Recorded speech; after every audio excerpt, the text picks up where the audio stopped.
miles offshore in the Firth of Clyde, and there the Turnberry Hotel, complete with a little pitch and putt right in front. Delightful place to stay. There's Podrick Harrington, who for the last 2 years has hoisted the claret jug.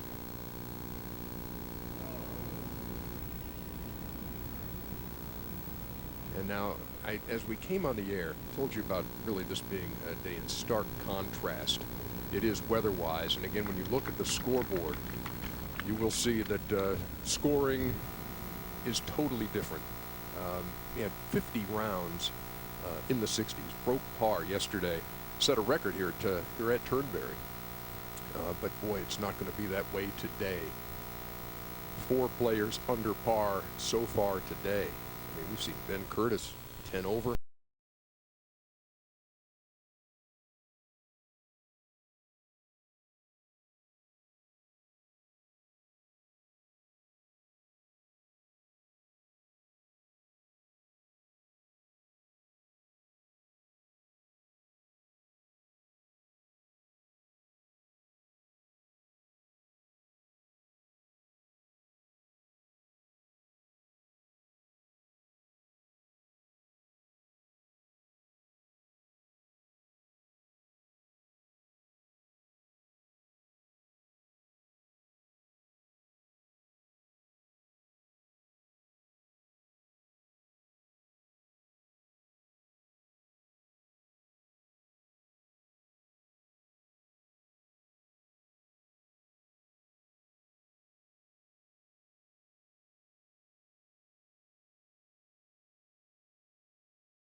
At the 18th for another one to get it to 4 under par.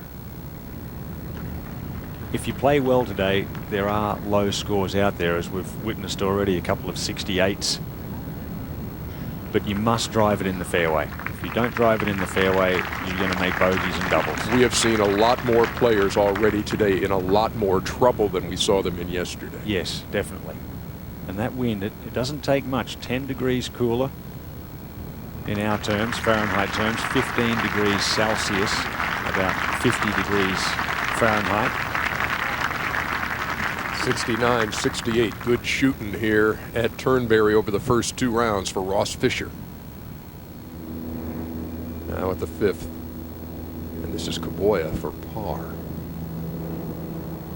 Well, he's already holed a couple of beauties from this distance. When he first jumped to prominence and played at Muirfield in '02, he'd was known as a good putter, was second in the putting rankings on the Japanese tour that year, so we know he can putt.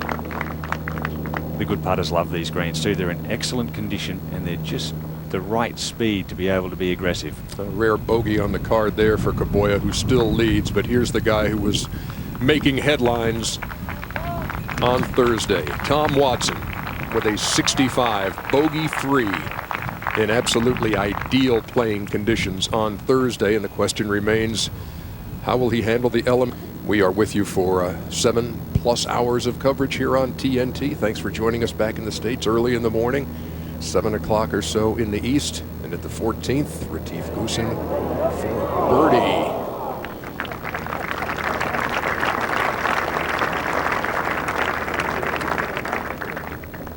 And now, John Daly, still in red numbers, and we'll give one back, give two back there as he taps in for double. Put him back at even par. The second round of the Open Championship from Turnberry, where things have turned weather-wise. And we're with you for the long haul today. Back with more of round 2 action after this.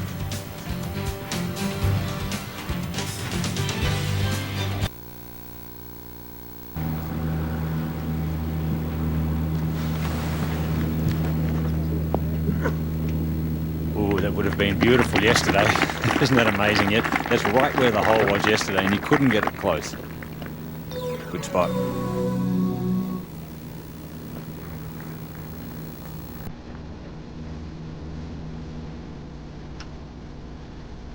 Just after noon local time, about 12:15 in the afternoon on Friday, and as we set sail on our 7+ hours, you see Kenichi Kaboya on top. Played on the PGA Tour for one season in 2003 with a tie for 13th, his best finish. How about Ross Fisher again with a very strong round, a couple of rounds in the 60s here heading into the weekend. Yeah, you haven't really heard much of him back in the States, but 21st in the world rankings, 28-year-old. Was tied 8th last week at the Scottish Open, so in good form. And J.B. Holmes had 1 under through 12. And Billy Mayfair, you saw his name there, good 69 on day 1. And now here is Kaboya.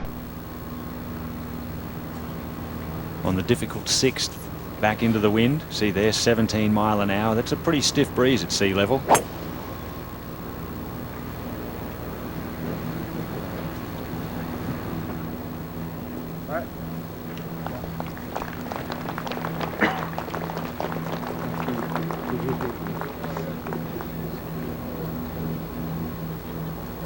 Go back to the opening hole here, and John Senden, who shot 66 here on Thursday. Yeah, he must have had trouble from the tee today because this hole is playing a lot easier. It's a downwind, only 354 yards. So disappointing bogey there. Be actually thinking birdie at the first today. The first round scoring average here on this par 70 layout, shade over 71, and today better than 3 strokes higher. There you go. That's 3 shots already, and if it gets a little cooler and a little breezier late in the day, it could become more. Jimenez 4 over on his round today after sleeping on the lead after round 1. How would that feel, do you think? A little uncomfortable? Obviously. I don't know if you ever get too comfortable with it here.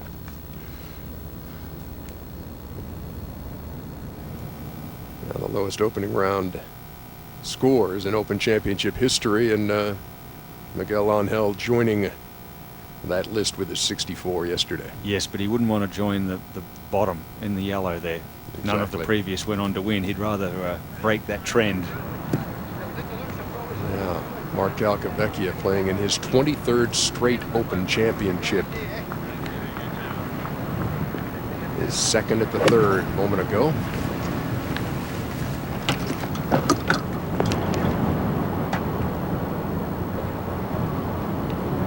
All right, not too bad at all. Middle of the green's a good play on these tough par fours. There's his wife Brenda caddying for him. Won it 20 years ago at Troon.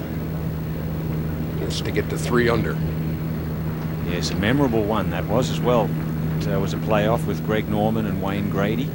3-man playoff, and the first time they used the 4-hole playoff system at the Open Championship. Again, Tom Watson, who will tee off at 8:09 Eastern Time. 1:09 in the afternoon here. And again, as you picked up the papers this morning, you couldn't miss him. And they really do appreciate what Tom Watson's meant to the Open Championship here through the years. Yes, he's a king here. Held in very high regard. A 65 on Thursday. All with a new hip as well. Had hip replacement in October last year. Amazing. So if you look at that and you say, that's who's he at the top and a who's who in second place, it's Tom Watson with his 5 Open Championships, second only to Harry Vardon.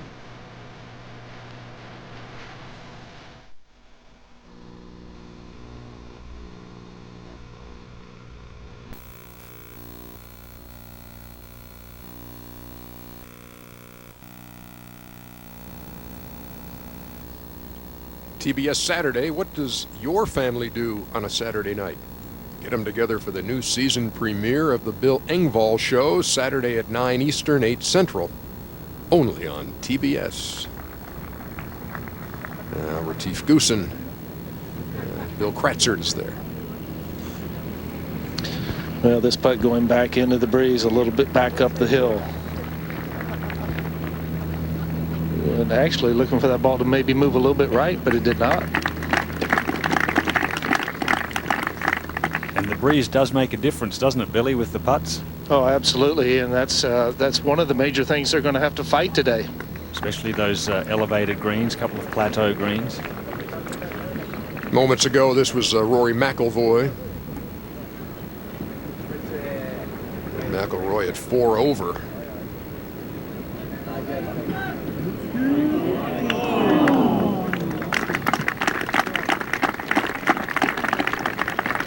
So the 20-year-old Rory McIlroy, who I think his chances coming in here to be a factor, and is at 4 over. Joining me and Ian here today, early on, Terry Gannett, Bill Kratzert, of course Jim Huber doing the post-round interviews, and many more who will inhabit the tower here before the day is over. Let's go to 6 and say hello to Terry Gannett. Terry. Ernie, great to be with you. And Ian as well. Kaboya for birdie here at the 6th. Different day, Terry. The 6th into the wind today, Ian, but playing easier. The par 3, different hole location. It was on the front portion of the green, and this is a green that severely slopes from back to front.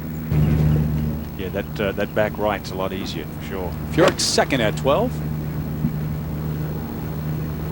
One of the harder holes on the golf course yesterday. In fact, the 3rd most difficult, but playing much easier today. That wind condition, you know, today is time to figure out your way around this golf course for the players, because it's a different direction than they had even in the practice rounds.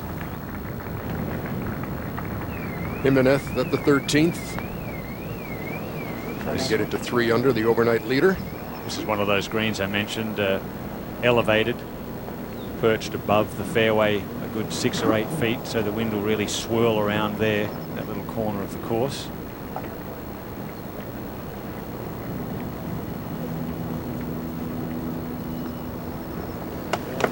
Actually just seeing the hint of a shadow here on the green.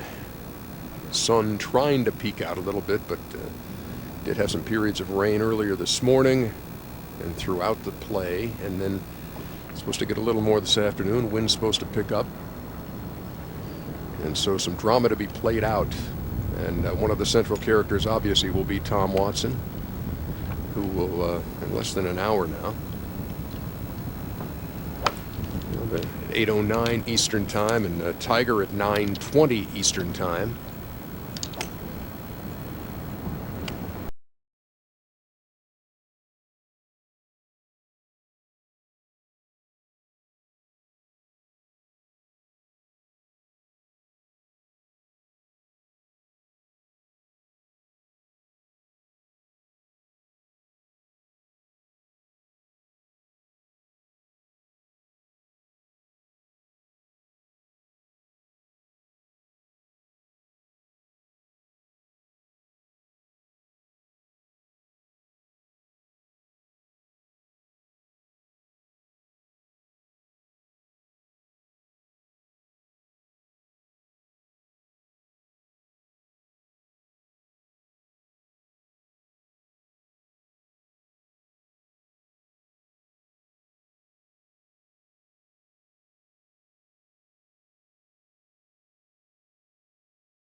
interesting thing I've seen with Tom Watson on the practice tee is the wind is kind of an unusual angle. It's from the left and I guess almost back into you, but not quite.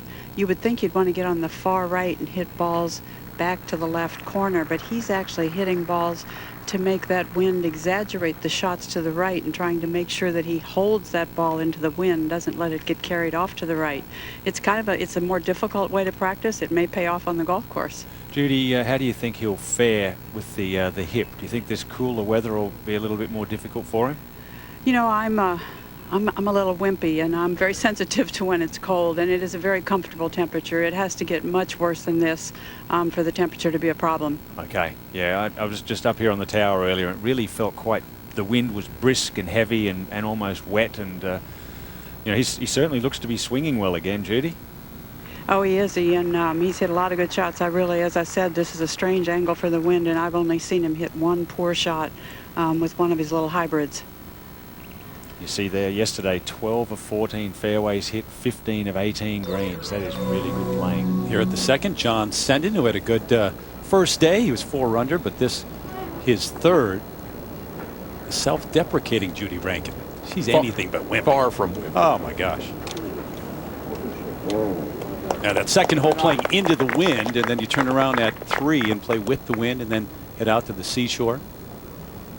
It's a tee shot golf course, isn't it, Ian?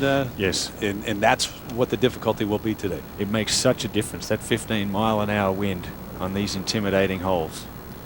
Here at the 18th, Ernie Els second.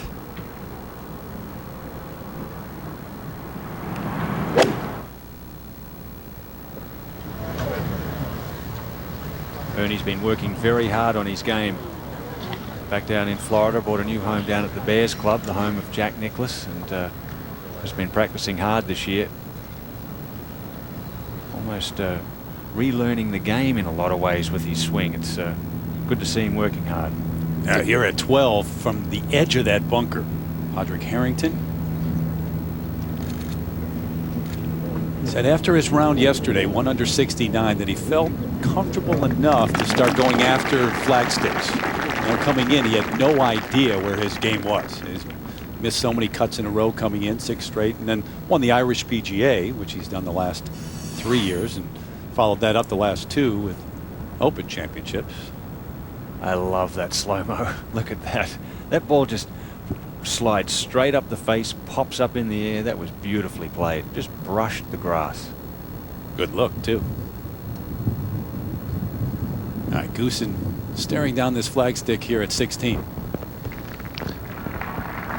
Just waiting for the tee to clear over at 17. Goosen with 109 yards to the hole.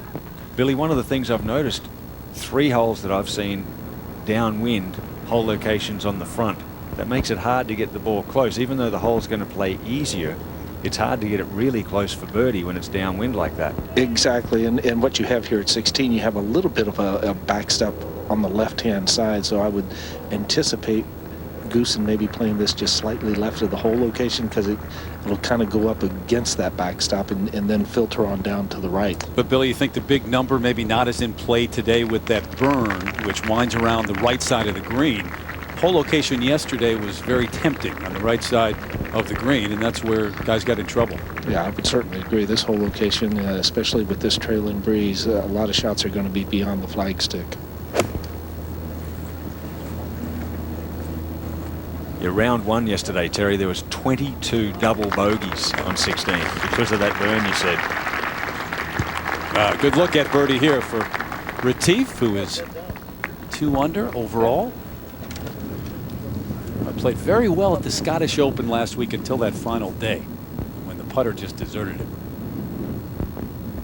And 3 3-putts and a 4-putt at Loch Lomond.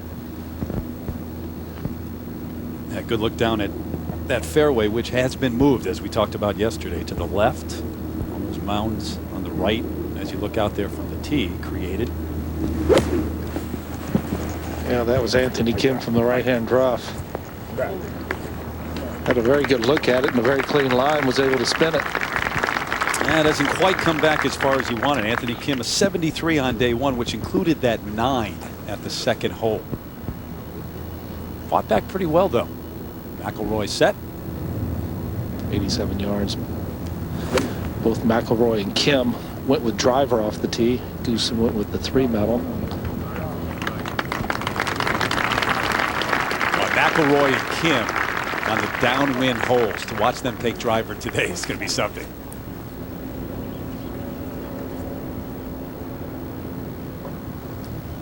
At the 18th now, Martin Keimer coming off those back-to-back wins. The full head of steam coming here to Turnberry, and this to go to 2 under.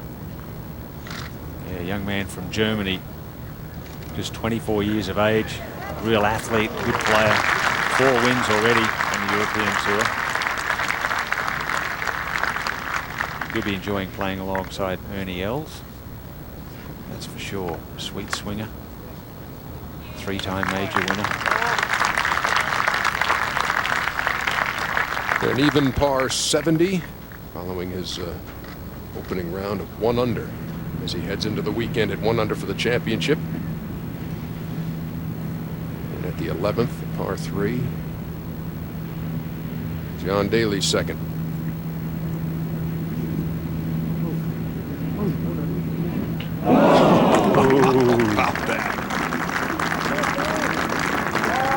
Not only one of the longest players still, but a brilliant touch.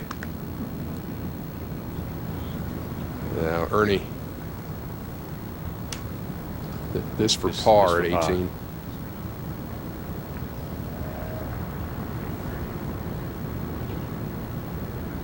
Yep. What a stroke. But gestures like, finally. Why did you wait till now to make one? 1 over for the champion. That's right. Yesterday you would have thought 1 over. Boy, that's no chance of making the cut. Now 1 over is going to be within 6 or 7 of the lead, more than likely, if the weather stays like this. That is how things have changed here at Turnberry. Day 2 on TNT.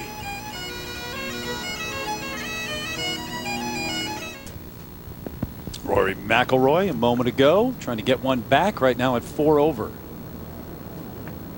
It's been a struggle for the 20-year-old from Northern Ireland. Anthony Kim as well. He's 5 over. Goosen currently 2 under par and a chance to get it to 3 under. Just had 2 good looks at it. Both Kim and McIlroy pretty much on the same line Goosen is. Goosen pretty much splitting the difference, about half the length of the putt. Perfect. The old touchback.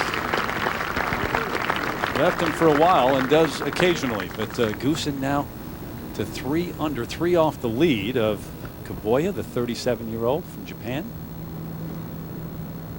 I'll show you the Kim putt earlier that Billy was talking about.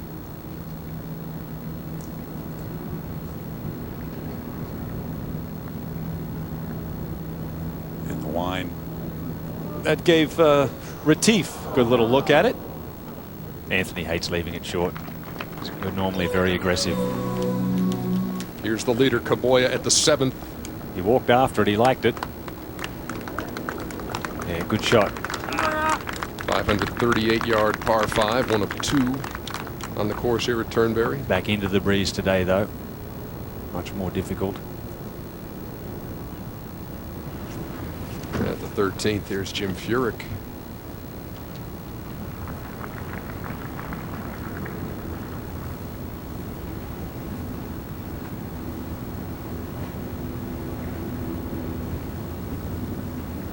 No stranger to windy conditions. Very, very good player in the wind, this Jim. Controls the flight of the ball beautifully.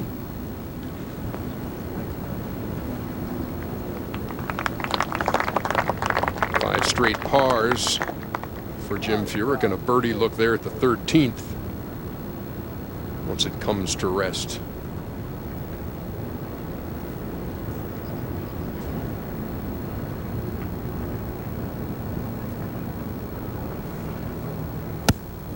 JB Holmes here just off the green at 14 to get it to 2 under.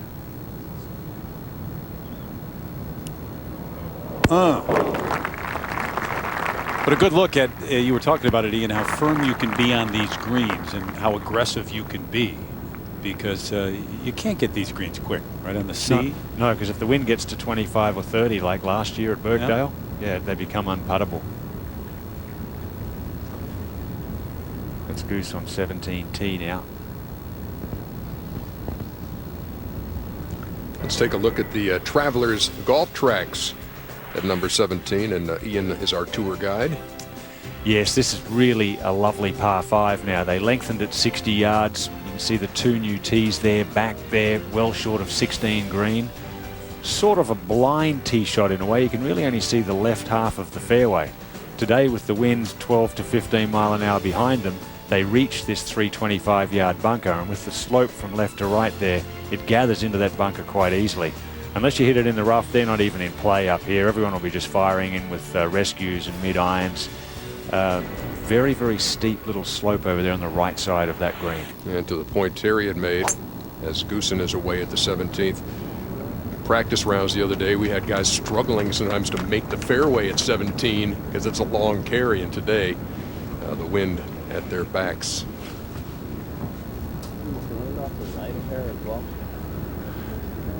Now, earlier today, Nick Faldo, Sir Nick, watch this. This is he shot at the 17th. This is exactly what we're talking about, isn't it? How you have to be so careful in links golf. This is just a beautiful drive. Pure. Look at this up the left side, just skirting the very left edge of the fairway. Or is it? Is it maybe just the middle of the fairway? No. Okay, right there. Just That'll still be right good. edge. No.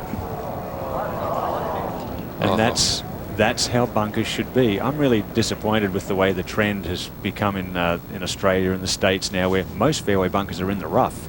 You don't ever see that in the States anymore, a ball actually rolling into a bunker. A moment ago at 14, Miguel Angel Jimenez. This for birdie.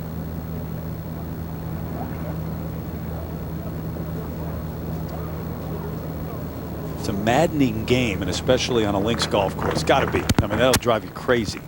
Some of the newer bunkers out here, though, Ian, talking to some of the players, they feel like the newer bunkers reject shots. They don't welcome shots. Right, that's right. That's correct. They're more like in the whole of the ear, where everything within 20 yards normally gather into the bunkers, don't they? Mm-hmm. The Open champion at the 13th does not like this. Oh. There's no bunkers there on that green, but the green is elevated 6 or 8 feet, and short, left, long, anywhere not on that surface is a difficult par. Back on the tee at 17, and Rory McIlroy. So much talent at the age of 20.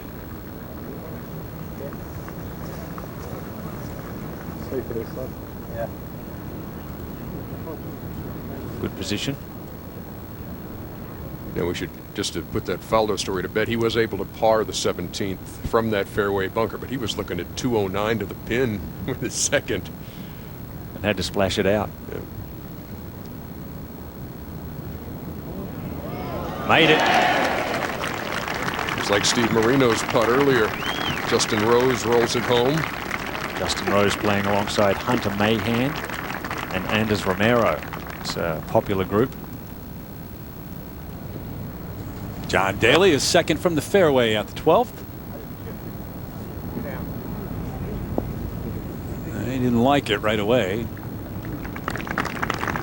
Not too bad, though. Front edge of the green and a chance. Didn't think John's pants could get any louder than yesterday, but they have. Former Open champ and a lot of fans here in Scotland. On the Firth of Clyde. Some Whitecaps out there today. Kenichi Kaboya, your leader by 1. Back here at the 7th, the leader, Kaboya's 3rd at the par 5. Oh, settle down. Oh, just. That's very slippery over there in that left corner. Difficult putt left. This is Jim Furyk now.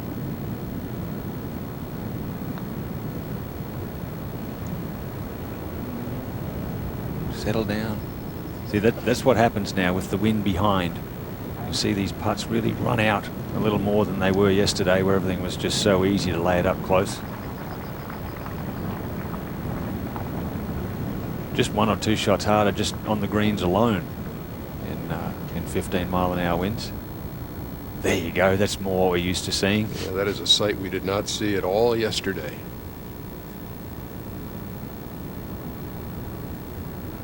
But it has brightened over the last couple hours over what we saw earlier this morning.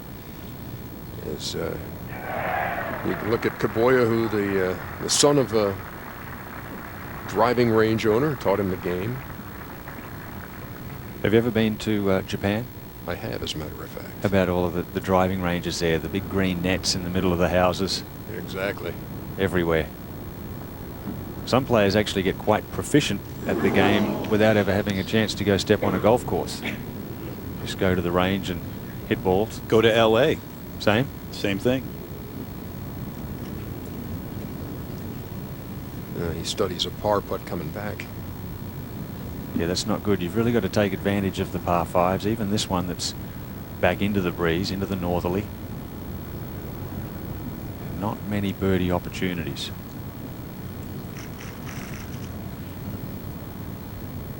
Back at the 13th. Roderick Harrington to save his par.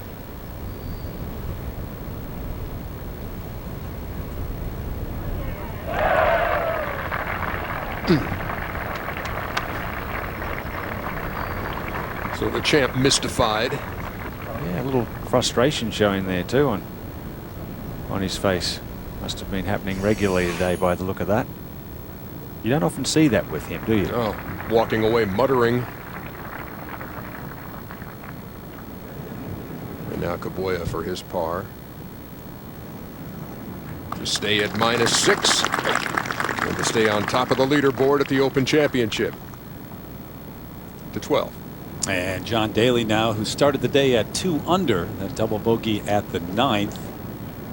Sent him back to even par. Trying to get one back now.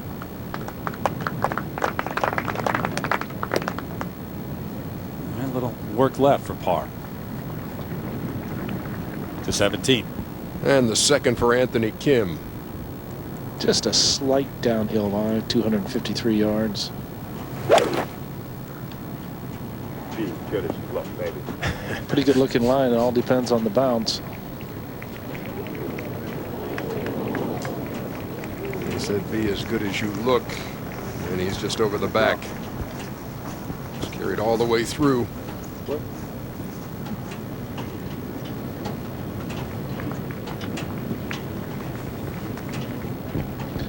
Rory 10 yards closer. 243 yards, and this is a 5-iron. Yeah, look, they try and land it on that downslope about 30 yards short of the green. Yeah, this is over the 2 bunkers on the right-hand side. Needs a huge kick left, and looked like it kicked kind of straight, and it's going to miss the green. Yeah, right of the bunker. That's a almost impossible chip there. That's a severe slope from the front of that green down to the pin. First round leader, imminent at 15. This for birdie. 4 over through 14 holes today. What a difference a day makes.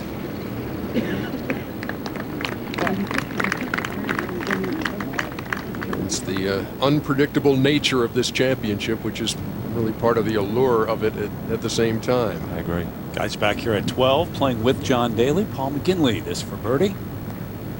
And from Ireland.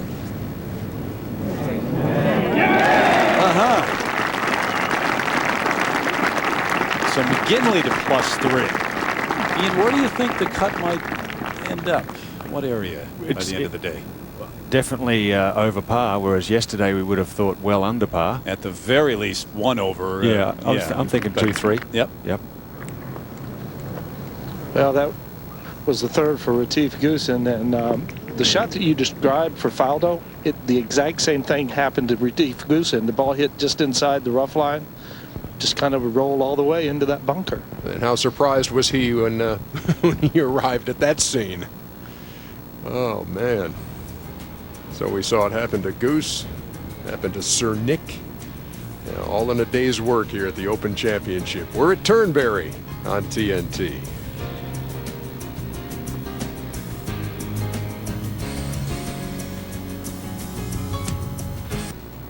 In golf, I think I love the 8th green. Up ahead at the 17th.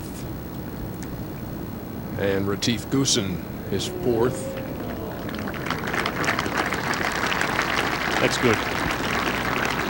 You'd hate not to make at least par after thinking you'd hit a perfect tee shot. You saw that mark close to the hole and belongs to Anthony Kim as a result of this.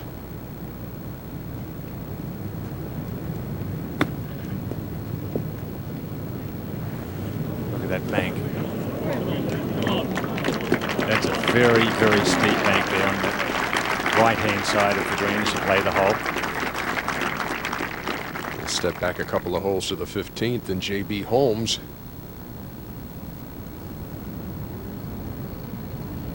how about that for birdie? Boy, oh boy, that jumps him up. A couple under his top 15 now. The day has begun for David Duval. Chance to get to even par, and he does at the first. Starting to hold a few more putts. Obviously looking a lot more confident. Had a good chance to win the US Open at Bethpage last month. Now McIlroy's 3rd at the 17th. Yeah, really a hard shot here. Coming over that little mound down the hill. Would have to play a little chip and run here. Yeah, if he carries it on the green, it's going to race a lot by the hole. That's perfect. Yeah, I thought that was a very good shot from where he was. Nice touch. You can do that so much easier here. Links golf, where you bounce the ball up, because the surrounds are so firm, you can still get the ball to bounce forwards. Just outside the fairway here at 14. Second shot for Furyk.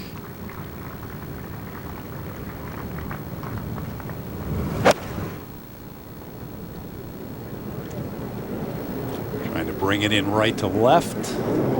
Not enough. You see that wind a little bit into the guys in a crosswind at 14. You're talking about posting a low number early on and just hanging in there. Daniel Gaunt, the 30-year-old from Australia who now lives in England, went out in 67. He was tied for 90th hour and a half ago. Now he's in the 70s, tied for 78th. He's just going to keep moving up as the afternoon goes along.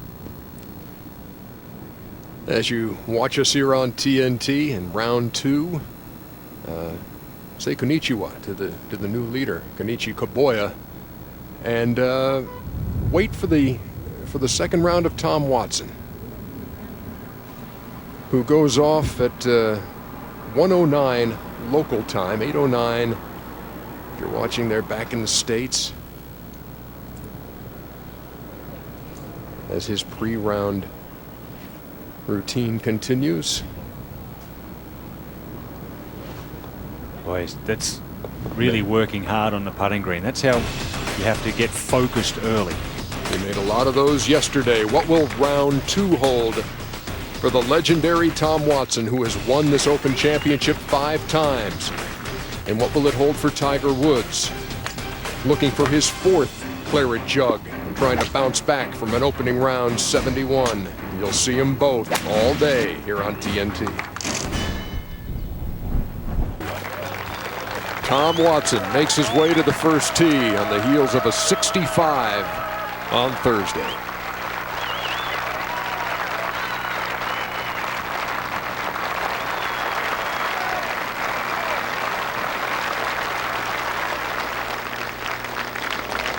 What a great feeling.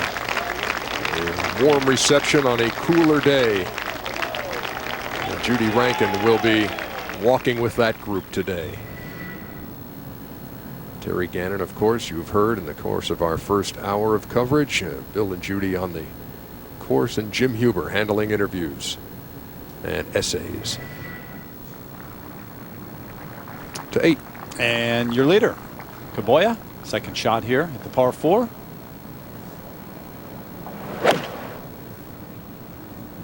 Tough holes along the sea today. That's when the wind is in your face. Nope. And not going to make it up that ridge to the second level. Kaboya, who really started to play better last year. We go to 18. At the 18th now, you see Retief Goosen, McIlroy and Kim both made their birdies at the 17th. Just a long iron off this tee. Just hit it somewhere between 250 and 270 off the tee. Just avoid the bunkers down the left. And you only need to fly at 200. Just watch how much this rolls. Rolled about 30 yards, so he's probably around the 250, I'd say. Billy, right on that corner, middle of the fairway. Meanwhile, back here at the 8th, long putt for birdie for Kaboya. The Elsa Craig out there in the background. Coming up over this ridge, trying to judge it with that second tier. Yeah, Right. mate. Had that ball gone the extra yard and got on the flat, he has a birdie putt. Right. But from down here, it's really happy to two putt for par. Should swing quite a bit left to right as well.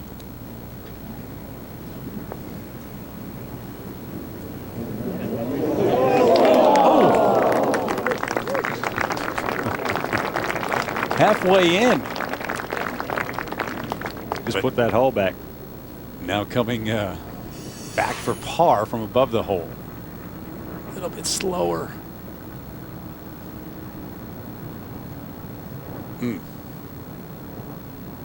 That left edge. When you think about Watson teeing off right now, it's a scary thing for the field. I mean, yesterday, benign conditions. With all the youngsters out here, you know, and he shoots 65 today, he should play well in the wind. He should do. Steve Stricker at the first. Came here this week in fantastic form. I believe one of the top 10 favorites. Had a great round yesterday. 66 to open. He'll have a putt similar to the one we saw David Duval make for birdie at the first. Jimenez in the fairway. Second shot here at 16.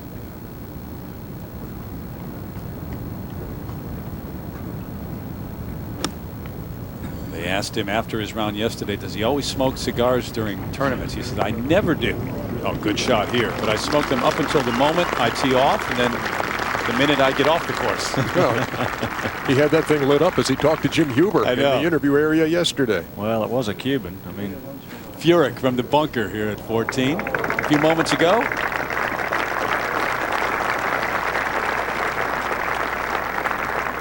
So he would tap that in for par at 14. Good look at the first tee where Tom Watson waits with Matteo Manassero, the 16-year-old, and Sergio Garcia. 32 years since he first played here in '77. First time the Open was played here. And that duel in the sun, one of the most famous majors of all time. And you see him on that list with his 8 major titles. Could he join Ben Hogan and Gary Player with 9? He thinks he can. He said yesterday in his interview with Jim Huber that he was playing well enough to. Just a matter of allowing it to continue to happen. That's the key. Had a chance here at Turnberry in 1994, 15 years ago when it was played. Nicky Price was the winner, but just couldn't make the short putts on the weekend.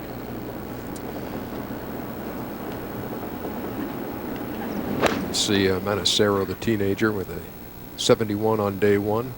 Thing about Watson too, not only the appreciation from the galleries here, but the fact that he imparts his knowledge with other players here at TG. You talked about Daniel Gaunt's round of 67, and Gaunt said afterwards. 35 on the key from Spain, Sergio Garcia.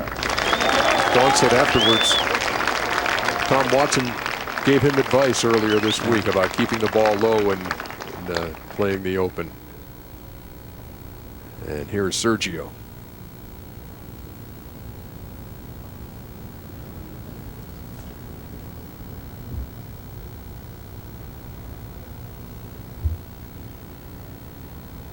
Just a mid-iron from the tee here for Sergio. Avoid the bunkers down the left-hand side. Just really a gentle opening tee shot.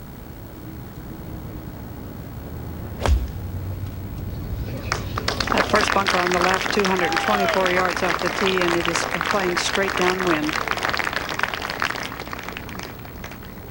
On the tee from USA, Tom Watson.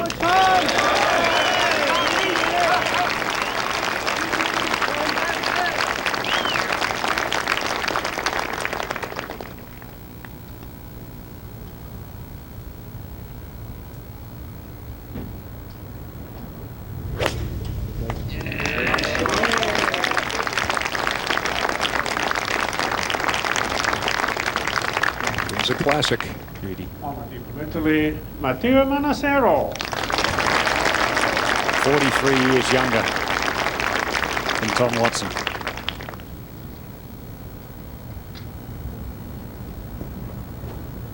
He thought the world had come to an end yesterday when he made bogey at the last to shoot one over par.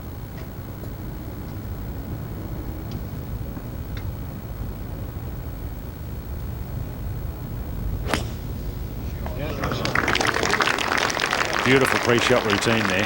Very nice.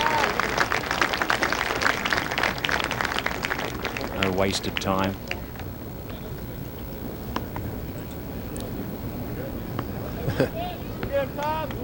Ivor Robeson and Tom Watson.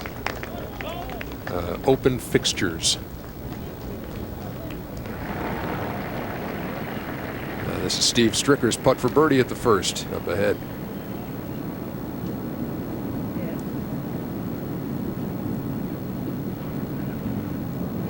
Looked to me like his head came up a little early there. Had an early look. Par at the first. Jimenez, this for birdie at 16. Fighting his way back after a tough opening 9. 45-year-old who played briefly in the States. Wasn't happy though playing on the PGA Tour. Went back to Spain. Has yet to win a PGA Tour event. Ryder Cupper though. Couldn't get any Cuban cigars there. At the 18th, Goosen. 199 yards. Goosen with a 7-iron. Straight up in the air, just a little right of the flagstick.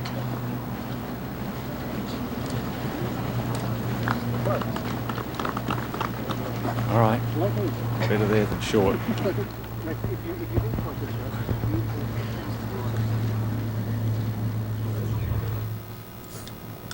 How about this graphic? The South African. Yeah, this is a little creepy, don't you think? There's a 7-year difference between Ernie Els and Retief Goosen between the first and second major, and well, Ernie's third major was the Open Championship. 7 years on. Well, go get some money on. Down to Ladbrokes. Just don't tell us we didn't tell you. Oh my. Day 2. There's Retief Goosen. Will that 7-year itch continue here at the Open, where Kaboya leads by 1? Tom Watson is away at the first. At the first, Tom Watson. Judy? 132 yards, a pretty steep little upslope, but not a very difficult shot, although the hole is on the front portion.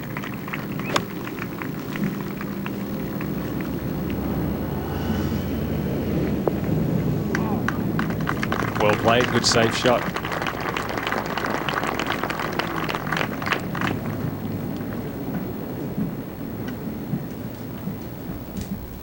On the tee at the 9th, the leader, Kaboya. One of the hardest fairways to hit. Crowned fairway there.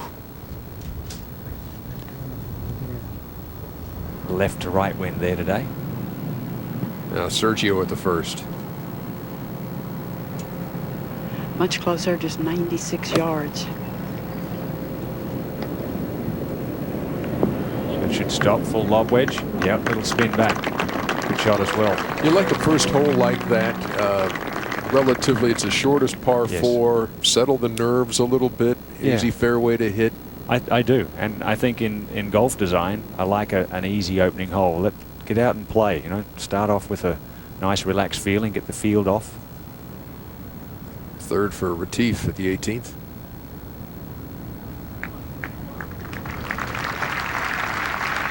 That was nicely played, Billy. Very good indeed. At the 17th. Check that. The 15th, Padraig Harrington.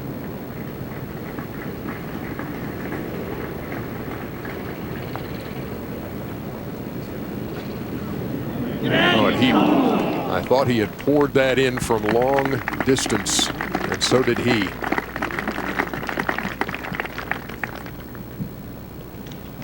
Let's go back to the first now. And Manacero. Well, that's well short. And birdie putts coming for Garcia and Tom Watson. Almost like he asked his caddy then if he should mark it or putt it. You see that? Looked over at his caddy and. Ian, his caddy is in fact his coach, Alberto Benaglia, if I say this correctly, and he was also on the bag for that British Amateur Championship. Yeah, it was interesting. I watched him yesterday really talking in deep terms, it seemed at times, to his caddy. You know, I was wondering if that was the case, if it was his coach as well. That's I think that's a good thing for the young fella.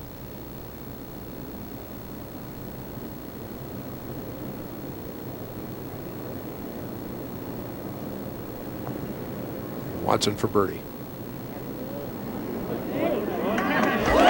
What a start. Well, just picked up where he left off. About 2 feet out, and he started to raise that putter. He knew. A quite young man at the putting green, I would say he was 23 or 24, turned to his friend and said, "That's the greatest links golfer ever." Certainly since Peter Thompson.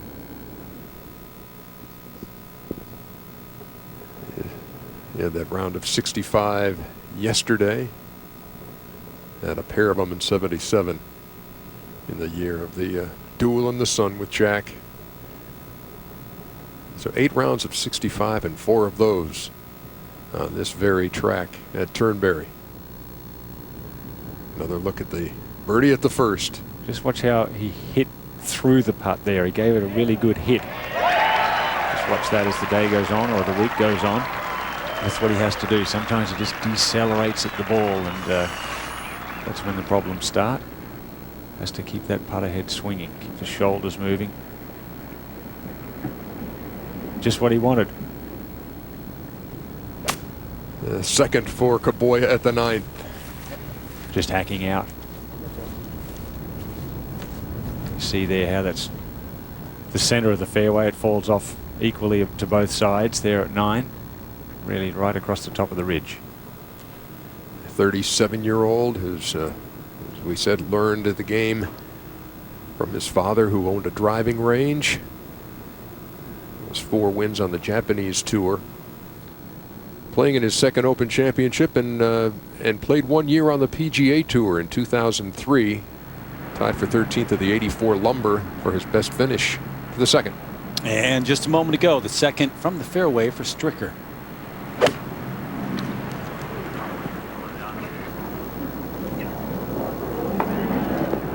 Second hole more difficult than it was yesterday because it is playing into the wind, although some, like Anthony Kim, found it difficult yesterday. Kim took that 9 at the second. An hour from now, I'm sorry, TG. I think I recognize that man. I was going to say a little over an hour from now, you'll see him here on TNT as he starts the second round.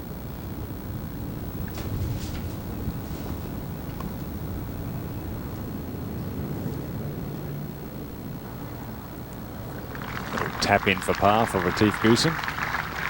Just for a round of 70.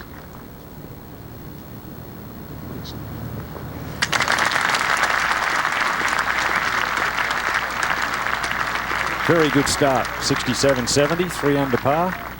Well, he is right in the thick of this thing at the midway point.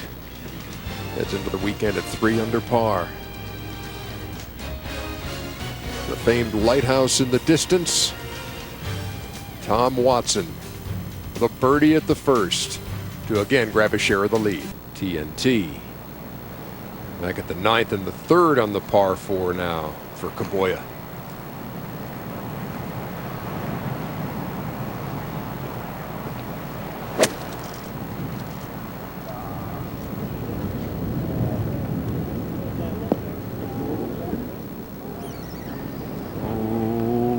He's brought double bogey into play now. It was the last thing he wanted to do. He is the co-leader, but that in serious jeopardy. Here at the 2nd, Stricker for birdie.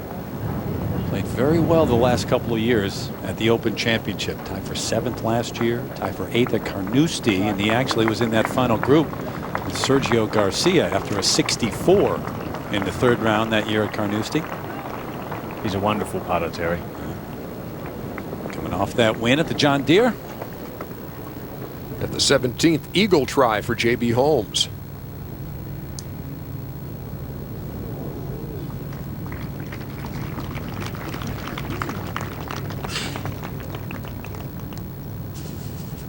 I always found it tough playing in that sort of a rain jacket. Long and full. It's, he's a big hitter though, probably doesn't worry him that much. Already got a good shoulder turn. Now at the par 4 9th, the 4th for the co-leader. All right, good touch. Saved the bogey. Yeah, just took double out of the equation now. Well played. That's the sort of stuff you've got to do. You've got to miss on the right side, try never to short side yourself, avoid the bunkers, all of those sorts of things that you do to play well in links golf. And back at the 2nd now, Judy Watson missed the fairway. Yeah, and I think it's a pretty difficult lie. I'd be very surprised if he could get this ball to the green. I think the challenge is going to be to try to get it out and avoid bunkers. Well, you were there when Anthony Kim made his 9 yesterday at this hole. Yes, and that was an effort to stay short of the bunker that's just about 100 yards short of the green, but the ball ran out so far on him that the bunker then made him pay a terrible price. And we'll get back to Tom in just a moment. Cabrera for birdie at 16. Center of the hole. Said he was going to try to stay short of all the bunkers this week. That was his approach. We go to 17. Jimenez, an eagle try. Big left to right swing here as it gets to the hole. So hard to judge that. Back into the breeze and that steep bank. Just a kick-in birdie there.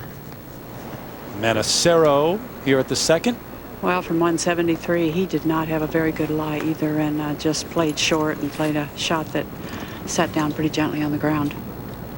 That British amateur we talked about was at Formby, which is in England, right down the road from Royal Birkdale. All right, here's Watson.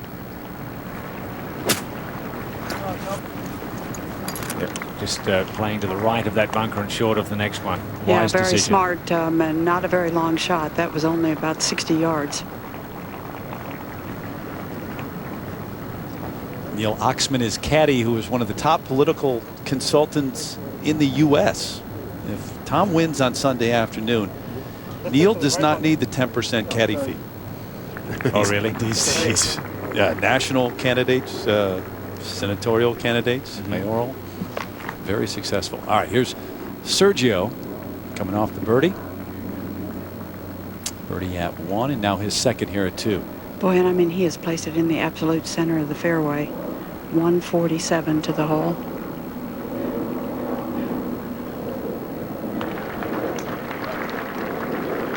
We have turned the opposite direction back into the wind with a 7-iron.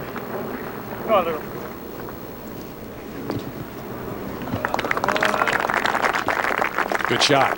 So Sergio a chance to get back-to-back birdies in his round on this Friday afternoon, a windy one. Although the sun looks like it's peeking through the clouds right now.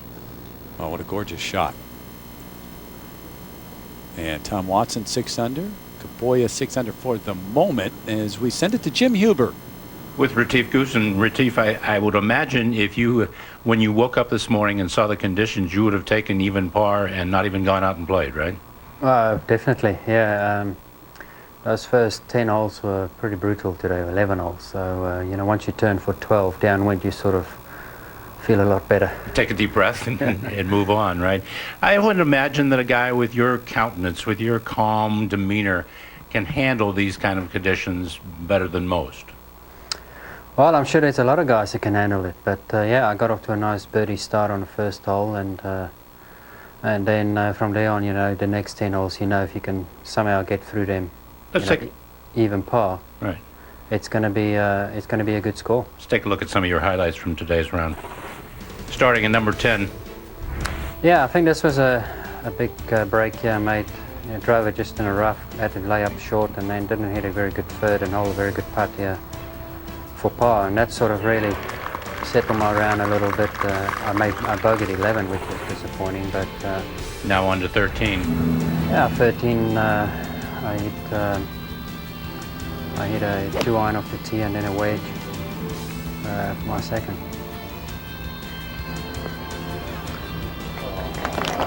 The different wind than we saw through any of the practice rounds or yesterday, right? Correct. Yeah, maybe on Tuesday the wind was a little bit left to right, and this was on 16. I had 3 wood off the tee and a sand wedge today, and a nice putt. It was disappointing not to birdie 17. I had a nice 3 wood off the tee, but it went a mile. I went into the trap on a fairway trap and had to lay up. Yeah, you got a bad break on that one. It has been 5 years since your last U.S. Open victory. Are you getting a little itchy? I hope so. No, I feel like I've been playing a lot better in the last 6-7 months.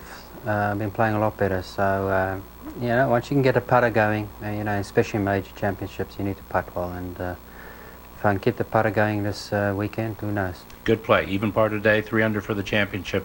Keep it going. Thank you. Thanks. EJ? All right, thank you, Jim. And we go back to the play at the second. And the third coming up at the second for Tom Watson just a moment ago.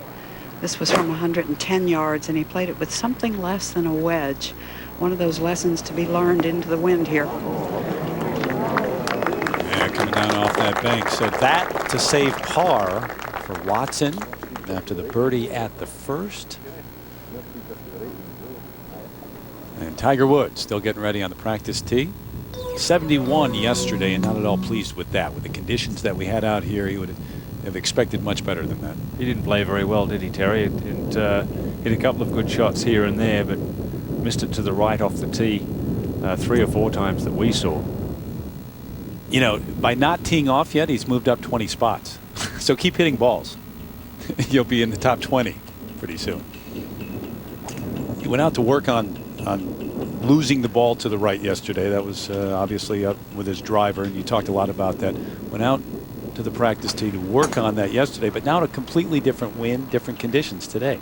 Totally different conditions, but he'll be prepared for that. He'll work on that on the range. Garcia to go back-to-back.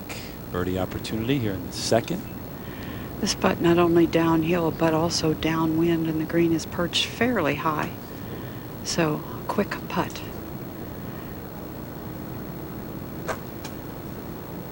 And gentlemen, there may be something to the later tee time, because I think it was much more difficult very early this morning than it is now. Whoa, how did that ball stop? Sergio couldn't. The ball did. He gave it the early call, didn't he? He had the putter up a little bit too soon. So as he runs down the slope and gets to the hole, 10 seconds, and the putt. Wow. So Garcia has been under the radar a little bit this week.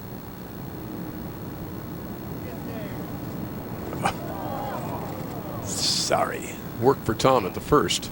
Make sure that thing's going in, kid. It did. He had the wave going.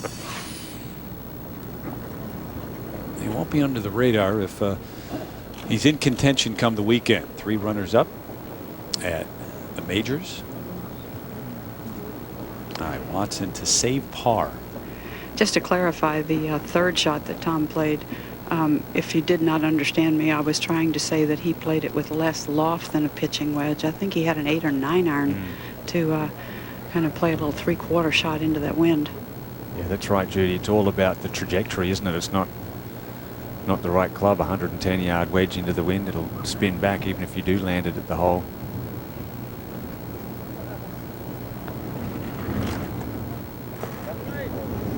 They knew that right away, too. Yeah, gave it right back.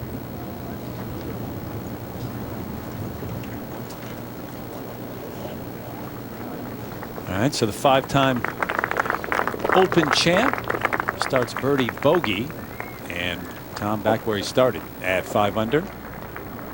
Says he's recognized much more here away from the golf course than he is back at home. I find that a bit surprising that people back home don't recognize. I'm not sure I totally buy that. I think people would know who Tom Watson was. All right, great look at the 10th tee. Kaboya, 5 under, coming off that bogey at 9.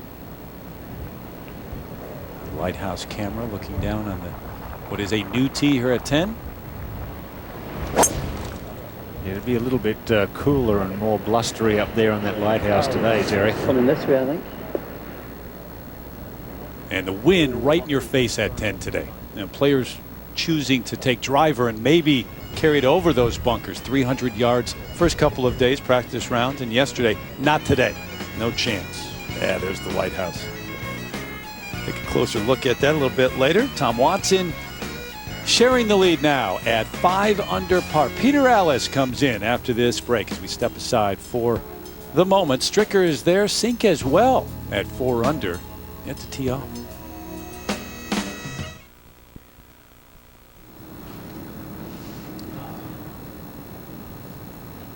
We welcome you back to the 138th Open Championship. Tom Watson, Steve Marino, and Kaboya all at 5 under, and Tiger Woods goes off at 2:20 local time, 9:20 back there in the States. We welcome Peter Allis to the proceedings now. What do you expect to see from Tiger today, Peter? Oh, Ernie, I expect to see a little magic from Tiger. I should be very surprised if he doesn't do a 68 or better. I think that's the way he is. That's the way he's been since he was about 4.5 years of age. And yesterday was, I don't know, perhaps a cloned Tiger Woods turned up yesterday. Shooting a 71 on day 1. At the 18th, J.B. Holmes earlier. J.B. in red numbers.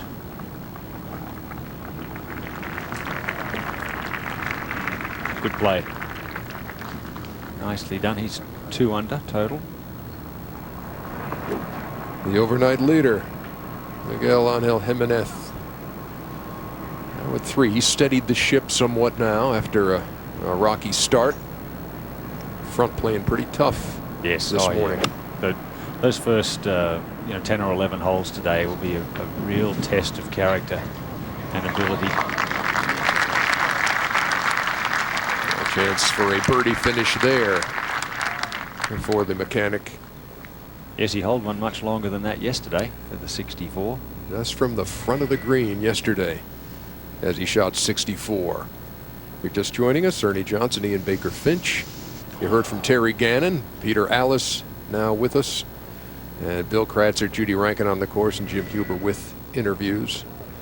On the tee at the 3rd now for Sergio, who just missed going birdie to start. Put on the 2nd, hanging on the lip. Well, we turn the opposite direction again, straight downwind, and this should find the fairway. Supposed to carry that, Glenn. Yeah, nice. Got a nice kick. That's a different hole today, isn't it? Look how far down that's gone. That's a very long hole. It's 27 yards longer than it was. Let's take a look at it, Ernie. Yeah, let's use the Travelers golf tracks, as a matter of fact. Push the tee well back behind where the old one was, back over the road. 2 new bunkers down the left-hand side. 300 yards to reach the second one. Sergio just ripped it over that. as they turn the corner slightly downhill. And one thing to remember here going downhill, not far behind that green is out of bounds. So if you do get a little flyer from the rough or you don't judge the bounce quite right, you can get through that green quite easily down breeze. Really, really good golf hole. And you see the pin back right as Tom Watson away.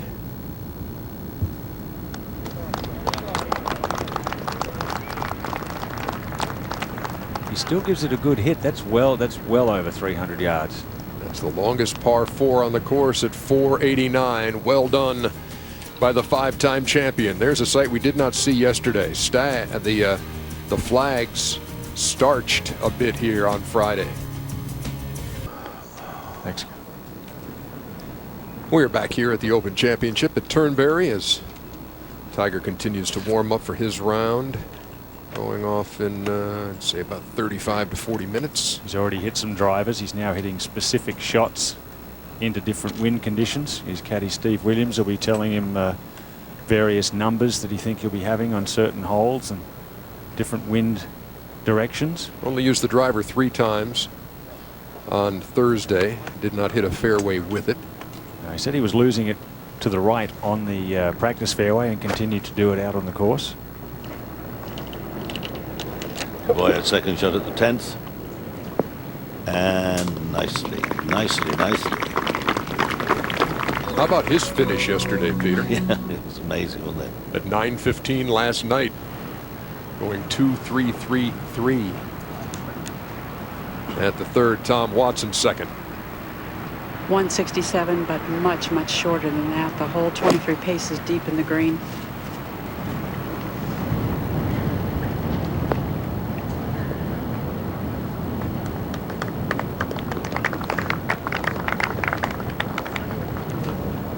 Smart shot there too. Never short side yourself. So many steep little banks close to the hole locations today. Some really good pin placements. The tide's out and the weather's improving. Forecast isn't bad for the rest of the day, although there may be a shower or two late on. Steve Stricker at the 4th. Back into the wind.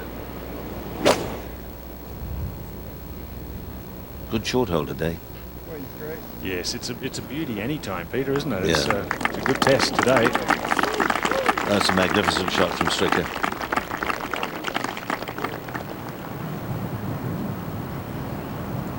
Now Sergio at the 3rd. This is the best angle from that left side. Just a pitching wedge. You're good. No! Solid start to the round for Sergio. Put that edge on the slope.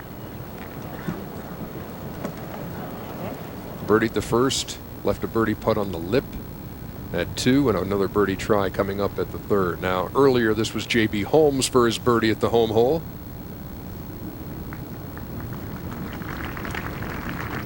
That for his par, right in the mix here after 36 for the Ryder Cupper, who was hitting 300-yard drives, they say, at the age of 14. But who isn't? JB did make his par. And now the par putt for Jimenez.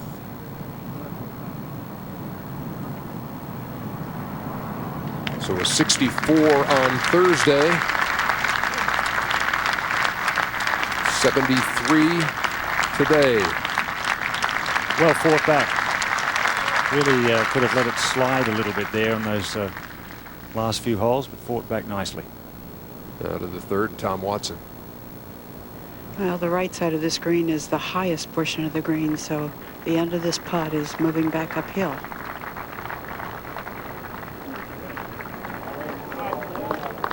Very well judged.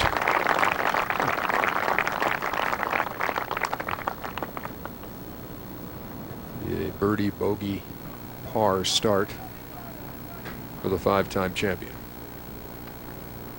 Boy, if you could get through the first 6 holes even par, that'd be just a dream start. And then you sort of hang on a little bit, 7, 8, 9, 10, 11, also in that into the wind, left to right, and a little less trouble coming home. Back to 10. Oh, yeah, for a birdie. He's kept things going very well. I mean, he's an experienced player, but hasn't done much for 4 or 5 years. 37 years of age. Still hasn't forgotten how to play. It's very calm. That's his nickname, Tranquility, or his name translated. I'm a bit like that myself. So, co-leader at 5 under. There's the scene here as we look across from the camera down by the sea up to the fine refurbished hotel that is quite magnificent. 3 players at 5 under.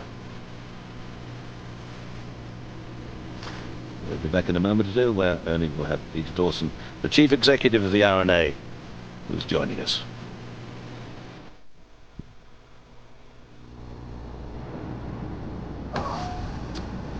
Back here at Turnberry, the weather has been ever changing.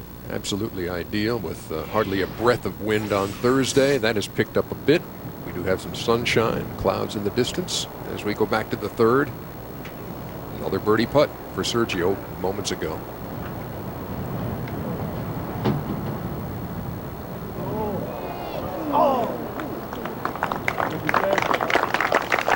A little earlier, Steve Stricker after that superb tee shot at the 4th. Uphill for a 2. And he got it. Welcome return to form over the last season or 2 for Steve. He has a miserable time. Now we're back live. Sergio on the tee.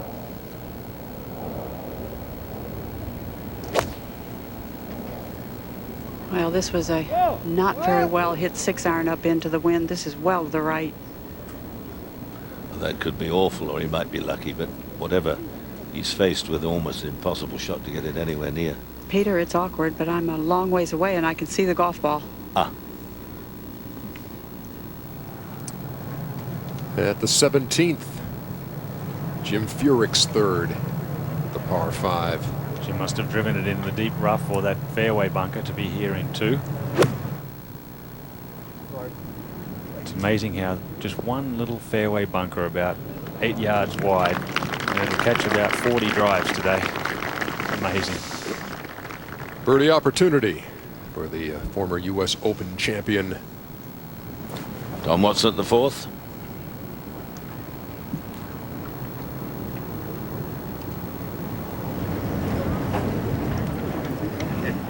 Not good from Tom either. Pushed it out to the right.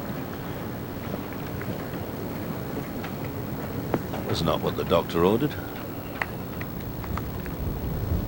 And from one par 3 to another, the 11th, playing 173 today. Yeah, not easy today. It's the wind coming in to the players off the left.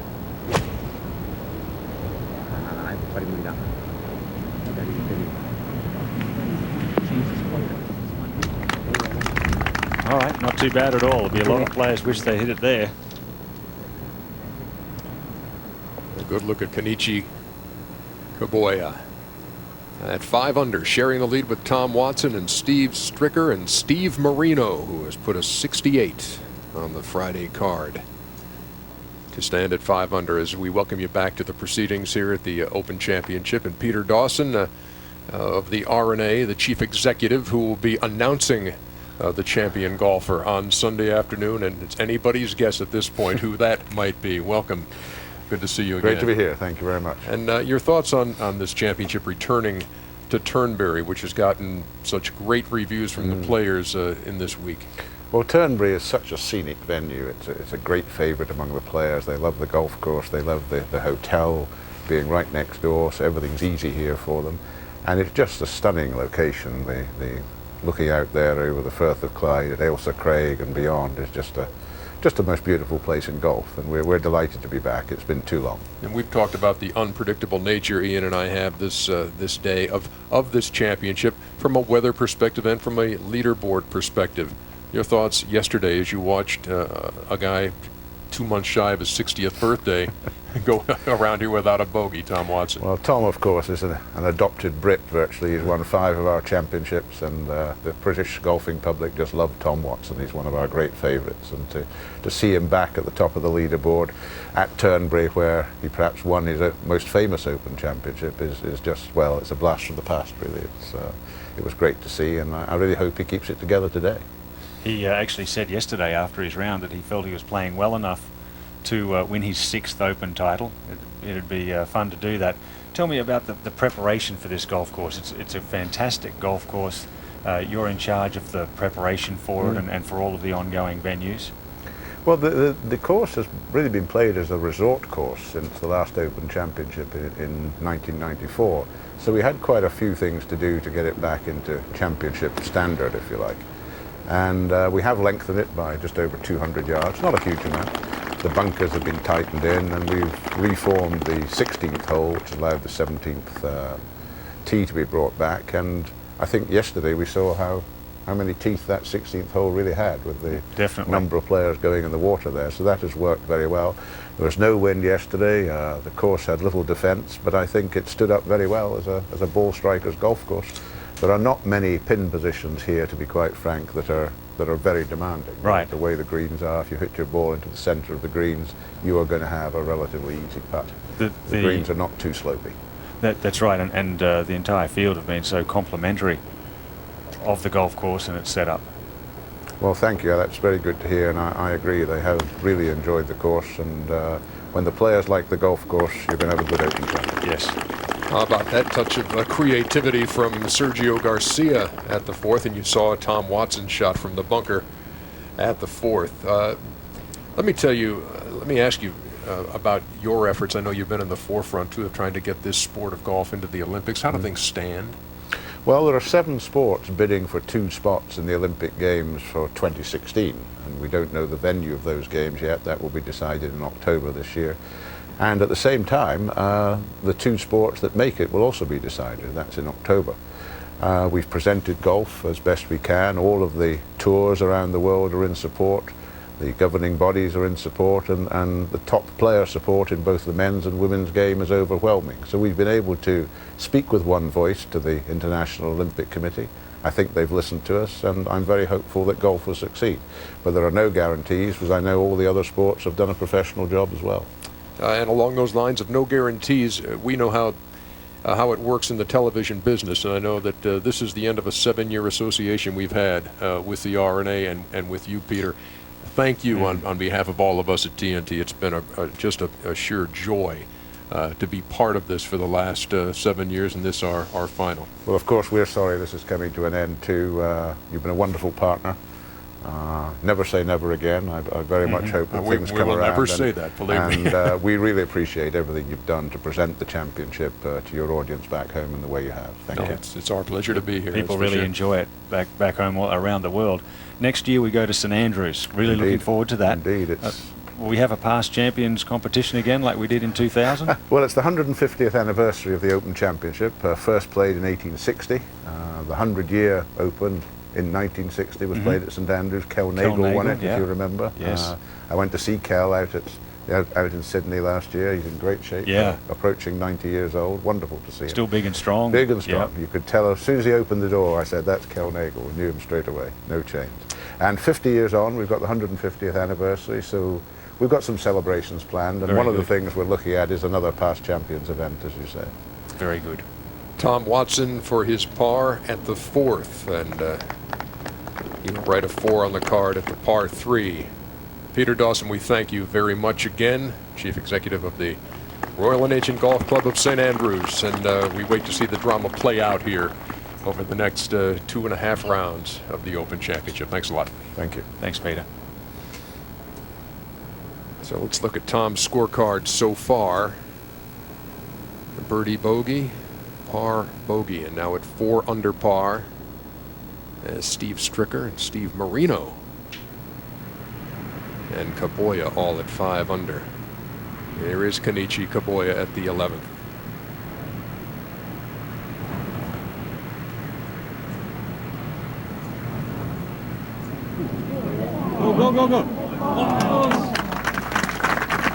Well, he's putting beautifully. Very nice touch. So relaxed over the putter. Well, certainly appears to be. Tiger Woods has yet to hit a shot in round 2 and has moved up 25 positions. Robert Allenby there. Matthew Goggin in the foreground. Oh, it's a grey and black day today. They all got the memo, didn't they? Yeah, Tiger really good friends with Robert, admires his game, admires him as a ball striker. They talk about the swing and the game a lot. Back to the 4th. Garcia, having pitched from the high ground to here, almost impossible to get much nearer than this, but this for a par, no. So both he and Watson drop strokes at the 4th, and well, there's a lot more hard work before they start the journey home with the wind helping. There's nothing to say the wind might not drop by the time they get out to the 10th and 11th. But there'll be much toing and froing. You can see the white horses out at sea. It was absolutely like a mirror yesterday. It's a different day today, but the weather's improved over the last couple of hours or so. So settle back. You're in for a good hour or two of splendid golf.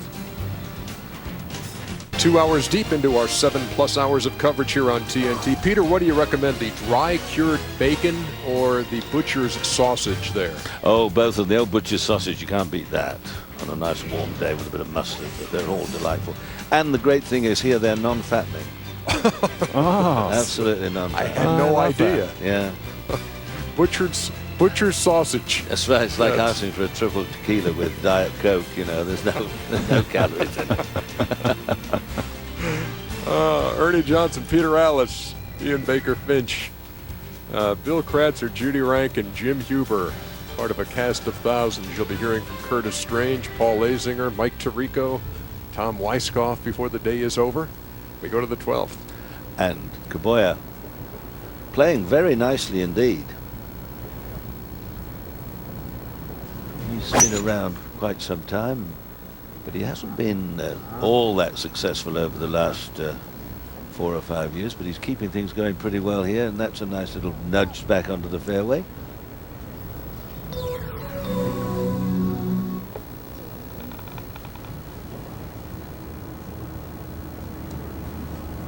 Angel Cabrera at the finishing hole. This for par to stay in red numbers going into the weekend. Yeah, well done.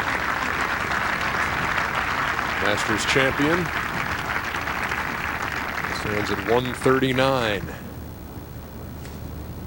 And again, if you're under par, the midway point, you are right in the thick. Yes, definitely. Yeah, it's a good round today. Steve Stricker at the 5th. The conditions aren't ridiculously difficult like last year at Royal Birkdale, but par is a very good score. One of the co-leaders. Be there, baby. Not quite there. So much depends on the lie there. Sometimes it buries into the very face, very hard to get it out. Other times it bounces back into the middle and it's an easy shot.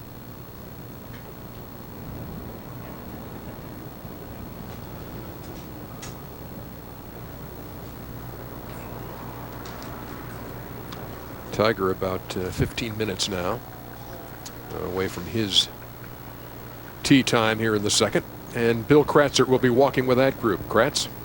Well, EJ, watching Tiger on the practice range, I mean, it was pretty much normal for Tiger. He had a great warm-up session, I thought. But what I thought, you know, Judy was talking about the wind on the practice range. Tiger scooted all the way over to the right-hand side. But what I think is interesting, the 2-iron is out of the bag today. The 5-wood is in. I mean, common sense thinking, you would think the other way. It was calm yesterday, 5-wood in the bag. Windier today, 2-iron, but not so. Tiger has chosen to go with the 5-wood, so it's going to be interesting. I think the par 5s, and I think 17, and there's just a couple of situations where that 5-wood is going to be huge today. And the way that he warmed up, I agree with Peter. I think he's going to shoot under par today. So he looked a lot better than yesterday as far as any of those shots out to the right with the driver. Or I know it's hard to tell on the range exactly where he's aiming. Well, none whatsoever. In fact, he hit a lot of drivers, hit a lot of low piercing drivers that just tried to take take the wind out of play, and it was a left to right wind. And I just think that the way that he was hitting the ball in the practice range, I just think that he's going to shoot under par quite easily today.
And not an easy one. So you see him and Stevie moments before round 2 begins. 8 out of 14 fairways, 12 out of 18 GIR, and 30 putts on the round. Well, in these conditions, in a 15-mile-an-hour wind, those stats wouldn't be that bad. 8 of 14, 12 of 18. But yesterday, the conditions were absolutely perfect. North wind today, northwest. Practice rounds, it was south-southwest, so totally different wind to what they're used to. Kaboya at the 12th, second shot.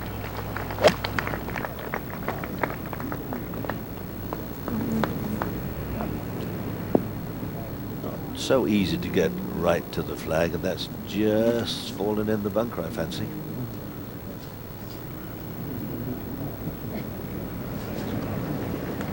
The third now for Steve Stricker at the 5th.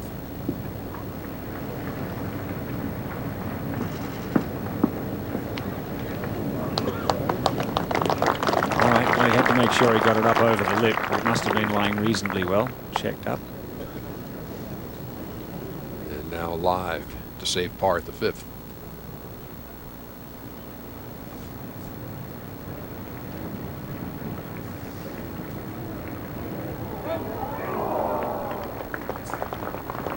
Right from the start as he loses his share of the lead. Yeah, that was not an easy putt. Quite a lot of right to left with the breeze downhill. Just had an early look, a little tentative. Now the 18th, defending champion, twice over. Top 70 in ties. Move on to the weekend. Right now the cut's at 2, figures to go up. He's at 3. Yeah, I'd be extremely surprised if it didn't go at least to 3 and probably to 4.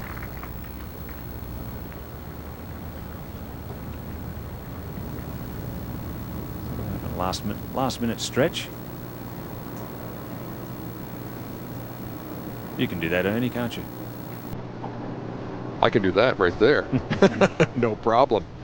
Tiger Woods' second round is coming up live here on TNT. That 2000 St. Andrews broke the open record in relation to par. 2005, same location, dominating St. Andrews, wire to wire for his second Open championship. And then after losing his father, it was an emotional week at Hoylake. The third Open championship for Tiger Woods, who aims for number 4 at Turnberry. He'll be on the tee 7 minutes from now on TNT. The walk to the first tee, Tiger Woods.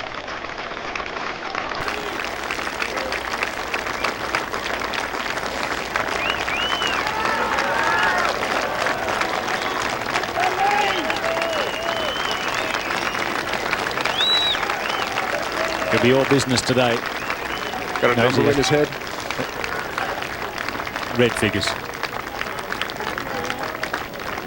And if he plays nicely, the score's there. You know, he can shoot a 67, 66 or something and be right back in it. At the 5th, Tom Watson shooting. This was the second hardest hole on the golf course yesterday. Statistically, it's a lot harder today. This is 203 yards over the bunkers, over the dunes, right into the wind.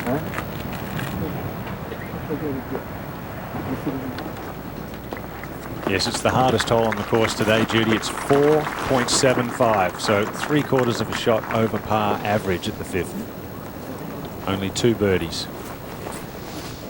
Up to the 12th, Kaboya came out of the bunker to here. So this little treacherous putt to stay at 5 under.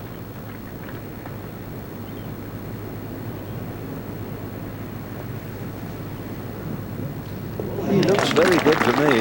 He may be unknown as far as I'm concerned, or folks in this part of the Western world, but I must say he's keeping it going very nice. Conditions are nicer, a little more pleasant than they were 2 or 3 hours ago. The second for Sergio at the 5th. He had a great tee shot, 184. Sounded like a good solid strike. Oh no. The other bunker there, Steve Stricker made the same mistake. Slightly back uphill, straight back into the teeth of the wind there. Hard to get it up. This was Jim Furyk earlier to save his par at the 18th.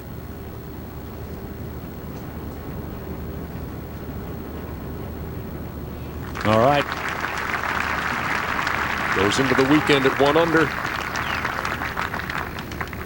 One of the 27 major champions in the field here. To 6. Steve Stricker. A good hit today. Good straight hit required. Carry it way up onto the green if you can, although it's quick if you've got to putt back down the green. Go on. Go on. Stay there. A yard or two shorter, he'd be 40 yards back down the fairway. That's okay. It's worked out all right, and it's holding. And a look at the first tee, where Tiger waits, along with Lee Westwood, Yo Ishikawa, the 17-year-old, and he used Travelers Golf Tracks to take a look at the opening hole. Yes, it's a gentle opening hole, especially today downwind. Just 220 yards or so to that first bunker on the left. Avoid that, just 5-iron, 4-iron down the middle. 2 new bunkers a bit further up. That makes this a little tighter if you do want to go for it. It's 300 yards short of that bunker over there on the left side, about 40 yards short of the green. Front left hole location today. So with the wind behind, it's hard to keep it close to the hole. We see a lot of putts about 15 feet past the hole. The shortest of the 12 par 4s there at Turnberry, as we await the announcement from Ivor Robson.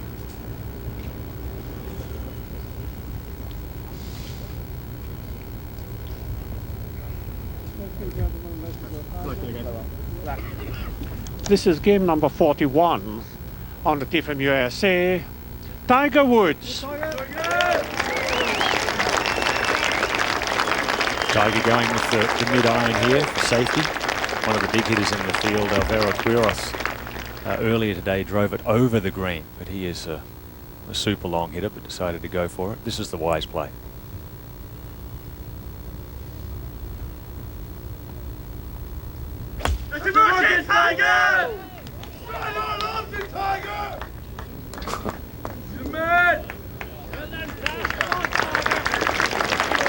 Might have settled in that divot.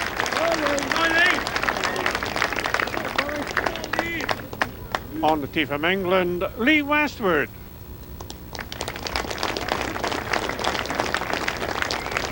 Coming into the championship, definitely one of the favourites. And certainly, probably along with Paul Casey, one of the best European players with a good chance of winning here. Many think he's got the potential to win more than just the one major. Maybe this week. Started yesterday with 4 threes. We'd take that today.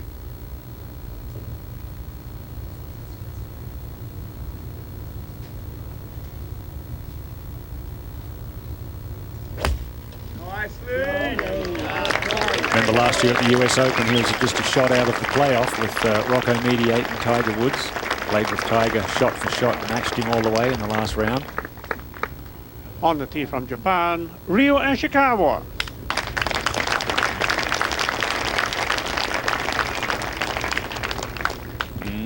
That's what follows him every day of his life. What a great shot that is. We'll call him Yo, Japanese pronunciation. Yo Ishikawa.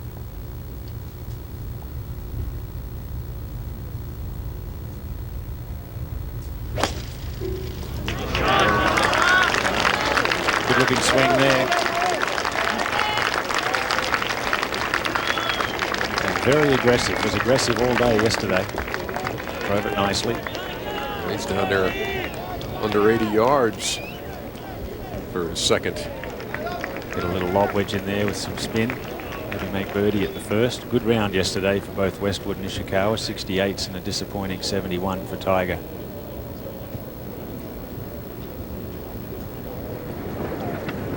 Tom Watson at the 5th. Big right to left swing.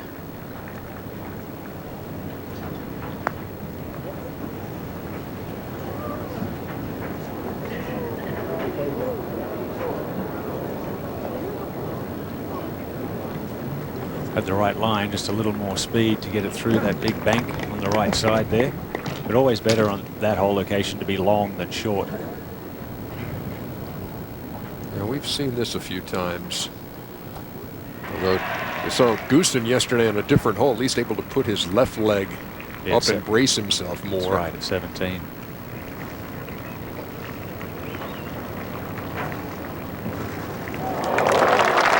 Earlier today didn't get it out of there, just a little cut shot, and he'll be disappointed that that didn't get that kick to the right and go all the way back down to the hole. That was a really good shot from there. Could have been a lot better. This was yesterday, the 17th by Retief Goosen again, that had his leg up there. Was a little more balanced than Sergio just was at 5, and this was a touch of class. Yeah, we were all wondering if he was going to be able to get it out or get it up over that lip. Made his birdie. Now live, Watson for his par at the 5th. Go. Similar to Stricker's putt, same angle, hard to hit it, firm enough to hold its line there. A lot of right to left. That's a 3rd bogey of the day after a bogey-free opening round.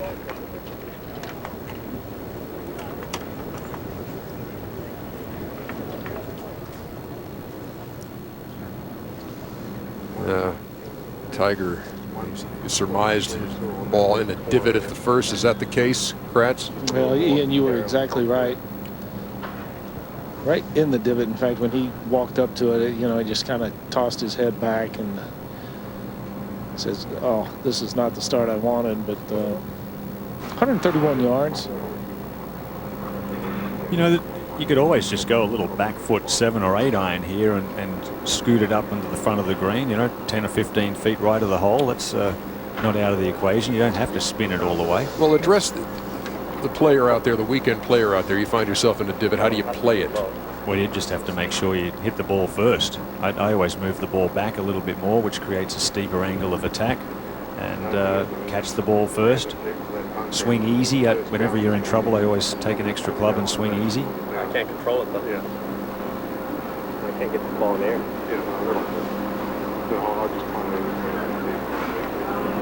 Yeah, and if you have one of these, your first strike of the day, and you walk up, do you think or allow yourself to think, oh, okay, so it's going to be one of these days, or do you let that thought process even enter? No, certainly Tiger wouldn't let that enter.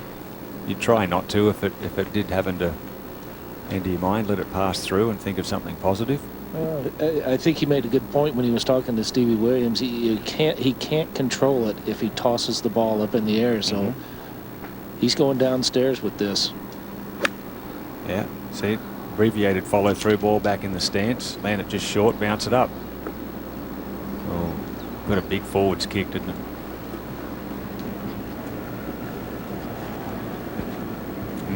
And more than likely he'll, well, depending on the lie, he may putt that back up that slope. That's a tricky little chip from there in the hollow. Second shot at the third now for Camilo Villegas. Jump. He's just a shot off the lead at 4 under.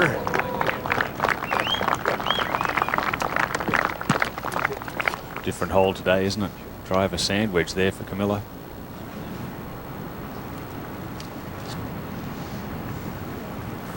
Now, co-leader Kenichi Kaboya, the search is on at 13.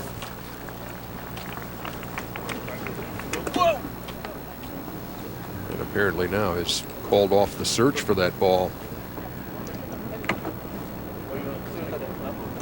So just as we talked about Tiger having yet to play and moving up the leaderboard, Steve Marino, who shot 68 today, figures to have the lead out right now. That's right. His day has been done for a couple hours now. And in that 68, he said he couldn't have shot one shot better. That was as low as he could have gone. You're allowed to take the ride in the cart back.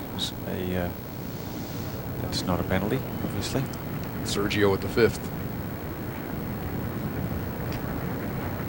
Just goes to show how steep that bank is there at the 5th.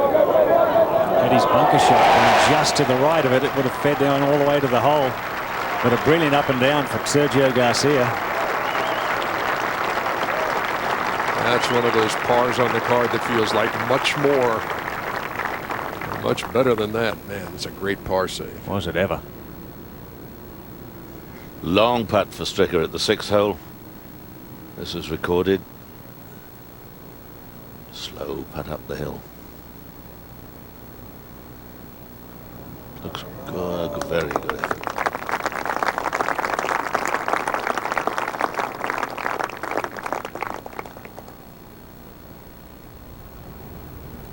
Back to the 4th, Vijay Singh.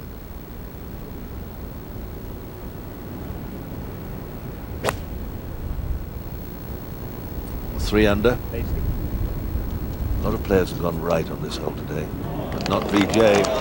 Could be a 1. Could be. Well, that makes it look very easy. Very easy. And now Kaboya back on the tee at 13 to play his 3rd.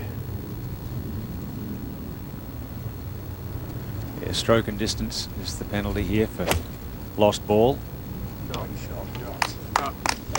A little safer this time, just a mid-iron down to the corner of the dog leg.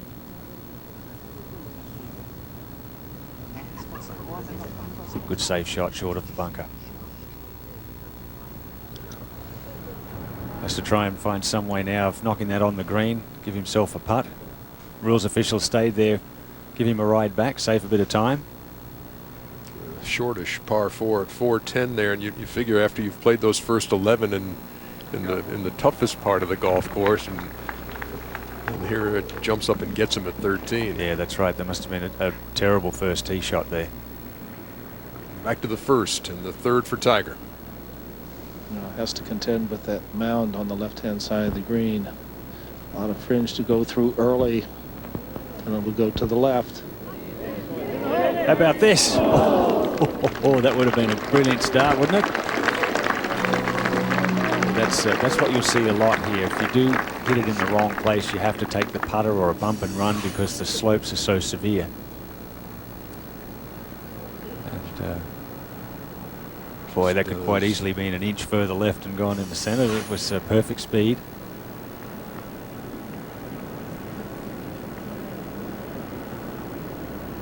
This was Lee Westwood's second at the first earlier.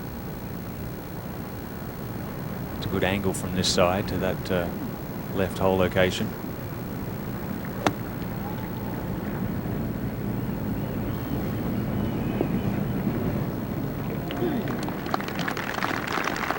And that one landed just into the upslope and didn't get that fiery first bounce.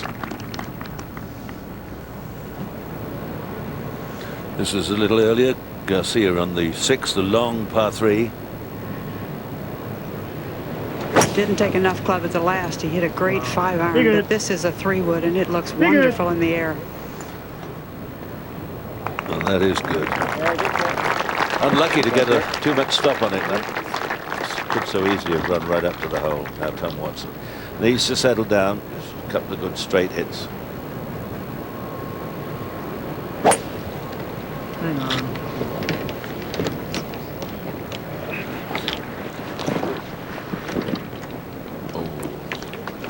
That could be awkward. Now back at the par 4, 13th and the 4th. After losing that ball off the tee for Kaboya. Trying to limit the damage here. Settle there. No, down the bank, just a little too aggressive. That will be a tough up and down. Just a plateau green there, no bunkers around it. Westwood, who birdied the first Thursday, did not repeat it.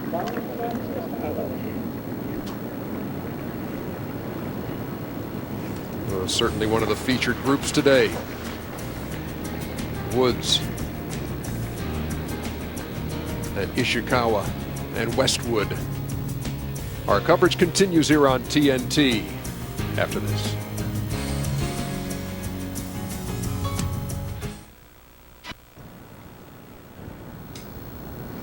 Back here at Turnberry, Tiger for his par at the first.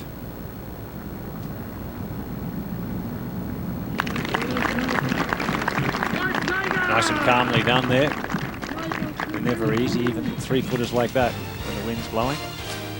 Coming up, top of the hour, second round highlights. That's Steve Marino, who is at the top of the leaderboard. Of course, they'll keep updating Tiger and Tom Watson on the course, and Jim Huber will reflect on the duel in the sun in 1977 at this very golf course. As we go to the second. And Tiger back into the wind. 3-wood playing for position.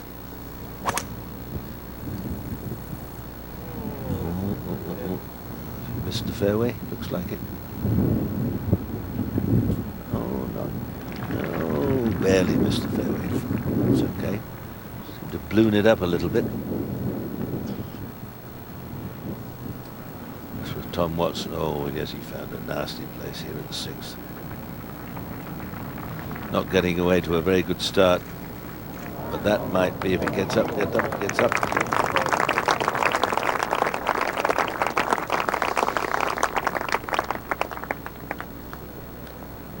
Started off so well. Now Sergio, after that very good tee shot, up the hill for a 2. Line and speed. No. Good 3 though today, the 6th.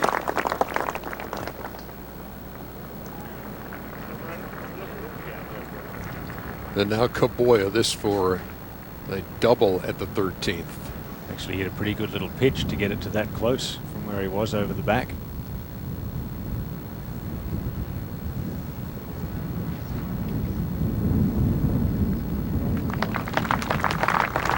Putting will be difficult on that green as well, with the being perched above the fairway and the wind swirling around down there, an exposed surface. Tom Watson for a par at the 6th. Slow putt, right to left. Oh, it didn't come. Hardly moves at all, so that's another shot dropped. Looking at his card, it won't appear to be look too bad, because there have been two short holes, 2 fours at the short holes, 2 par 3s in the first 6, and Tom Watson away to a bit of a shaky start. As we look out, Wales 9 miles away, sits there. Used to be about 4 families live on it, but not anymore. They left it for the birds, who make noise and mess. Over. Don't miss an all-new episode of Dark Blue, Wednesday at 10 Eastern, 9 Central, only on TNT. Tiger Woods at the 2nd, just on the very edge of the fairway. 428 yards back into the wind.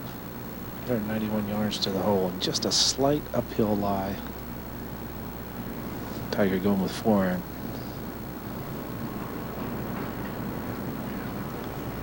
I reckon he's got to get away to a good start here, and a good start would be 2 under 4s in old money by the time he goes off the 6th green. That would be 4 at the first, 4, 4, 3, 4, 3. That would be a good start today.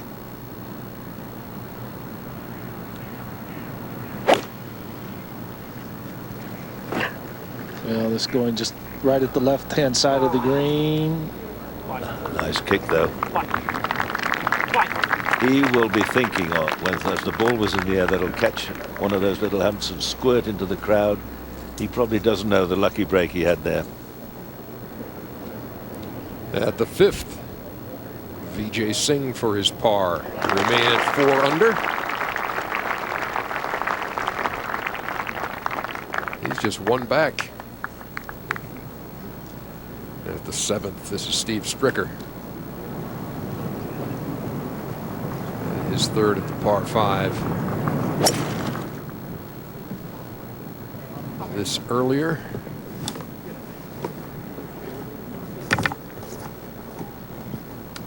And will it come down? No, so that is 4th awaiting at the par 5. 7th.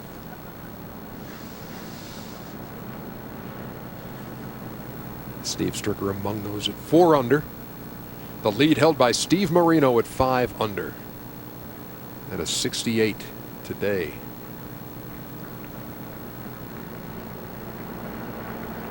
Back to the 2nd. Ishikawa's 2nd.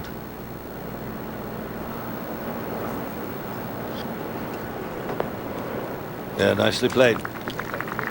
18 years of age, very precocious talent from Japan. Several young golfers. An Italian boy who won the British Amateur Championship a couple of weeks ago. He's here, Sarah. He's only 16. We're at the tee now at number 7. Tom Watson. Judy? I think it's doubtful that Tom can get there in 2 today, but maybe there's an outside chance. This is a good tee shot down the left side.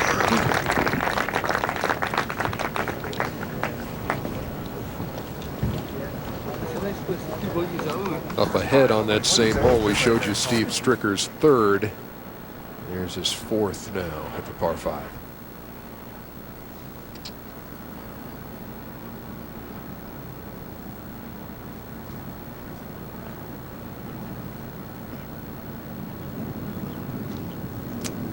Very delicately played, and he'll have that to remain 1 back. Let's get back to the 2nd.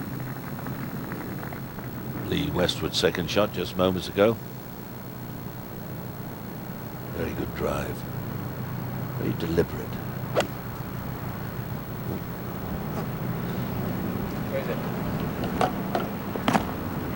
Well, they all favour the left side of the green. Quite a formidable hold today, and back into the wind. then downwind for the third, and then all against to the 11th. End of the day for John Daly. Did you? He will play the weekend here. Even par through 36. You get an air sickness bag with a pair of pants, I wonder. Man, that is loud.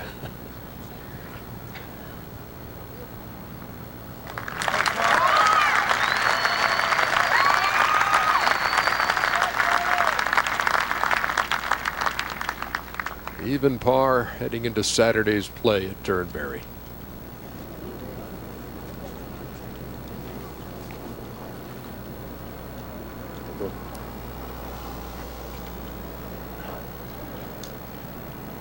The official cameramen all lined up, hoping to get that special picture. Second hole. Westwood. Tiger Woods playing together with Ishikawa from Japan. Peter, how do you feel Ishikawa handled that whole scene yesterday? I thought he did remarkably well. I thought he did remarkably well. That's one thing today, the younger player. They play so much golf, I suppose, if they're of a high caliber and they come from a country where golf is big stuff. They get lots of opportunities to play amateur golf, whether you're a boy or girl. They have things to play in, and they get used to traveling and going to other countries, experiencing different food and going through the customs and everything. They get mature very quickly if they've got anything about them. And the attention that you get, it's not like they've arrived in anonymity at a time like that. They're famous before they're famous. It's racing on a bit. Oh, it slowed up a bit, but a little bit wide. Westwood goes up marks. We go to Ishikawa at the 14th. This is back towards the sea, wind right to left.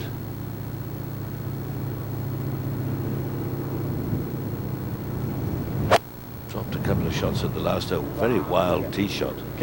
Never saw his ball again. Took 6. But look at this. Well. This would be a hard-earned par for Steve Stricker at the 7th.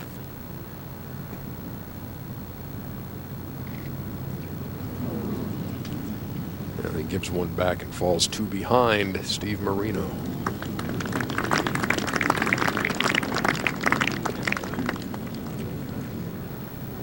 Now Tiger at the 2nd. You'll have some idea of the line. There's just a little bit of movement here, but you know, he's 30 feet away or whatever, that sort of distance. Maybe the last quarter of the putt, just slightly back uphill. Looking good. It's running out of steam. Just moving a little bit away.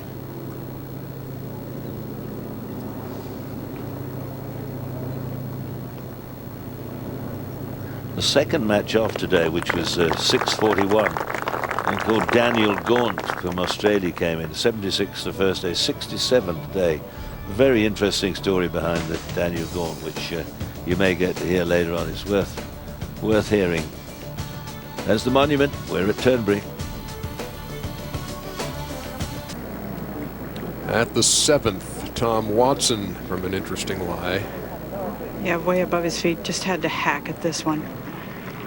Critical error. He laid up his second shot with an iron, and you saw the result.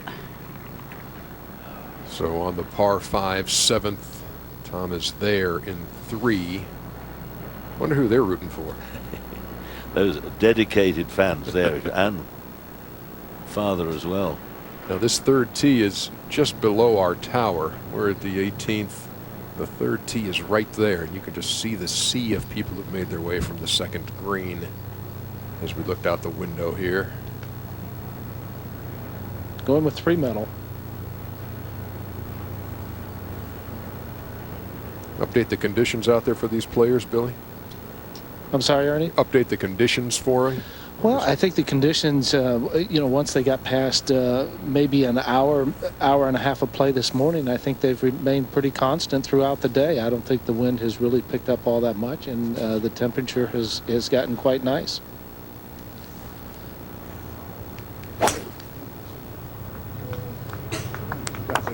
Much different look on Tiger's face today at the third as opposed to yesterday when he hooked one off the tee. Wound up with a bogey after he went through the green with his second.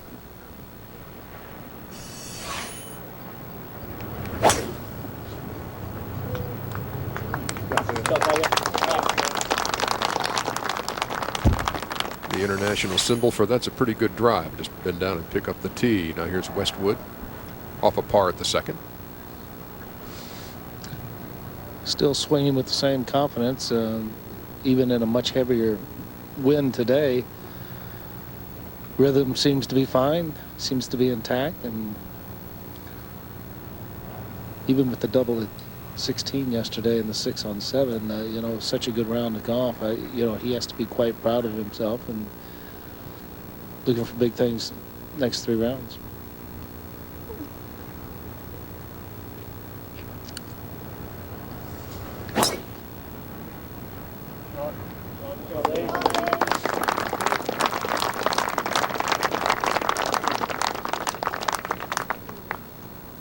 Up ahead at the 7th as that stays in the fairway at the 3rd. Sergio.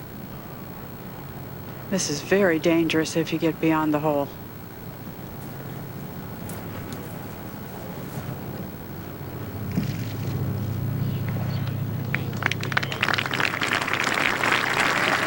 Well done.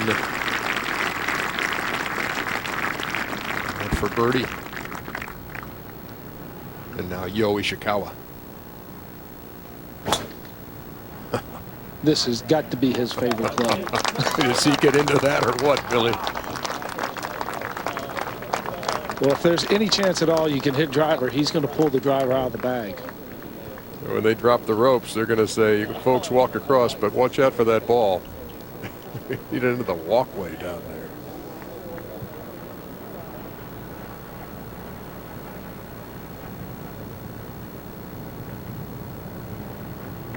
Kaboya for a birdie after that beautiful second shot.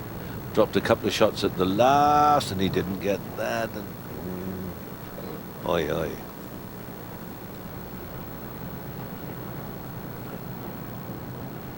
I'd like to know what that writing is on the sleeve of David Beckham. Has tattoos there, but he prefers to do it on the material.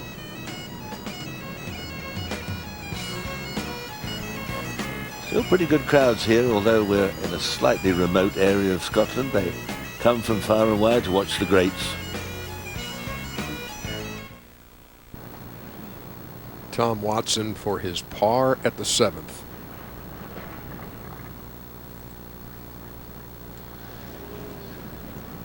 Oh, that's 4 in a row. Bogey free on Thursday. Birdied the first, 5 bogeys to go with it.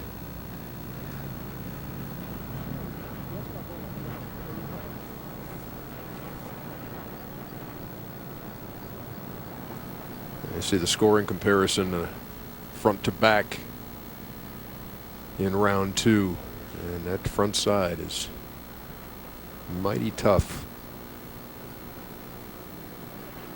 Par 70 layout here at Turnberry.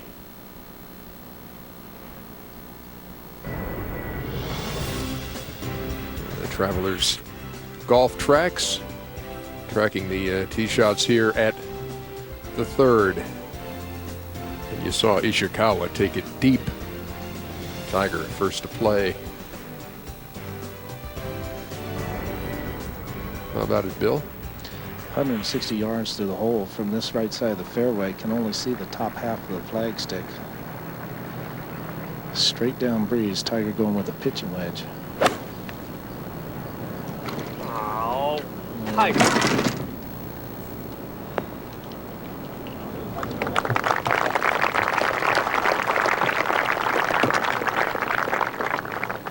Safely on, but not up to his standards, obviously.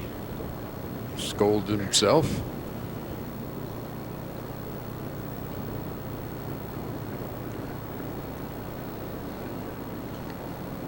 Westwood to play. Certainly can't get a better look than what Westwood has. Far left-hand side of the fairway, 150 yards through the hole. And come on, boys. Hey, wake up. so many photogs down the left-hand side. So many clicks out here prior to the guys hitting their shots. But this is the last opportunity for a lot of holes. As Peter Alice was saying, you know, 4 through 6, and then you can go ahead and add 7, 8, 9, 10, 11. If you can get through there, somewhere around even par 1 over par, you've played some really good golf. Also a wedge.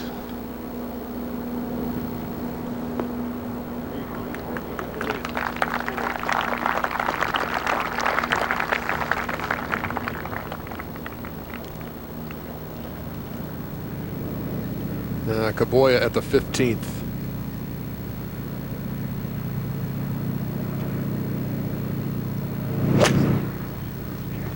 Had the lead outright for a time today.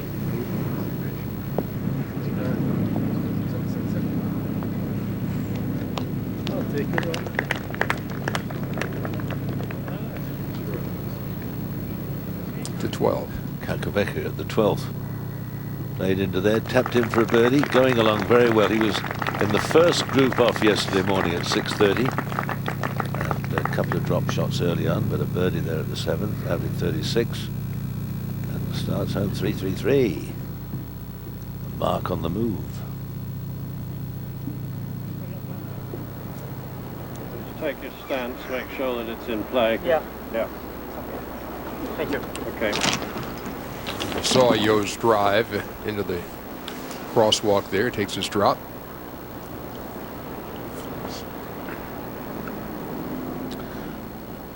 Quickly to the 8th, Steve Stricker's second shot into the wind, 454 yards.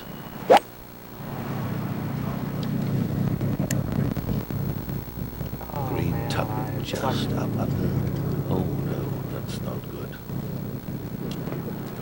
Look what he's left with, over the top with the flag on that side of the green. 125. 125 shot. A little left of the flag. Okay.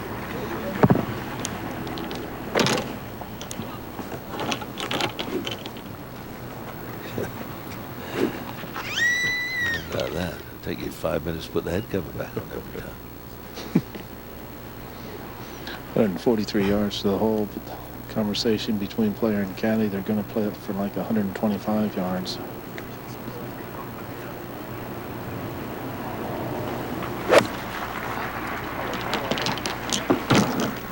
Pretty good line just left of the hole. I guess if Tiger can have a Tiger head cover, then Yo can have a Yo head cover. Go figure.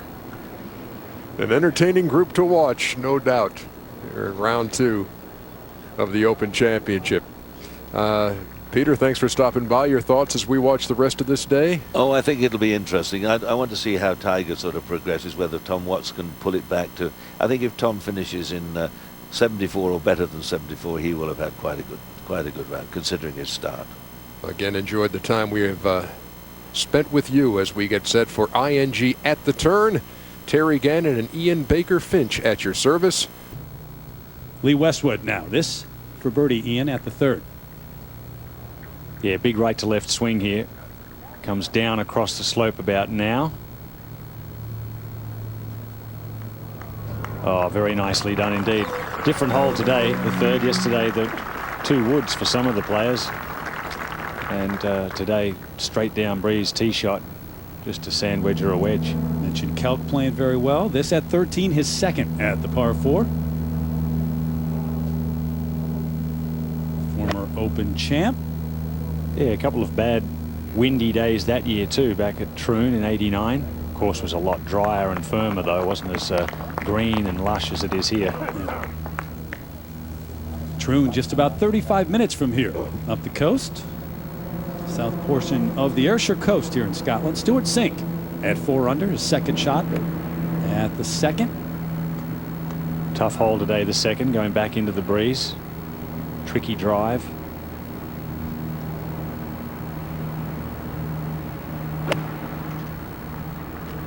Looked like a good looking swing. Right on plane on the backswing, held it off on the way through to punch it in low.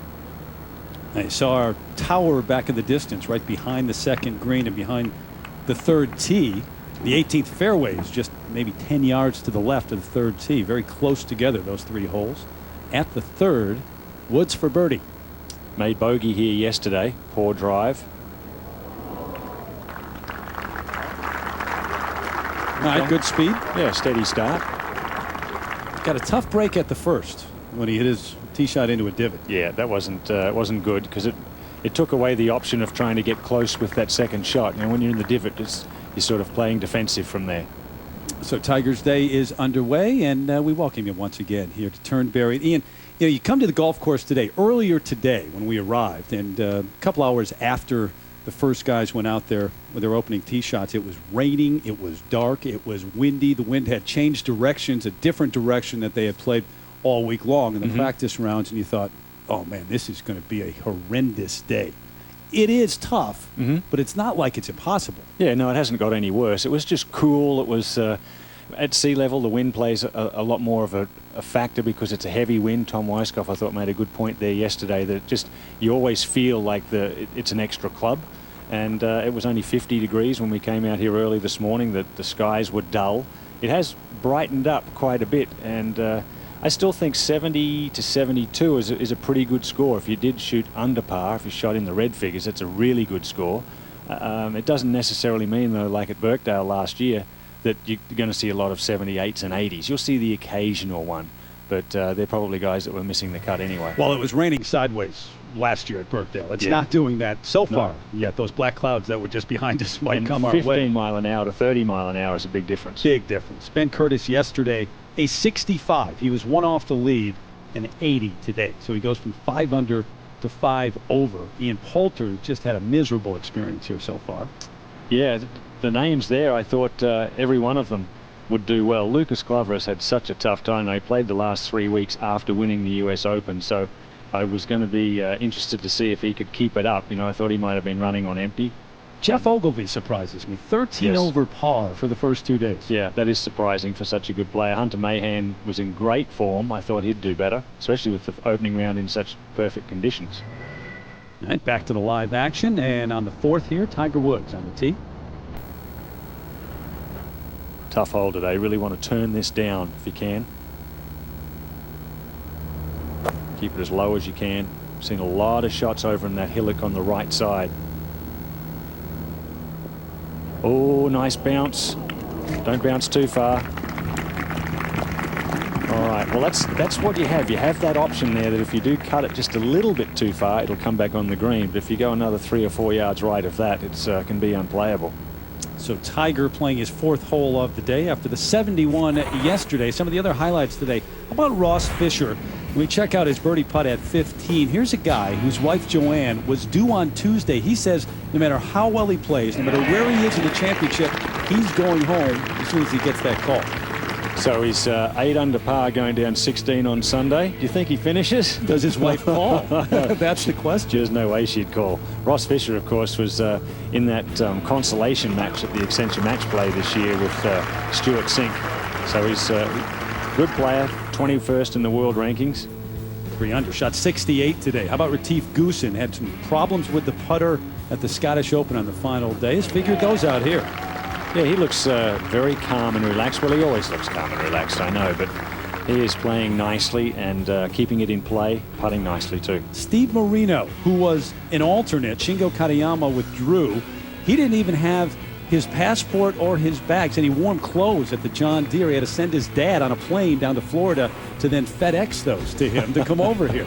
I talked to him in a practice round on Tuesday. It was his first time ever playing links golf, and he was just absolutely loving it. Said he was really enjoying the situation, the opportunity, and he's taken advantage of that. Great shot there at 17.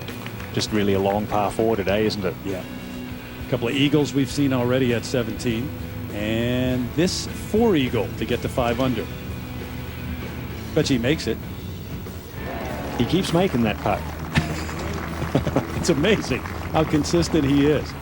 68 from Marino. He leads by 1. Started the day tied for 10th. Now he's in first. Kenichi Koboya, the 37-year-old from Japan, who played briefly on the PGA Tour for 1 year, has been back in Japan for a number of years and really struggling until this past season. And how about his finish yesterday? 5 under the last 4 holes, and then jumped out of the boxes with a birdie at the first, and another one here at the 4th. So, you know, a lot of pressure on this fella. Maybe a few of those photographers might leave Ishikawa and come over and watch Koboya. Although, maybe they did until he got to the 13th. Yeah, this was a terrible tee shot, a bad decision. Not a difficult hole today. Turned the corner at 12. You've got wind helping. And instead of just finding the fairway with a safety shot, he went for the big hit down the right and lost his ball over there somewhere. And no matter how many people looked for it, they couldn't find it. Had to go back to the tee. Ended up with a double bogey. He's at 2 under now. Steve Stricker coming in off the win at the John Deere. This is tee shot early on into the black clouds. Boy, that's a beautiful shot there at the 4th. That's a really good par 3. Just a shelf of a green, comes off the hillock on the right. Turnberry Bay over to the left. 5th has been difficult. And it's into the wind today, along the seashore. Yeah, it's really cool and heavy back in there. So many people come up short. A lot of hybrids on that second shot. And that bunker in front of the green drops a shot to get back to 4 under.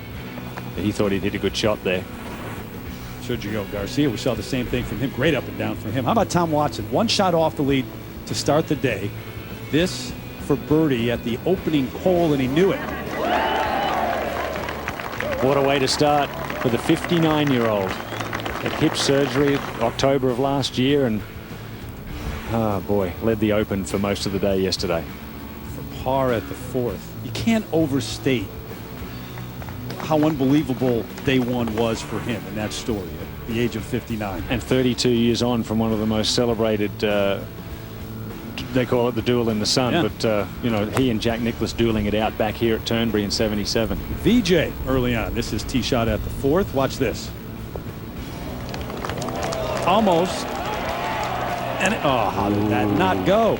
Just a little tap in 2 there at the 4th. That's a bonus. 2 under.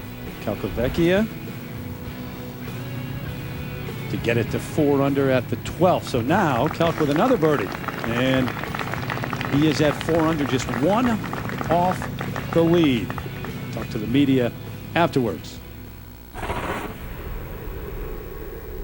Today was so much different than yesterday. It was like a totally different golf course. It played so difficult out there today. You know, with the wind and early, and then the rain, it was, you know, kind of raining on and off early. It was one of the hardest courses I've ever played today. Yeah, Steve Marino, 29 years of age and 77th in the world, a rookie back in 07, and he's gotten close, Finchy, but has not yet won. Yeah, he's a birdie machine, though. Really one of the good young players. He lives down where I live in South Florida, down in North Palm Beach, Jupiter area. Really, really good talent. I think he's only been on tour a couple of years, but I think he'll be a prolific winner. A day like this, remember early on in your career, having a day like this and seeing your name atop the leaderboard at an Open Championship, what can that do for a guy like him? Well, it gives you the feeling that you are capable of competing with the best in the world in the biggest championships in the world. I remember back at St Andrews, I was 23 years old in '84, and I led for the first 3 rounds, and that really is what gave me the confidence to think, hey, I can make it out here. I can play with the best, and I'm going to play in major championships. Well, that's what's going to happen with Steve Marino. He's going to think to himself, boy, you know, maybe I am at that next level. Maybe I am a little bit better than I saw myself before this. And it's just a great experience. You deal with all of the pressure of the media room and the attention. It's a really fun experience, good times. Especially when you're not expecting it. You're expecting not even really to play. And it always gets me. Yes, that's right. You know, the guys who go to that tournament, whatever it may be, the John Deere now, the week before, who have a chance. They might be the second or third alternate. And you see it happen all the time. They don't bring their passport. You wonder, you know, you have a chance to get in. Go ahead and bring it just in case. That's right. Yeah. There was a couple of guys last week that happened to, actually. Sean O'Hare a couple of years ago. Yeah, a couple of years ago. Yeah, didn't have one. And eventually made it to St. Andrews. Stuart Sink, this at the second for birdie. Made some good putts yesterday. Stuart Sink hold one from off the green there on the start of the back nine, and a couple of good ones coming in.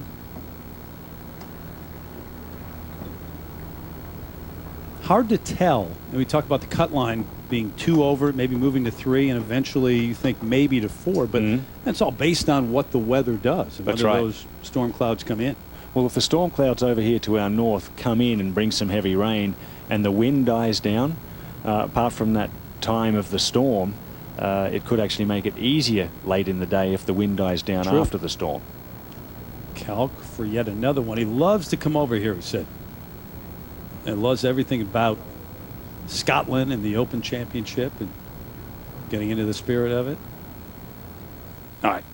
Tiger Woods now at the 4th for birdie. Get back to even par. Left to right. Down breeze, but slightly uphill.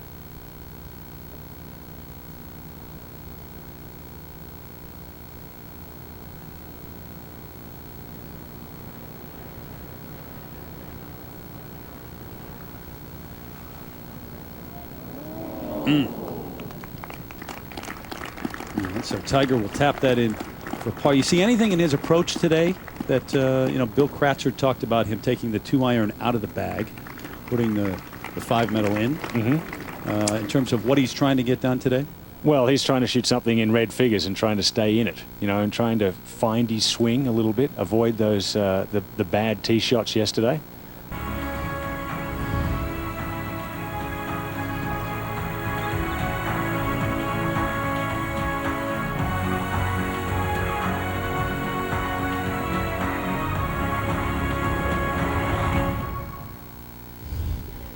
Countryside and the coastline here in the Ayrshire coast of Scotland. Back with a reminder for more on the Open Championship, including up-close coverage from the 9th, 10th, and 11th holes. Go to PGA.com. And for additional Open Championship highlights, leaderboards, and live scoring updates, go to OpenGolf.com. Out at 14, Mark Calcavecchia. Second shot from the fairway. Slightly into the breeze, right to left wind.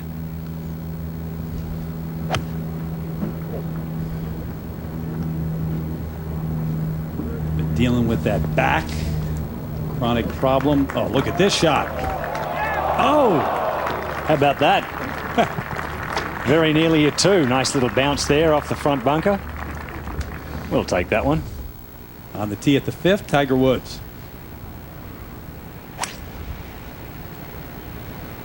Still with the 3-wood, even though he's going back into the wind. Just get it in play. Corner of the dogleg.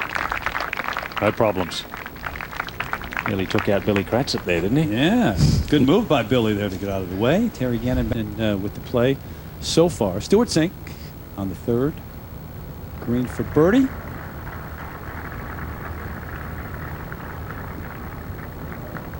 A little too much pace.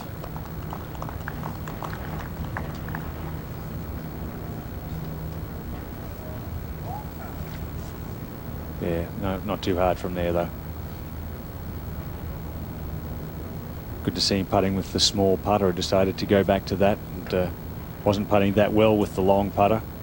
I thought for the last 3 or 4 years he was probably the best out on tour with the long putter. I like the way he stroked it, but decided to go back.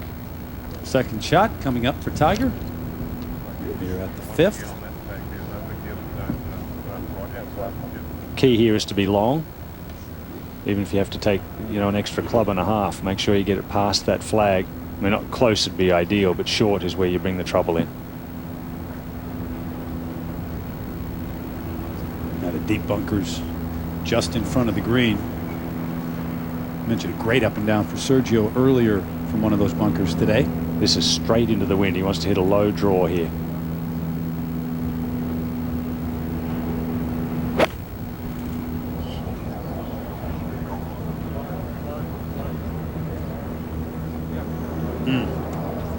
Just found one of those bunkers, the further left of the 2. This goes to show how long that plays. He hit that very solid and very low. We could see it take off. Doesn't look to be up against the face of the bunker. It looks like he's got a little bit of room in there. Yeah, he might have his left leg might be in an unusual position, but at least he's got to follow through. And all right, now Westwood, his second.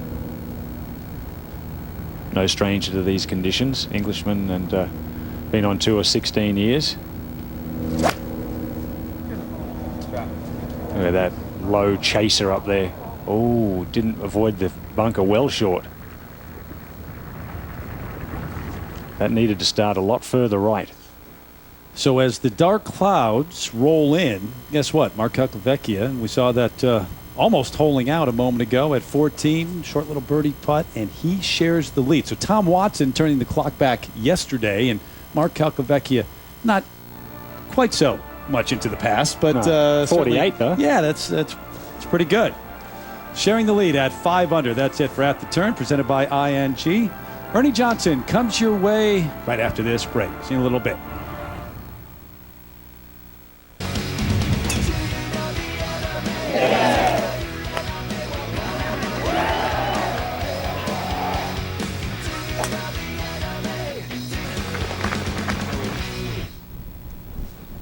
Just a few of the images of round 2 of the Open Championship here on TNT from Turnberry. Hope you enjoyed ING At the Turn as our 7+ hours of coverage continues here from Scotland. On Friday at the Open, where the lead is shared by Steve Marino and Mark Calcavecchia. Elsa Craig, anywhere from 10 to 12 miles out in the Firth of Clyde. And Curtis Strange, Tom Weiskopf have joined us. Bill Kratzer, Judy Rankin walking the course. Jim Huber, of course, with interviews. On a day in which the weather has changed, we do have wind, which we did not have yesterday. And at the 5th hole, this is Tiger's 3rd.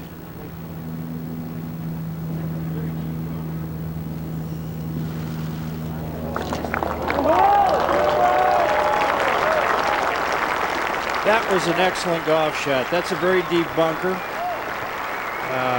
He's played out of the bunker, plays straight downhill continuously to the hole. So he had a good lie, though. He spun it well. Forward, though, at 15. And Mark Calcavecchia, co-leader of the Open Championship, 20 years after he won it this earlier. Yeah, Calc likes to fade the ball. The wind's coming a little bit right to left here and kind of down. Look at that bounce. Didn't see a lot of big bounces like that yesterday. The wind has dried this place out a bit, even though it's overcast. To 9. And for Tom Watson, quite a difference Thursday to Friday. Oh, how he needed that. He birdied the first today, but then it's been a string of bogeys for the 5-time champion. But a smile, a rare one on the front side for Tom Watson.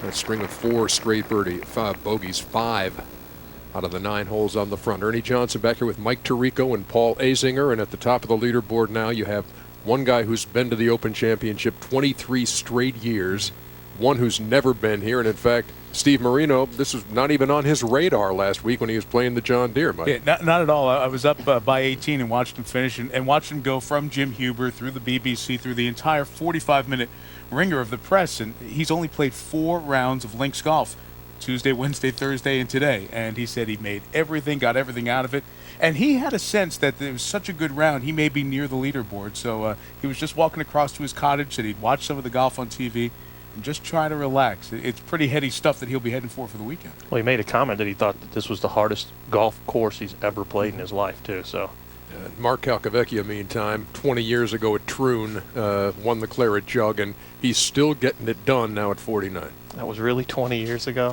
Really? Gracious. I was there for that tournament, and I remember how well Mark played. But, you know, now he's kind of like the walking wounded. He's got a bad back and a bad foot, and he's high on Percocet.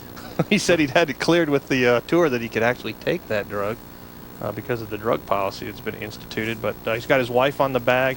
He's also dealing with some emotional issues. His best friend, Ken Green, got in a terrible car accident.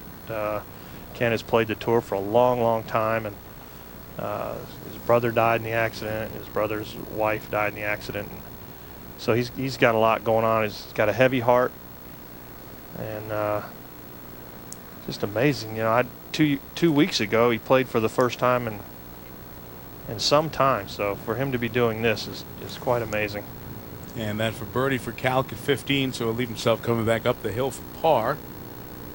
2 under on the round today. Very few rounds under par. The par 3 fourth, Stewart Sink, hole location right, missed it right, second shot. Well, we saw Tiger's ball bounce out of here. He hit just below where Stewart is. This is 15 to 20 feet. Oh, no. Oh, no, that's not what you just can't do that. Oh, he tried to get it. He tried to hit the miracle shot there. Boy, now he's got the same shot. To 5. Tiger Woods, 5 feet. A little bit of a break to the right. This is for par. Center cut. So he escaped disaster on the very difficult 5th today. Back to Stewart Sink's problem. Yeah, third shot here at the par 3 fourth. And Paul, you want to be careful, because if you hit one that gets going, it runs away from you real quick past the green here. Oh, just like that. Yep. Whoa. Whoa. Oh, I'm telling you. Well, he's a good 10 to 15 feet above the hole there, and he tried to take a chance on the first one, and boy, now he's looking at double. Remember all the talk yesterday, all those rounds under par, 50 of them? 4 in the clubhouse, and not a lot of people in red figures out there. So that lead's been sitting on 5 under for a good long while. Woods a half dozen back. We'll watch him as we go through the late morning and early afternoon with you here on TNT. TNT. And EJ back over at the 4th, Stewart Sink for 4. You know, Mike, sometimes a hole like this plays more difficult downwind, especially when the pin gets in the front. But today, into the wind, 169 yards, and just it's not the gimme it was yesterday. We drop a couple, we go to the 6th. Tiger Woods on the par 3-6, playing 233 yards today. Curtis with the 5 wood in the bag, going with the 5 wood, taking it down. Good looking shot here right at the center of the green.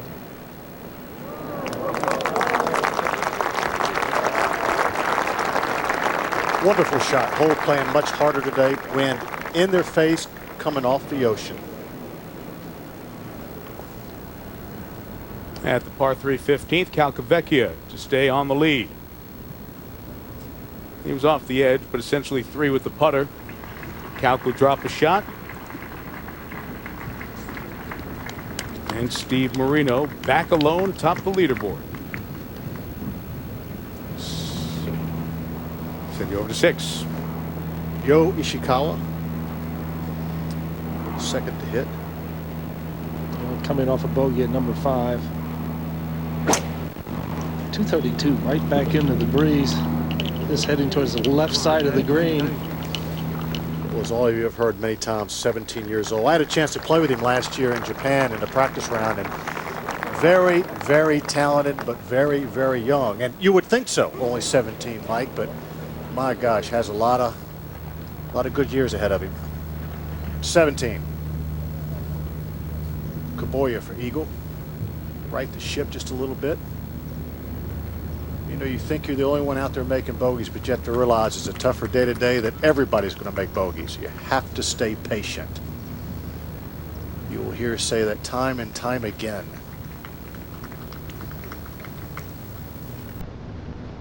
Not bad. Not bad. Steve Marino is on top of the 138th Open Championship with that 68 up today. And Mark Calcavecchia just dropping out of that share of the lead. For Tom Watson, it has been a rough front side. 5 bogeys, a couple of birdies, still on that first page.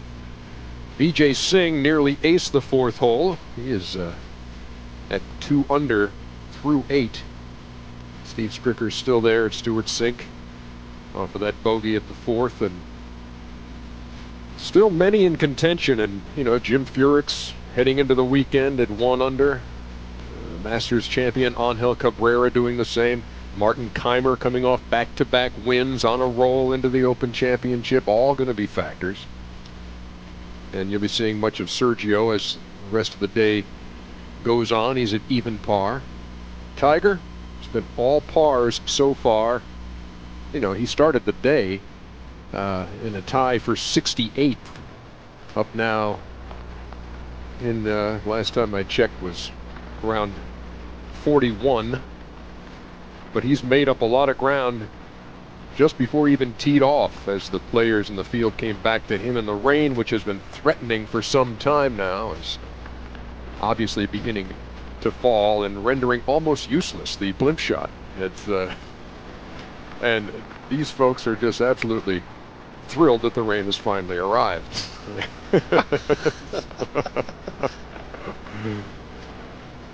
Tom Watson 2 under as we correct as he plays the 11. There's a good look at the Weeburn at 16, which claimed its share of victims on Thursday. And it's certainly a different kind of a day than we had on Thursday when the conditions were absolutely ideal. There was none of this. There was very little wind. And as we pointed out earlier, as Mike was talking about the number of rounds in the 60s, 50 of them yesterday. And we'll see how long this sticks with us as we look at Yo Ishikawa. The young man from Japan. Right at flag high here on 6. This green has a lot of tilt in the back portion of this green towards the front of the green.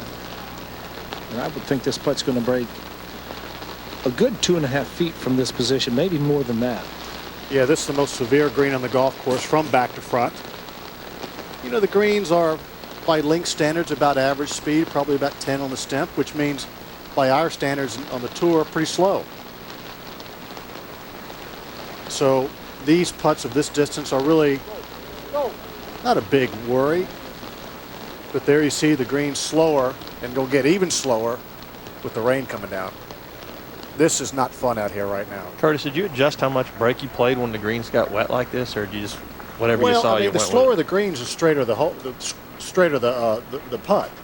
When you have fast greens, you have to play more break, and I don't think that is instinctive. I don't think you consciously think about it. 10. And Tom Watson having made the turn. And it's always deceiving when you see rain.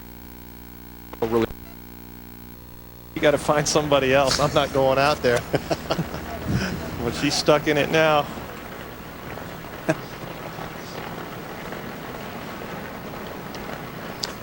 Now Tiger Woods for birdie. Down the hill. Pretty nice little break from left to right, probably about 8 or 10 inches out on the left. He's got to get something going, got to make something happen.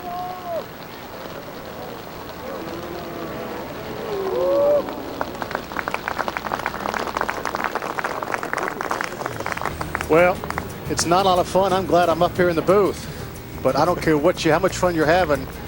You got to persevere. You got to make pars and maybe slip in a birdie. Mark Calcavecchia won off the lead at the Open Championship, and Zing, we go back 20 years to Troon, and Mark Calcavecchia hoists the claret jug that year in a playoff with Greg Norman, Wayne Grady. Your thoughts? Well, I do remember Norman hitting this tee shot right here and reaching this bunker, and that was his undoing, and he knew it. I think he felt he took the club that wouldn't reach the bunker, and I don't believe he finished the hole. But boy, Calcavecchia really such a good ball striker. Even now, he's a terrific ball striker. And he deserved the win. He earned it. 89 at Troon, and now one back. By the way, the footnote to that story, a tie for 8th for Paul Azinger. Well, there you have it. 1989. It's nice of you. Zinger too modest to share that with the country. I knew he would not. He was not going to go there. I felt compelled. Boom, boom.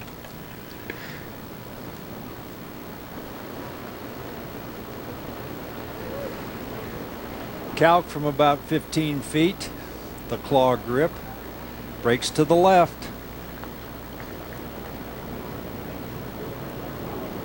A little wide to starting with. But that's a good 4 on that hole anytime. How different the conditions. Some of these holes are playing 4 club differences compared to yesterday. Yesterday this hole was a 3-wood or a driver and a medium iron. Today it's a wedge or 9-iron for a second. Back to 10. And a birdie try for Tom Watson. Well, this one's uphill, pretty makeable. Just a touch longer than the one he just made at 9. Conditions are improving. Still raining, but it is not sideways any longer, and it may just clear up.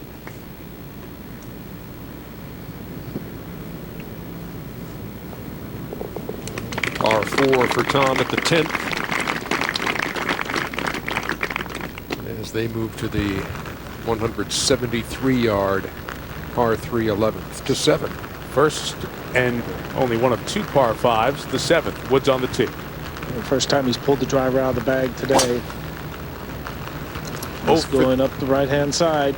0 for 3 hitting fairways with the driver yesterday, Bill. A couple bunkers up that right, but he stayed short of them. The wind is into and left to right. Off the Firth of Clyde, and the tide's coming in and the wind's picking up. To 10. Sergio Garcia with a birdie look to take it to 2 under. This takes a pretty good swing to the left.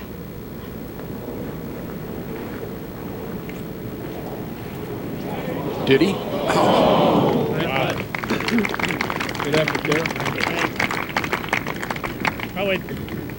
Let's go back to 7. And Lee Westwood on the tee.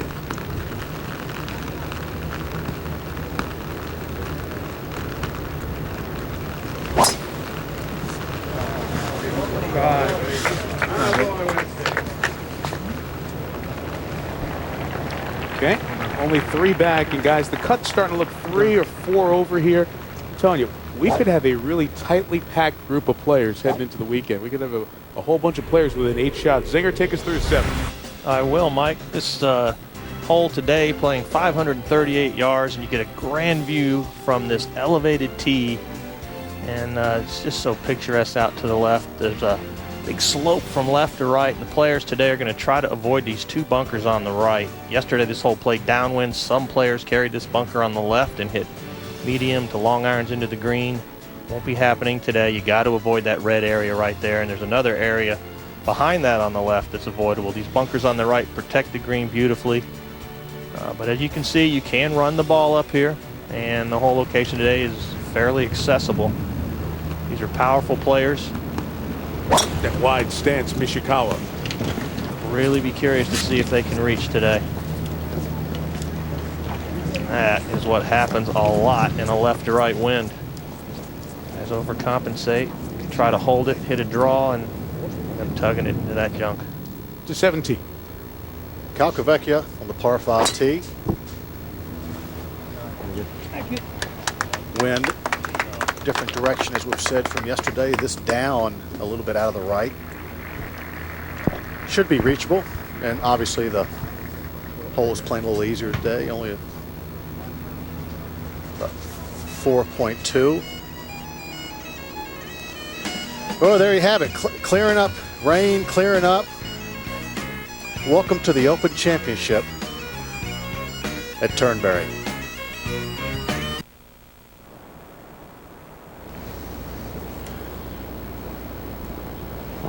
Back here at Turnberry. And Tom Watson on the tee at number 11. 173, the wind should come, well, almost helping from the left, but it's pretty quiet at the moment. Tom hit a 7-iron. Tom hit a 7-iron well, just past pin high at the par 3 11th. One TW from Stanford to the other. Woods at 7, second shot.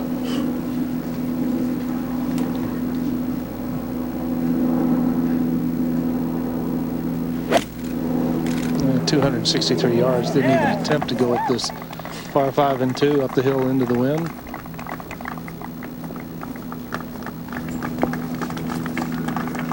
Well, playing just under par today. It's a half stroke tougher than it was yesterday with the wind flipping around.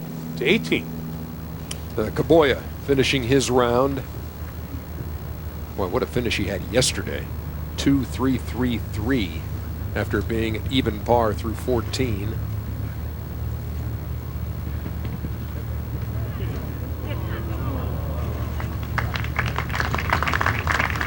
And so a tap in for par at the 18th for Kenichi Kaboya,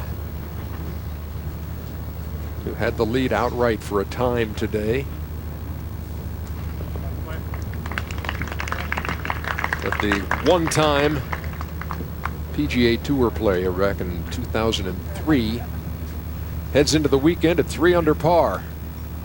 Very much in the hunt, just 2 back to 7. Hung in there nicely after that lost ball on 13. Westwood second. Going with 3 metal.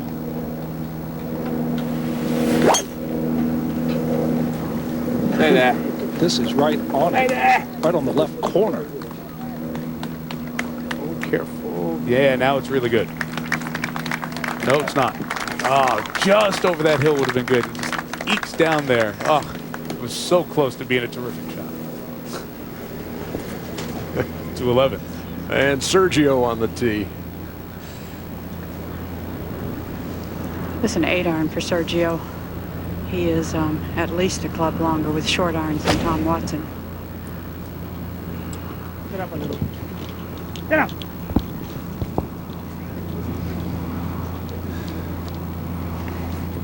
Needed a little more. So they make their way to the 11th green here at Turnberry, where the ever-changing weather has changed again. It's relented a bit. The sideways rain has stopped for the time being. Steve Marino leads it by 1 over Mark Calcavecchia.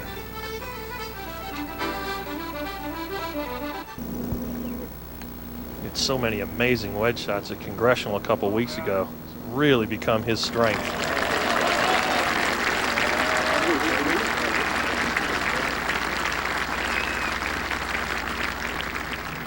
'17.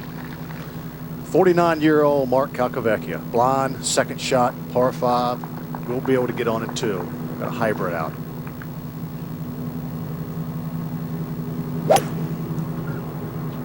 Boy, that swing hasn't changed over the years.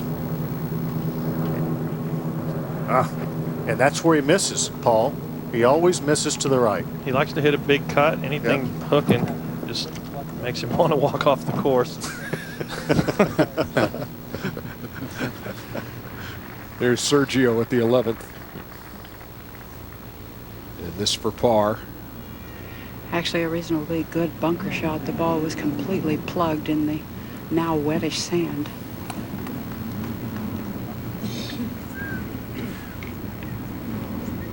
So he'll give 1 back at the 11th. We go back to 7.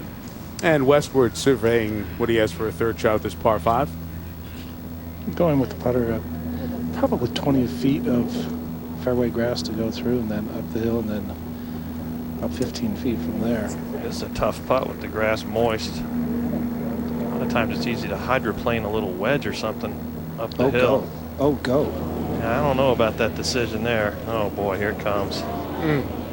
When the grass gets wet, of course, obviously it's a lot tougher to judge, but it's so easy to hit a little pitch and have it hydroplane off the grass, and it just skips so nicely through there. And of course, you know, Westwood's got a lot of links experience, but feels more comfortable with the putter. That's a new little area there that they've created, kind of a chipping or pitching area, and it's significantly lower than where the flag is. There's a good look at it. Plus you have that little mounding, and he has to go up probably the steepest part of that little mound. In fact, right along the spine of that ridge.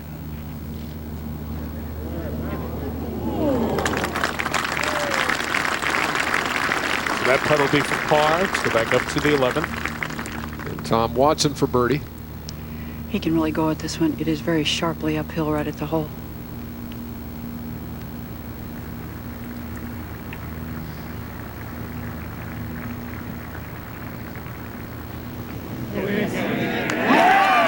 time is 3 for the 5-time champ. As the conditions worsen, Tom Watson gets better. It's been tough all day, though, really. And actually, now the wind's actually laid down, so you really never know what you're going to have here. The rain comes through, the wind picks up, it's blowing sideways, the rain quits, and now the wind quits. So, maybe these guys are going to catch a good break here in their finish. We saw Ishikawa at 7, his drive go in the rough to the left. There in 3, here's his 4th Billy. This time he's going to chip it. Yeah, he's going to just do exactly what Paul was saying, just kind of chip it up there, let it hydroplane up that, scoot. You don't land it on the green when you try to hydroplane it, and you see that ball skip up there rather nicely. There's no resistance from the grass when it's wet. Let's go up to the 12th and Steve Stricker, his 3rd shot. It's 451-yard par 4. Well. Strick needed that.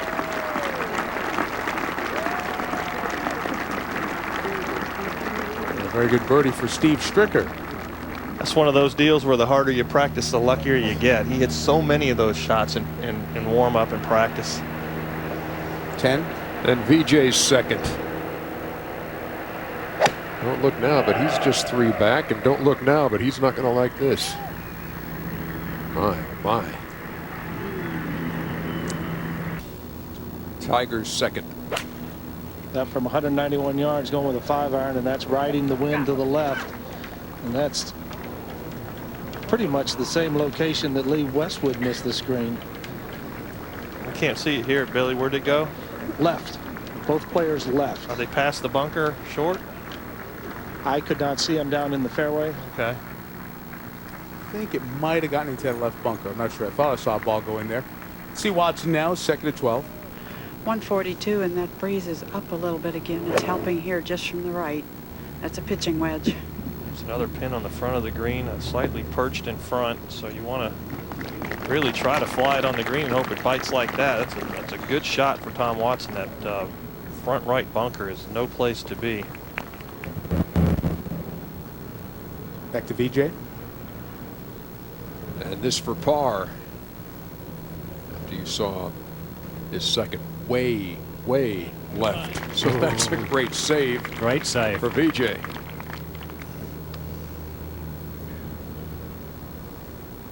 Steve Stricker's 2nd shot here at 13, par 4, dog leg to the right. Pin's located in the back right, protected by a tier, and you do not want to go over this green.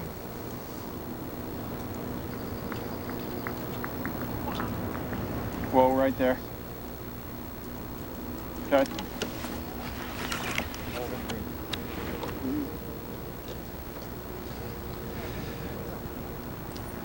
Sure. Number 13, dog leg to the right, 410-yard par 4. Elevated tee, some 30 to 40 feet above the fairway. You don't want to be right at any time.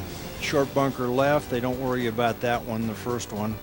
And they try to play down to that 270-yard marker, probably 15 yards short of that. They play up to a green that crosses the angle of play by about 45 degrees, and it's split level. And look out the window of our tower here down the 18th fairway and watch Mark Calcavecchia's 2nd.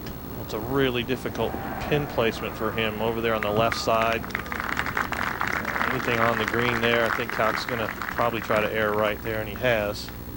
He was working earlier this week with Peter Costas, who was over here working on Paul Casey's swing. Spent a couple of hours with Calc, and he was hitting weak cuts. Pete Costas told me he started trying to get him to hit some draws and some pulls just to change his angle of attack, and Calc's obviously playing pretty well. Tiger did find the bunker with his 2nd at the 8th. Kratz. And Westwood has found the rough on the left, and Tiger with this bunker shot. This might be the toughest bunker shot on the golf course right now. You know, is he too far to blast it, or is he forced to blast it because of the lip? Well, he's got enough room to get it up and over the lip. I just think that's the shot. You know, he's trying to catch it just a little bit and run it up that slope.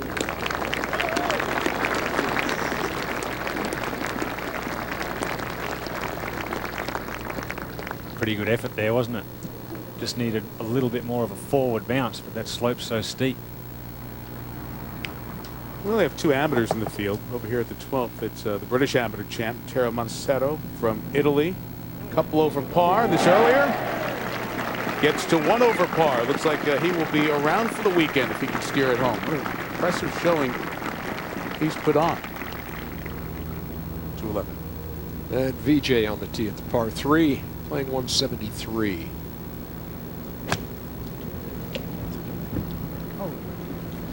Left to right against.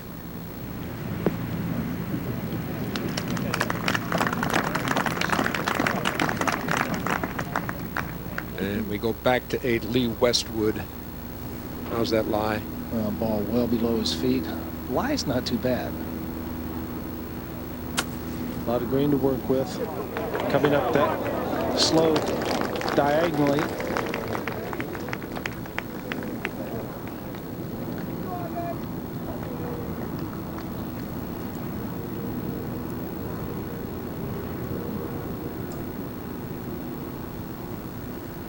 Come back to 12. If you're just joining us, Watson birdied the first with 6 under, bogeyed 5 of the next 6. This birdie putt up shy, but Tom has made birdie at 9, birdie at 11. 59 years old, still hanging in there, 2 off the lead. So we go to 13. Steve Stricker's third shot. Advantage as he's playing into the wind. Probably lofted up here.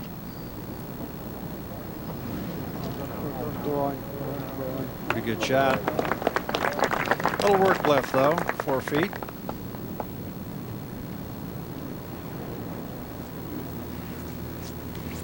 Watson made his par at 12, and here at 8, Yo surveying a long birdie putt. Tiger with a par putt to come, and Westwood just off the back. Ishikawa down on this lower tier in the slope in the ridge that I was talking about. From this angle, he's going to have to come up it diagonally, and it's going to be tossed to the right about halfway through that slope.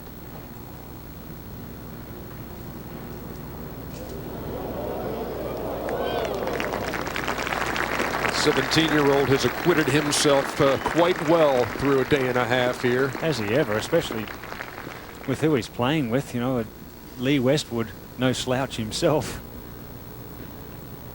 And Tiger Woods not playing as well as Ishikawa, really, the first couple of rounds. Now here's Calc at 18 now. This will test Calc. This is a long putt. And, he hadn't had a lot of long putts here the last few holes. Calc's hit it quite well today. You want to try to 2-putt if you can. If it goes in, that's just a bonus.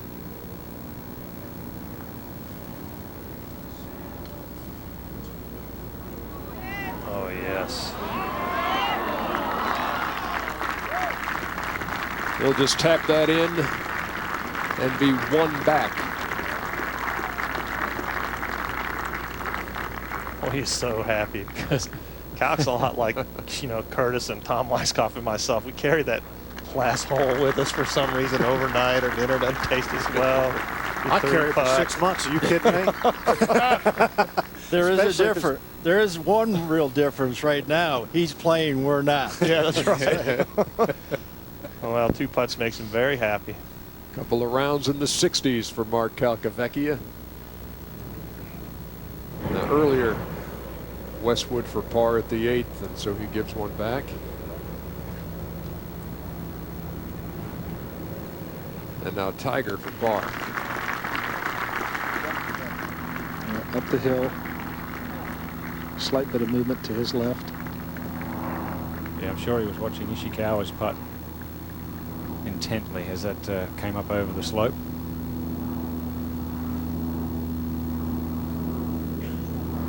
A little bit of moisture on the greens uphill, a lot slower than he expected.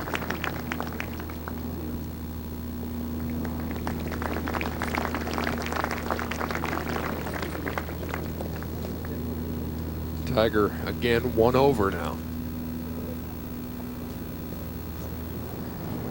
Stricker for par at 13.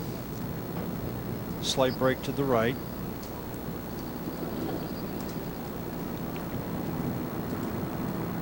There it is. Everybody has missed that short putt.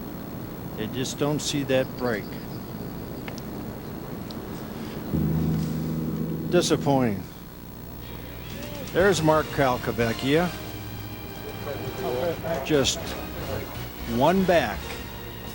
Steady play today has kept him there. Of course. Near and dear to your heart. Yes, sir. There you go.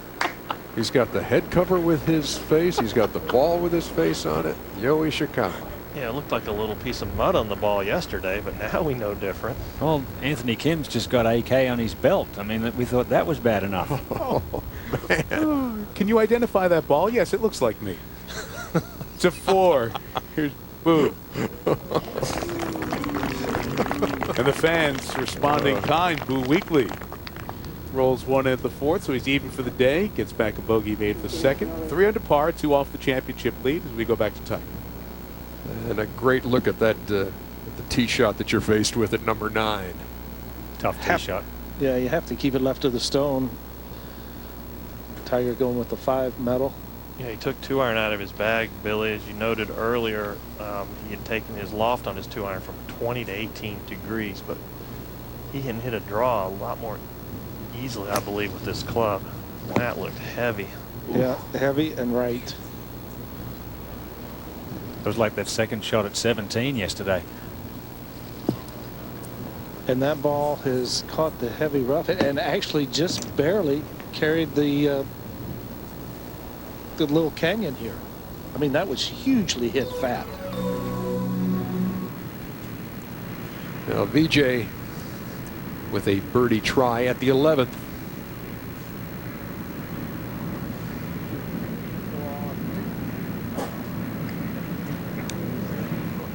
Uphill into the breeze. Always hard to hit it firm enough, and once again, just that little bit of moisture on the surface. Let's go on up to the 7th and check in on Stuart Sink, who we saw making double earlier at the par 3 4th. This for birdie. He followed that double at 4 with a bogey at 5, so Stuart Sink gets 1 back. 2 unders, only 3 off the lead, right outside the top 10. Mark Calcavecchia. We're at the 13th, par 4. Well, he restrained himself, hit the iron off the tee, and just a pitching wedge into this green. Oh, 50. Big high shot. Spin.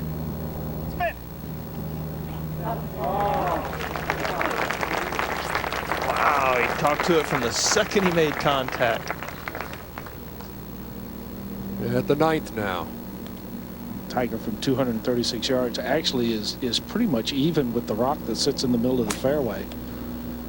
Well, Tiger going in there with that 5 metal. Sorry, Billy, he choked down on that about 4 or 5 inches, didn't he? He was way down on it. Yeah, it was a lie that was okay. You know, wasn't great, wasn't bad. That likely could be the worst tee shot Tiger's ever hit. I mean, you think about it. He's hitting a fairway wood off a tee. It's just unbelievable. That ball couldn't have gone more than 200 yards. Tom Watson here at the 13th green for birdie. Tom, the last 2 greens, he has taken a good long look when he had a moment at leaderboards to see exactly where he stood, even though this round hasn't been perfect. He's made quite a little comeback in the middle of it. Judy, since the 11th, though, he's hit some quality golf shots after making that birdie. About 15 feet. Never had a chance. Still, par is always a good score.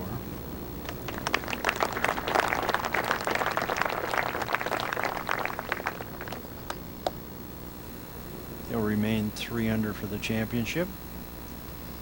Forward to 14. Steve Stricker second out of the first cut of rough. Good lie, though.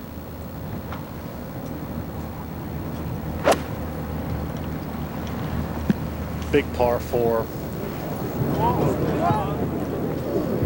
And a big pull. Probably aided by the rough catching between the ball and club face. Boy, we're seeing a different game today. Tougher. Back to the Open Championship, top of the hour. IMG at the turn. Terry Gannon and Ian Baker Finch with the second round highlights. Of course, keeping tabs on Tiger in the course of his second round with continued live coverage.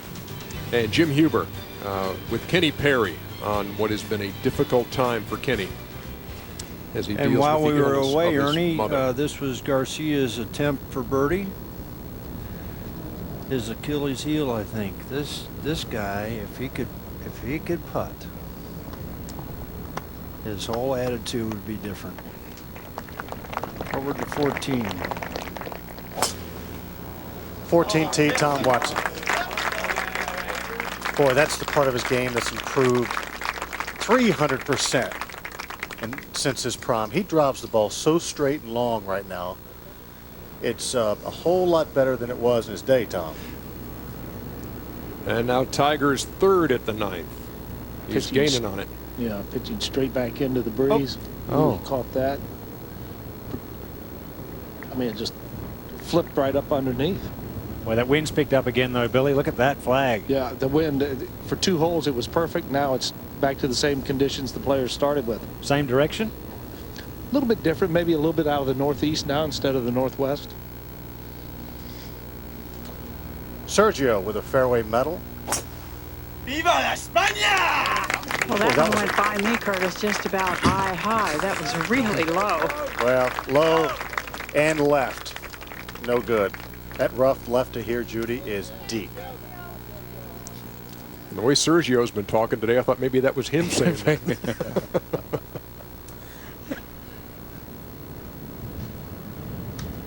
Boo Weekly at the 5th.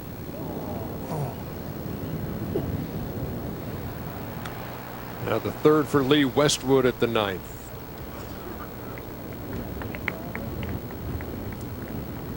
It's not as easy as you may think, those little pitch shots on the greens like this with the wind howling from the left.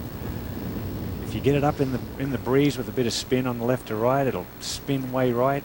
It's tough. Let's go up to the 12th. VJ to get to 3 under par and a tie for third.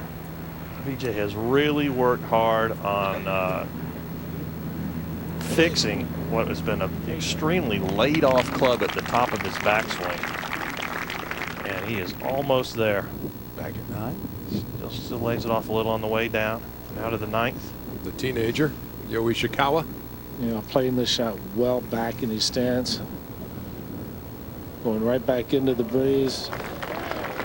Certainly had the best opportunity from that angle to get it close. That's right. Back into the breeze is so much easier than cross. And that you can see the ridges there on this green. Tough green. Well, the only thing I had in common with this kid at age 17 was that neither one of us shaved. He is really some kind of player. You shave now, do you? Barely. Okay. Let's go to the par 5, the 7th. Matthew Goggin. Try to get within one of the lead.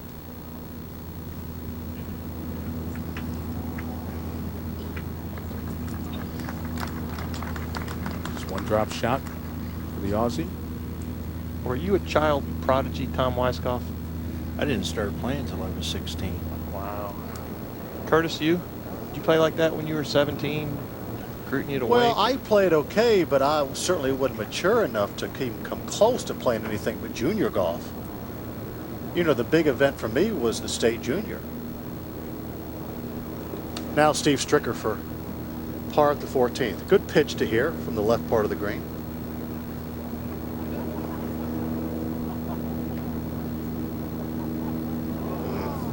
That's a couple of short ones he's missed, and that is his strength.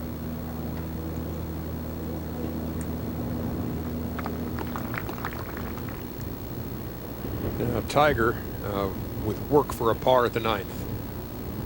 Slope, wind, everything working to his right. I mean, you can pretty much put as much break in this putt as you like.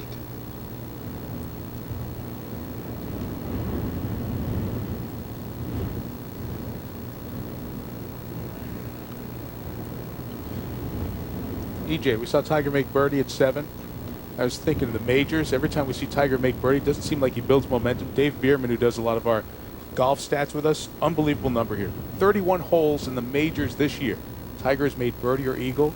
On the very next hole, he has made bogey 8 different times. So often, all momentum stunted right away, and that's very atypical of Tiger. A little bit of what's happened to him in the majors this year. And he's about to go birdie, bogey, bogey here. Yes. And finish out the front side. That's interesting. Because normally you make birdie and the momentum's on your side and you feel freer and easier on the next hole. Now Sergio Garcia, the left rough, 14th hole, second shot. Judy? Not a lie at all. I don't think he can do anything really but try to get it positioned for a third shot, and I don't usually like to second guess, but I can't imagine not hitting your driver here today. The first right-hand bunker is 300 yards off the tee, and it is playing really hard back up into a right to left wind.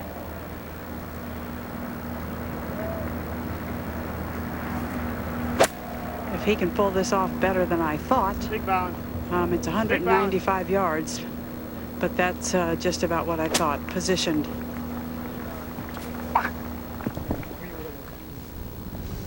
Now Lee Westwood for par at the 9th.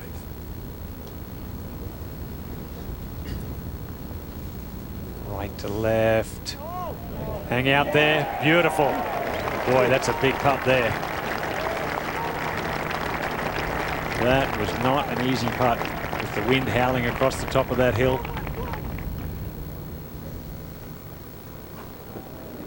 Watson over there at 14. Tom Watson. You know, I can't say enough about how well this man is playing this year in the Open Championship. He loves the game over here, but to play with the youngsters. Well, I think his swing has gotten better too. He's not quite as shut at the top. That's why he drives it so pure and long, and that long swing, great tempo, and what a competitor. Now that just shows you what a competitor this guy has always been, to have made 4 or 5 birdies and bogeys in 6 holes, and then to come back to where he is right now into position again. Now, Curtis and Tom, this is one of your contemporaries. I want to ask you guys, at 59, soon to be 60, are you surprised that he's hanging in here on day 2? No, I'm not surprised he's hanging, just for what Tom Waskoff just said. He's a tough little booger. But I'll tell you what, what surprises me a little bit is he's still got the length to compete. Now, he's hitting much longer shots in these greens, and there's another good one. But he knows how to play these links courses. Bruce Edwards told me a long time ago that Tom Watson, even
Iron solidly into the green. it creates momentum again. Everybody was all gaga and tripping over ourselves about, wow, Greg Norman in contention. Forget that. Tom Watson, 5-time winner of the Claret Jug, in contention on the weekend. He's just 2 off Marino's lead in the second round. On TNT. Look at that boat listing over on its side. Just a few minutes ago, there was no wind at all. And now look. No, thank you. You know, the conditions are just, you know, like a yo-yo, just up and down, back and forth. And these guys are bearing the brunt of it. Stewart Sink trying to get it to 3 under up the hill. And in the cup. Oh, that's a great roll. Stewart putted with the belly putter for a long, long time, and as a result, he's decided to go back to the short putter. He releases it better. That's Tom Watson for birdie on the 14th hole. Anytime you par this hole, that's acceptable, but almost as green as I've ever seen a links course. It's in perfect shape, but almost, to me, just a tad too soft. But obviously we can't control the rain that they've had this summer here, but it is very, very well conditioned. There you see Steve Marino from the University of Virginia. 5 under par. Now over to the 6th, par 3. Boo Weekley with a driver, 233 yards into the wind. 3/4 swing, it looked like. Oh, you know he crushed it. Well, he looked like he was probably going to try to hit a 3/4 driver and knock it down. Tiger at the 10th. This is a provisional. Yeah, something's gone haywire with Tiger this week, and he just hasn't been able to put his finger on it. Well, this wind is cutting across this fairway so hard right now. It's almost impossible to keep the ball from going to the right. Where'd the first one go, Brad? It went way right off, and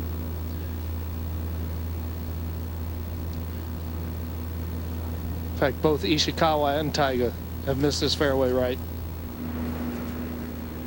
If he's not careful, he might miss the cut. 15, Steve Stricker.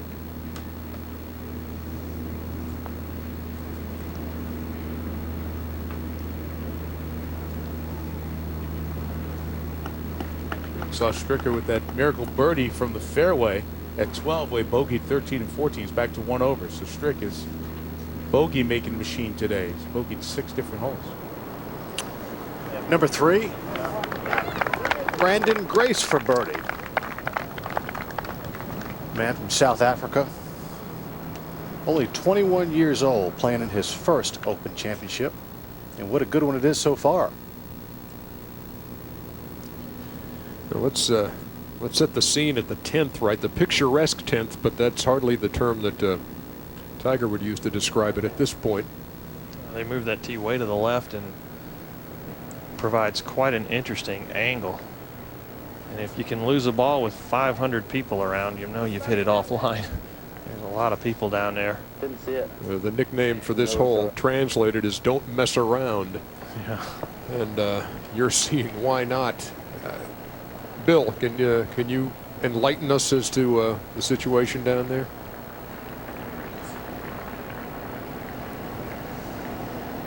And we'll get in touch with Kratzert as we have the opportunity. And when Tiger gets going, you know, right now, stuck sort of, or whatever it is, it looks stuck to us. And when you get on that left to right wind and you're stuck, I'm telling you, it is tough. And he's had to play a lot of holes in a kind of an into left to right wind right up to the 10th. And actually the next hole, and then he can get a little bit of reprieve on 12th, but the damage is done. Tiger Woods is looks like shot himself right out of this tournament. Well, what do you see? I mean, you know Tiger well, and you see him at the 9th with a tee ball that went about 200 yards. Well, you know, it's like the funny thing about Tiger, there's 2 reasons you can kind of tell immediately when he hits it poorly. His reaction for one, but his finish doesn't look the same. And Anyone here and all? No, sounds over there. Sorry. Guys, can you push him back, please? Clear path, please. Back. Don't move. Stand, please. Stand. Guys, just stand still where you are. Stand, please. Don't move. Stand where you are. Just look where you are, if you will. Well, the great teaching pro Bob Torrance, Sam Torrance's father, who was the Ryder Cup captain in '02, he said today that it's great to be able to use your hands in a swing, but if you have to use them, you're in big trouble. And it looks like Tiger has to use his hands to square the face right now. So this will be an intense search of 5 minutes. It starts at the moment Tiger arrives. This is one of the advantages Tiger has, is that he has this, this kind of crowd helping him look. Yeah, but with all this crowd fall, no one saw the ball because everything down here is blind to all the gallery, and no one could pick the ball up off the tee, and they think that it landed behind him. That's why you could see Tiger and others asking, did you hear anything? I thought someone said they heard it, and there's not another player in the field that has afforded the luxury of 100 people looking for his golf ball. We can push, guys. Just stand back, please. Did you get a line on the cameraman wants to come through. Right, okay. Well, except maybe the two players he's playing with. Now push back, please. Everybody wait. That way. Let's go. Sounds and looks like they found it. Cameraman, please.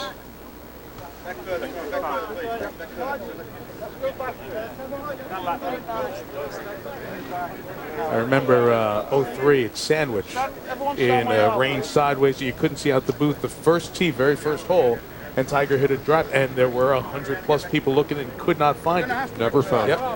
Well, Mike and Ernie, they found a ball, and he just asked, or he's going to bring Ishikawa over to look at the ball to see if it, in fact, it is his ball. Everyone watch where you're going. No, not the right ball. Nope, not it.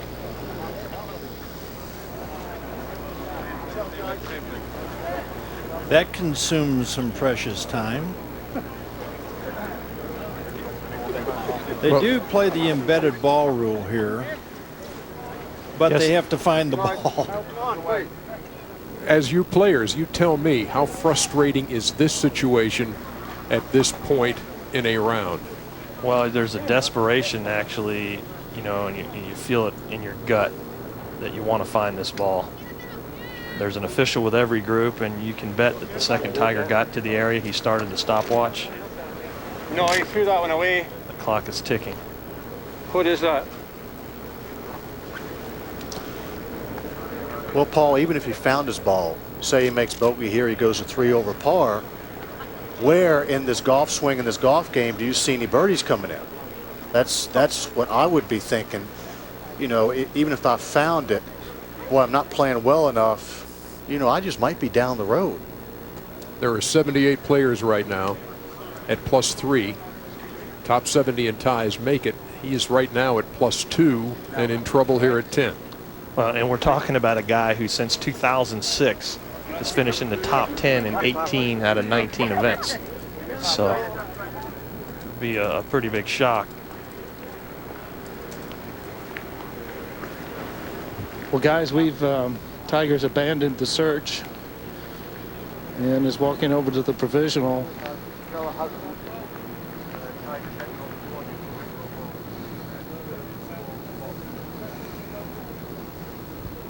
Well, let's take a look at his swing from the tee.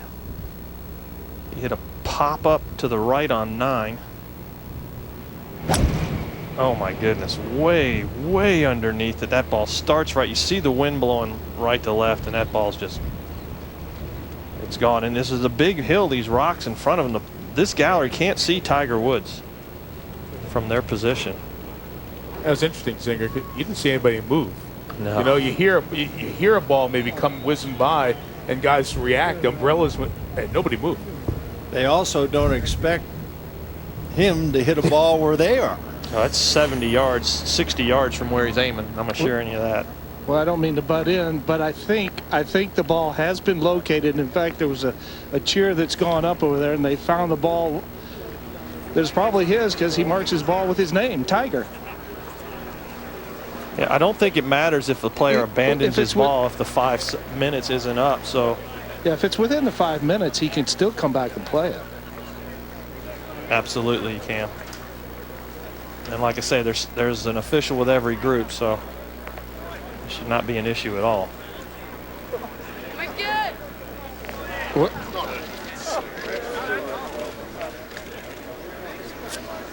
You know, Paul, I'm not too sure about that. I think when you abandon your ball, no matter when it is. Now, I'm not so sure. I think when he abandons, the search is over. Bill, you see Bill Kratzer right there, who will talk with the official walking with this group. EJ, in '98 at Birkdale, when Mark O'Mara won on the 6th hole, there was a situation like that where Mark and his caddy at the time, Jerry Higginbotham, had walked away from where they thought the ball was, where the search was going on. What was then found, somebody yelled that they had found it, came over. We had a very lengthy ruling and discussion on the radio. Tour officials, the RNA officials who were running the competition at the time, a lot of miscommunication. They ended up finding the ball and saying O'Mara could play from there. So that was what happened a decade ago with Tiger's friend Mark O'Mara. Billy? Well, Mike, I just talked to the referee in this match, Richard Stocks. Asked him if a player did abandon the ball, they found it, could he go back and play it? And he said until he plays the next shot from the provisional, he's allowed to go back. No, they did not find it. It appeared they had, but you also, when we saw Stevie Williams walk back, it almost looked like he was shaking his head like, yeah, they found one. But again, it wasn't, because they had found one earlier that was not Tiger's, and he tossed to the side. And I've just been informed, Ernie, that by Mr. Stocks that the 5 minutes has elapsed. So now Tiger with his 4th. Yeah, this is where he wanted to hit it originally. It's at least 80 yards from where his ball is, all the way across the fairway and off into the gorse. So this is no piece of cake either. And Tiger's hitting 3. Lost ball's the same as out of bounds. 4. This is his 4th shot, Oh, 221 yards. Pretty good lie.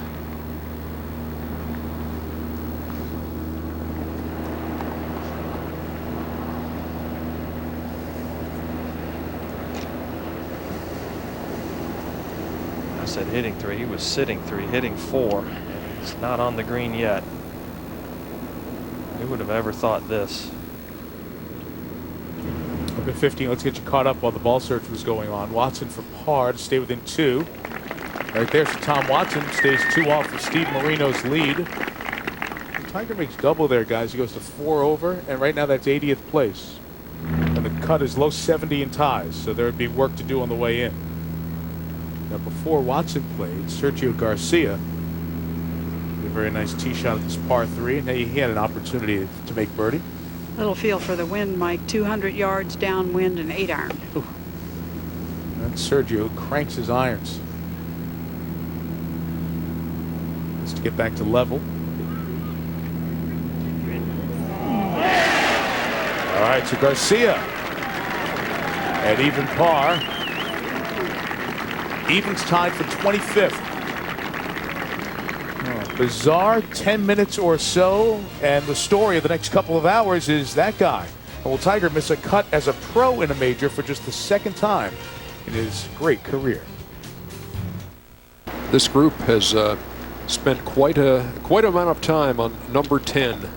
Tiger Woods with the ball search, which came up futile, and Yo Ishikawa apparently taking an unplayable here at the 10th. He was in that mess in the middle of that bunker, and now has stepped back from there. Yeah, actually pretty lucky to find the ball, and there you see Mr. Richard Stocks, the referee in this match, and now they're going to keep that point between he and the hole, and actually he can go back as far as he'd like. The grass is well above his knees. Tom Weiskopf, the course architect, would know about grasses. Is there any way that grass over here can get like that unless they fertilize, or how do they No, get it that's a mixture of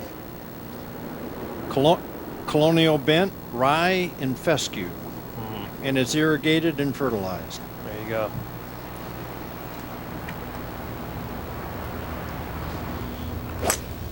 Tom Watson tee shot at 16. Well, he is trying to play safely, but I'm not sure it's going to work out that way.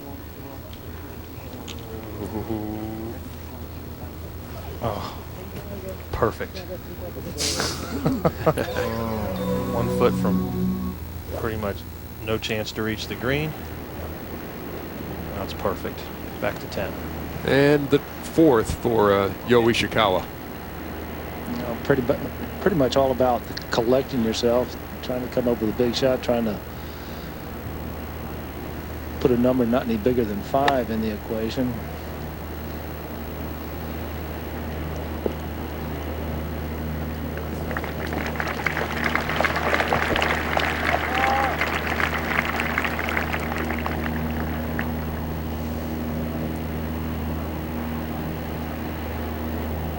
And now the fifth for Tiger here at the 10th.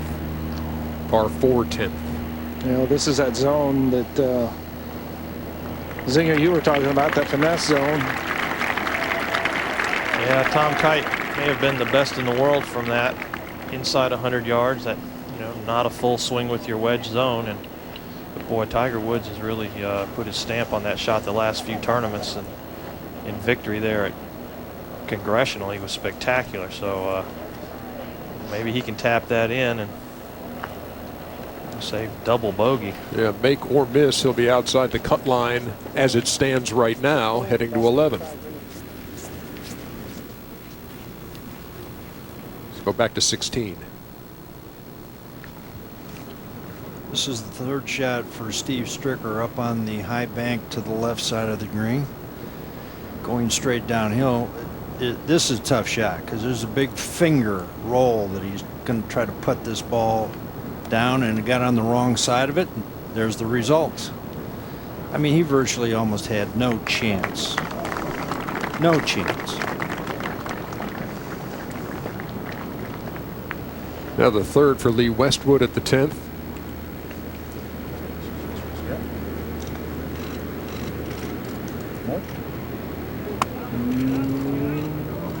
Pretty good judge of pace there. Hey, Ernie, as we watch the guys here at 10, well, we have a half-second. Tom and Curtis and Zinger and myself, we're going to leave, and you and Finch will take everybody home on TNT. But all of us in the ABC ESPN family want to say thanks to not just you and everybody behind the scenes at TNT. Our 7 years working with you guys here at the Open Championship has been fun on the air and even more fun off the air. And I'll see you around the basketball world as we get together. But it's been a great partnership, and we've enjoyed every second of it. So thank you and everybody else from TNT. Oh, it's been a distinct pleasure for us, Mike. It really has. And, you know, for 7 years, it's always fun to look in my friends' eyes when I tell them that in July, I'd like to play with you, but I've got to go to Scotland this weekend. and it's really been our pleasure to be associated with you for the last 7 years. Ishikawa now for bogey.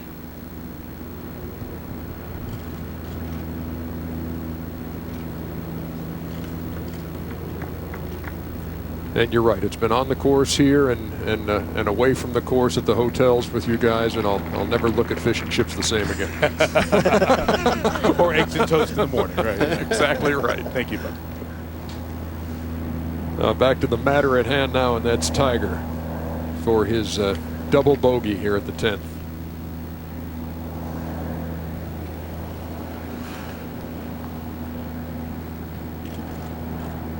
Hard putt to read. Actually, you feel as though this putt's going to break a little bit to the left. But I've got to factor in the wind. I've got to put the wind in it and going up the hill.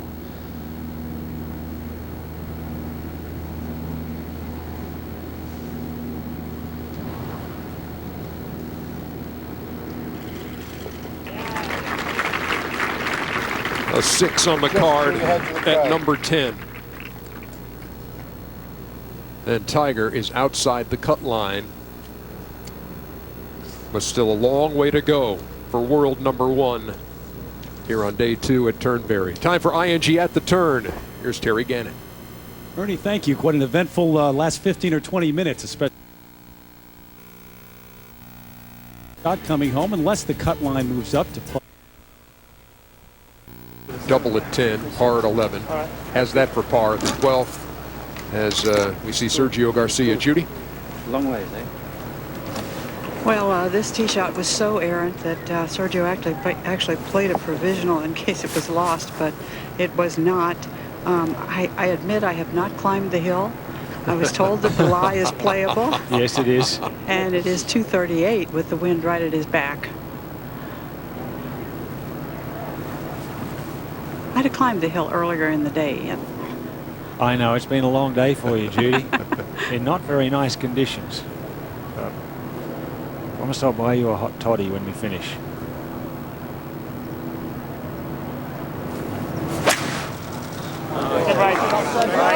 Good looking swing there, Judy.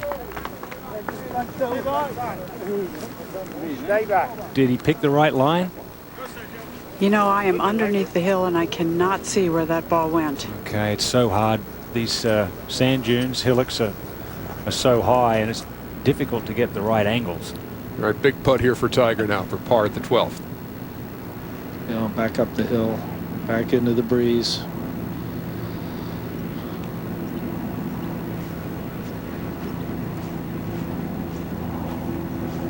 Ooh, looked like a gust of wind got him.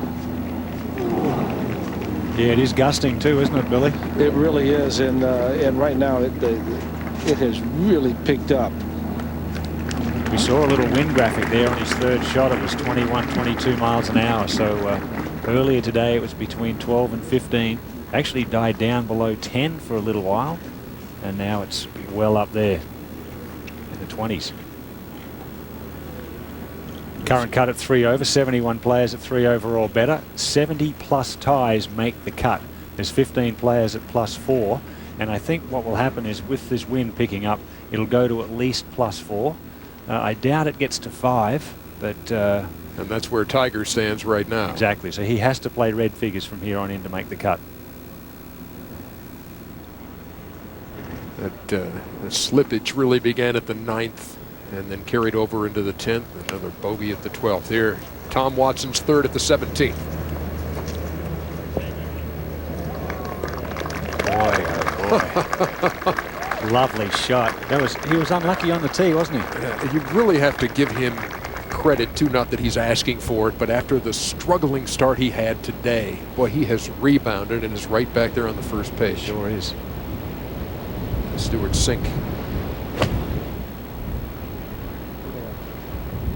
Okay, kept his angles well there. So hard here with the left to right wind, it can really drift away on you. Okay. Main thing in a strong wind like this is not to short side yourself, because downwind you have no control on the short game shots. A long look at birdie at the 8th for Boo Weekley.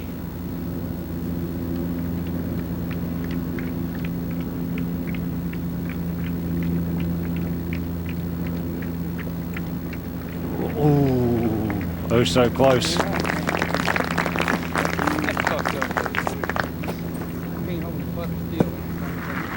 Well, a year ago, he was the story. Greg Norman at the 18th. He made such a bold bid for his third Open Championship at Birkdale. He certainly did. Wasn't that a story? 53 years of age, playing in the final group with Podrick Harrington. And now this year, Tom Watson is at 53. Let's try 59 on for size. That's right. 59. Greg currently 12 over here at the last hole. Back up to 13. Yeah, that 410-yard par 4.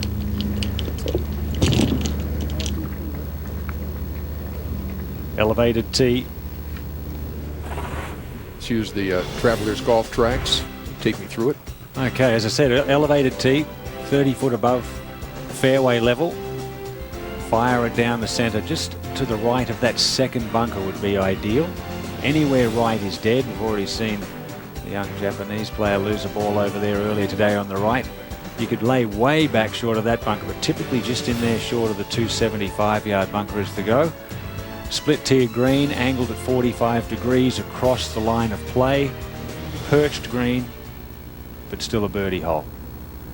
And like number 9, no bunkers around that green. Here is Lee Westwood. And as hard as the wind is blowing, it's pretty much just a 5-iron off the tee if you choose to stay short of those bunkers.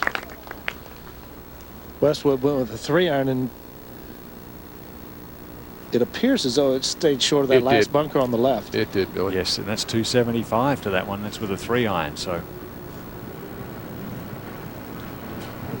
now Tiger with an iron.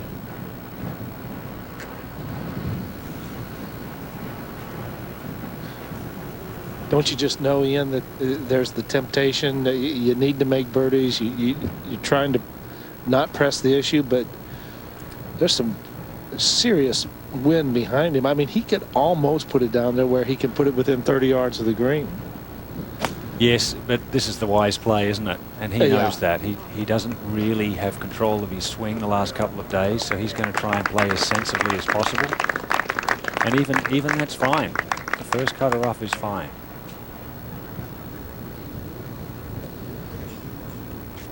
Skip ahead to the 17th.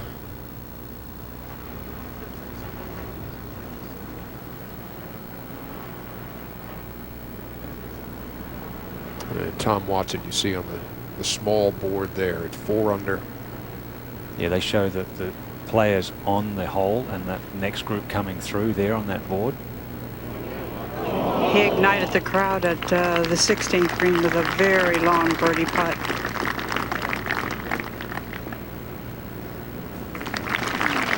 And that's what has Tom Watson just 1 stroke back. Look at that graphic there. 2 under par on the downwind, 5 over into the wind, and 2 under on the crosswind hole. So we talked about that earlier. Those into the wind holes early. Tough start.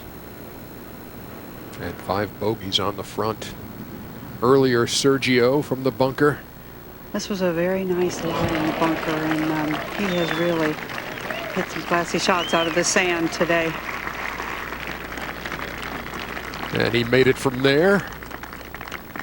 So Sergio very much in contention here on Friday. And Greg Norman now at the 18th.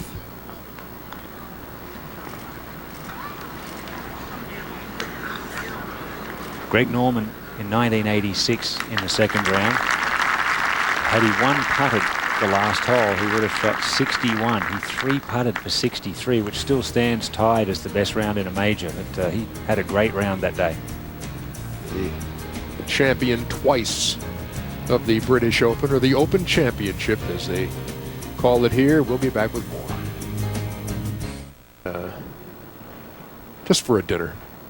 The haggis was good, wasn't it? I can't even describe it for you. Now here's Tiger. Second at the 13th. 159 yards, and as you said, Ian, in that first cut of rough, just sending a wedge straight up in the air.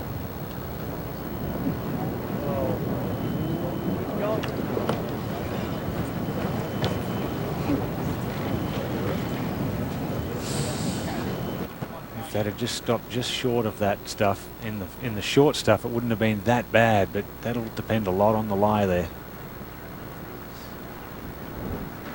Greg Norman finishing up not only his round, but his championship.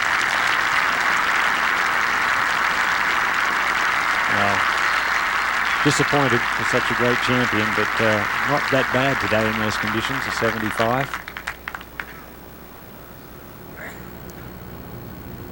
Sergio is on the tee.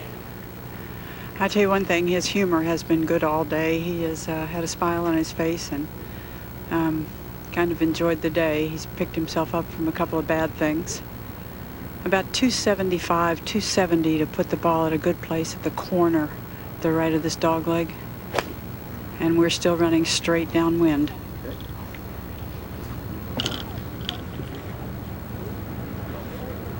That's a little short of that mark, but it is perfect.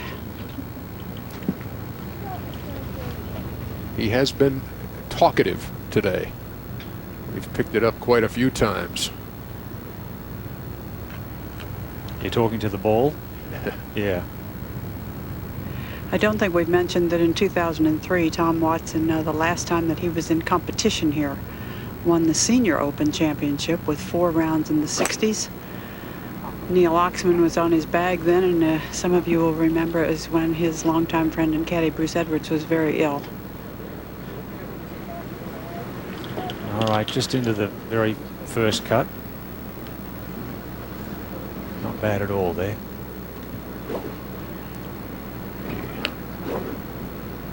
Remember, he played well at the US Open that same year with Bruce on the bag. Boy, that was a heart-wrenching time. Now the teenager Manicero, again the youngest in the field, playing with the oldest in the field, and both have given galleries thrills today. I saw Watson make a bomb at 6.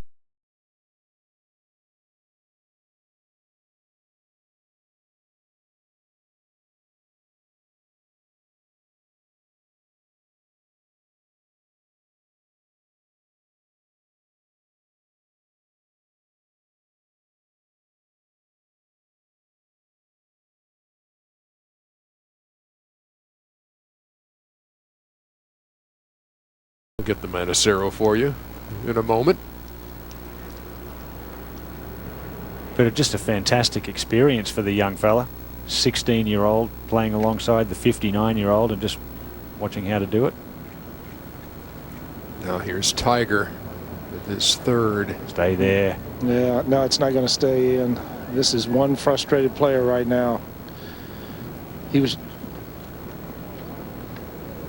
See, if the ball stays in the short grass on the slope, it's such an easy chip, you're even thinking about holding it. But if it goes all the way to the bottom into the rough, it's a totally different kettle of fish. I mean, that's not that bad where it came to this time. Yeah, he doesn't have to deal with days like this very often, fortunately for him.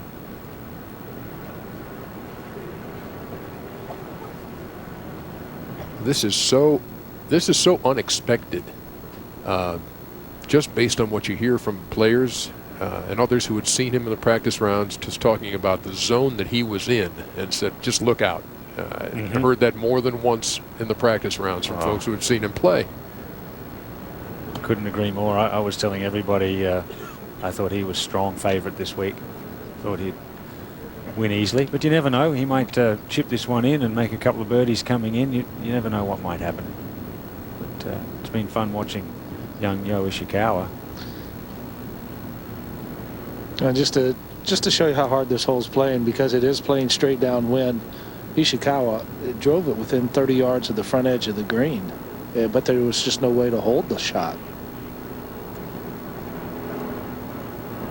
Yeah, those flags are really flapping now. That's a good 20-mile-an-hour breeze. I think that's that start you were talking about yesterday.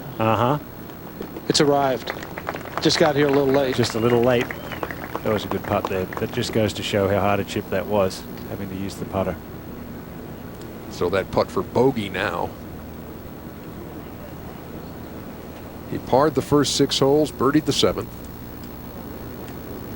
And then at 9, it started spiraling for him. And actually at 8, 8 and 9 back to back, and then 10 the double, 12 the bogey. Oof.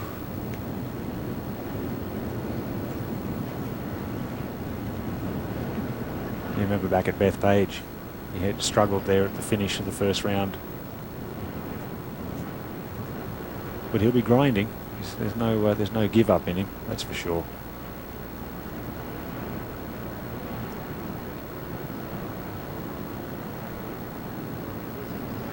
As Westwood runs his birdie attempt by.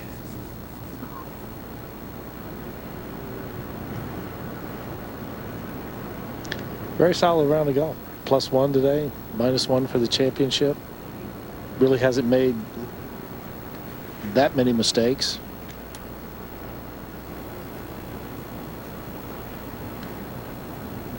Again, the top 70 and ties make it. 82 at +4 or better right now, and Tiger will move to +6 if he makes his putt. Yeah, that's right. Here's Ishikawa.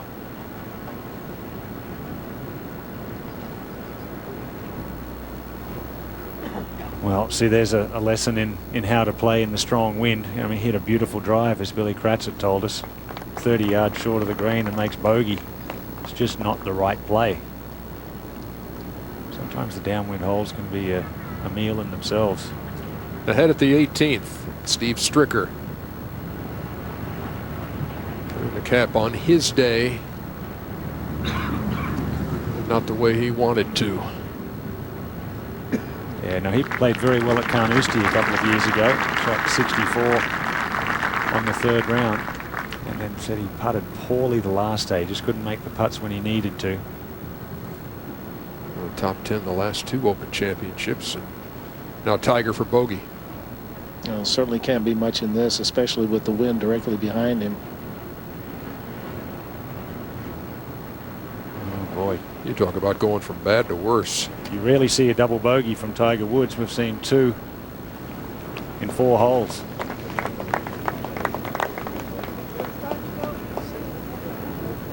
+7. And it just seems like moments ago he was back at even par. And you can just hear the crowd around me just kind of moan. Henrik Stenson, his par putt at the 18th.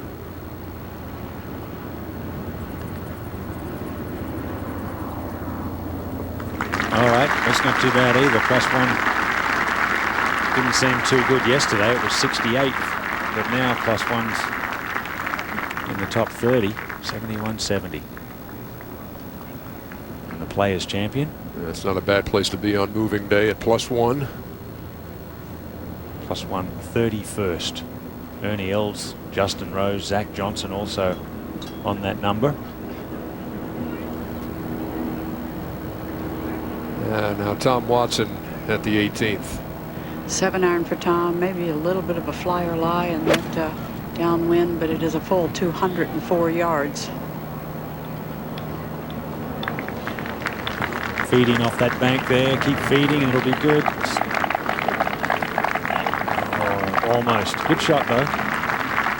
Judy, he has really held it together after that rugged start, huh? Oh, he actually put it back together really beautifully.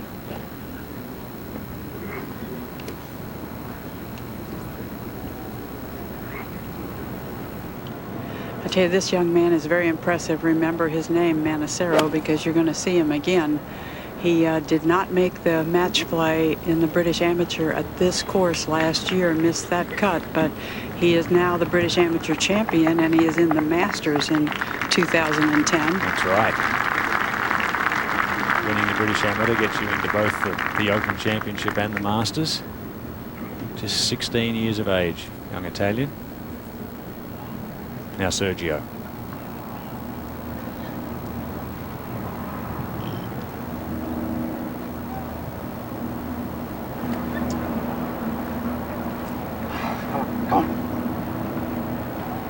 He hits his short irons really a long way when there's a little help from the wind. This is just an 8-iron, 192 yards. And I really don't even think he has to hit a big one. He just has to hit it nice and flush.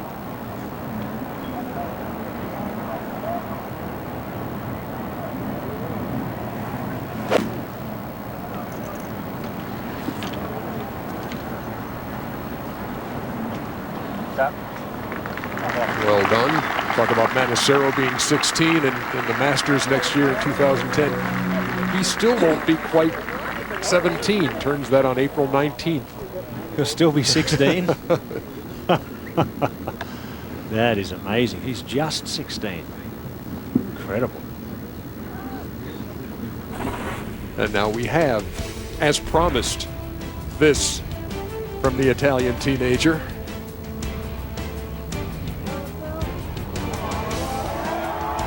How good is that? Well, you know, at 16 you're supposed to do it. As caddy and coach with the high five for him. Tom Watson did the same thing, right? Hold a long one as well. Yeah.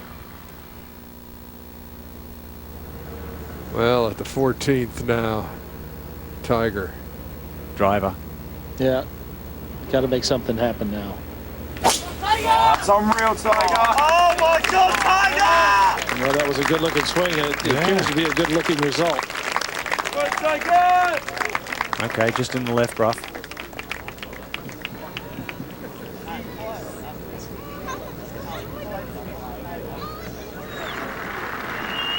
Listen to the 18th and watch.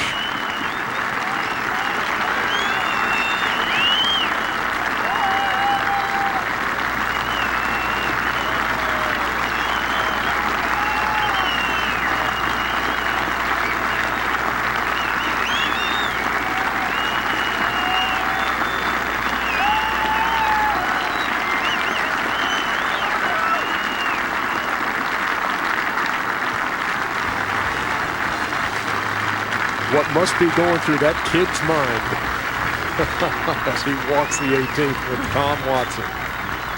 We'll be back to see him play the 18th after this.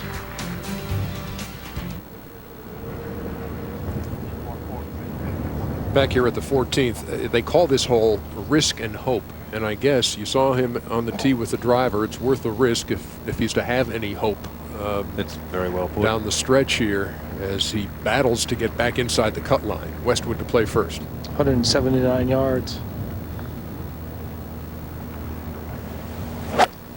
Had just a touch of a downhill line. Boy, what a great looking line this is, but the wind all of a sudden just caught it and just drifted it quickly to the left. Still a good shot. Yeah. You sort of hope for a downhill lie into the wind like that. At this 18th stage, Tom Watson. Just to tie the lead. Are you serious? Tom Watson again. He's been reborn. That is unbelievable. The long one at 16, another long one here at 18. Unbelievable. That's got to bring a tear to his own eye.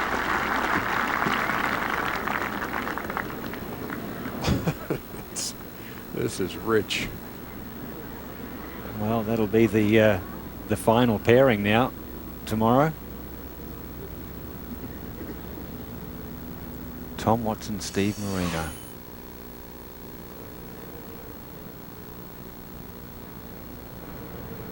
Look at this. That was like the old days. We're just sitting there shaking our heads. You think he likes Turnberry? He won here in '77.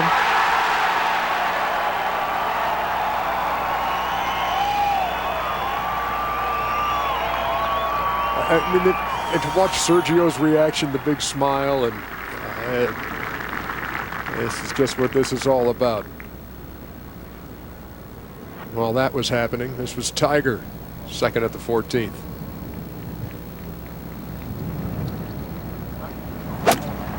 Well, he drew a lie in the left-hand rough. I mean, this came out so quickly, so hot.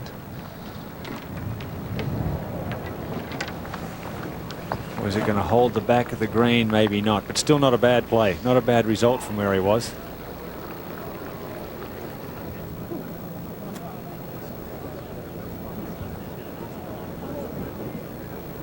To the 17th. Vijay Singh for eagle. See the wind really flapping the trouser legs there. Another roar goes up. Now this is a hole that Steve Marino eagled today to punctuate his round. He's on top of the leaderboard at 500, and boy, well, that immediately will jump you up the board. Oh, that's got to be a great feeling for Vijay there. Goes to the 18th, two back. And now let's go back to the 18th. I don't know what else could happen here. Birdie putt for Sergio. Maybe Sergio can knock one in.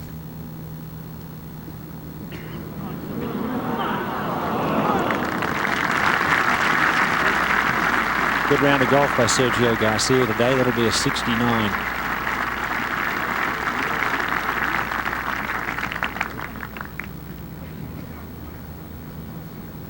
Played with a lot of emotion.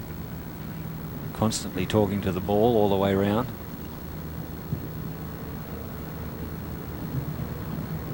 This is shaping up weekend A guy like Tom Watson, who's been there so many times before, and a guy looking for his first like Sergio in good position. Then you got teenager Manicero in there. And here's Tiger's third now at the 14th. Over the back, going with the putter. It's just to let you know, Ernie and Ian, this group has been put on the clock. In fact, they were put on the clock on the last hole, so it's kind of gotten Tiger a little bit out of his rhythm.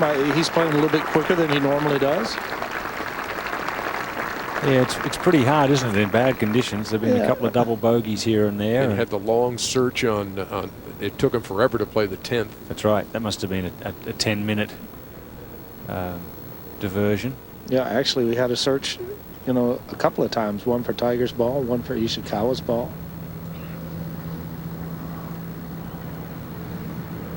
Manicero for his par.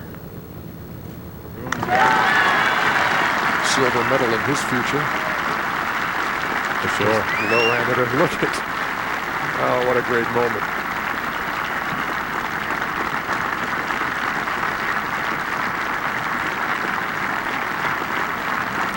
(16 and 59). The bookends in terms of age in this championship. And both will play in the weekend. One of them in the last group, if it remains as it is right now. That has to be one of the best moments in championship history. I mean, one of the greatest tournaments in history was 77, 32 years ago, when Watson and Nicklaus battled it out here, and now we see him at 59 on top of the board. Wow.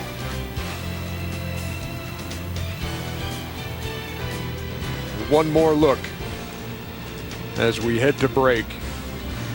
This is theater of the highest kind.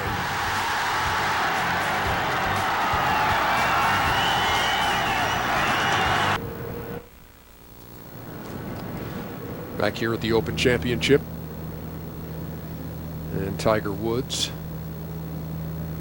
trying to stop the bleeding.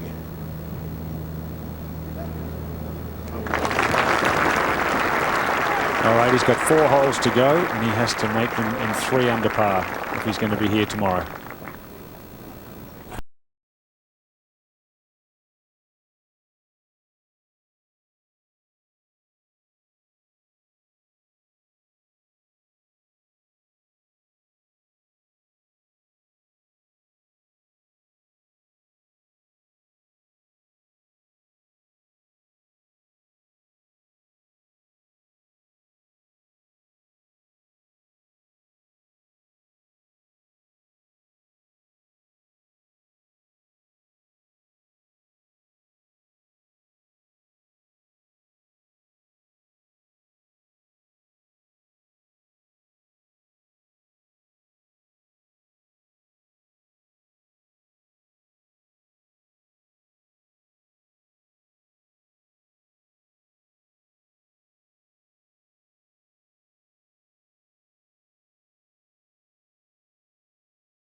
5, 6, 4 on the card on the inward 9. And so Tiger Woods with 4 to play and some serious work to do. Needs to pull a Kenichi Kaboya, who yesterday played the last 4 holes 5 under. Right, exactly. So much wind behind the players here at the 15th tee. Tiger with 9 iron. Whoa. Tiger! Home!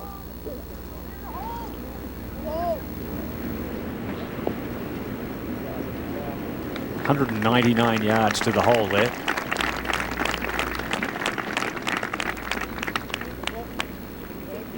Let us go down to 17. And Camilo Villegas.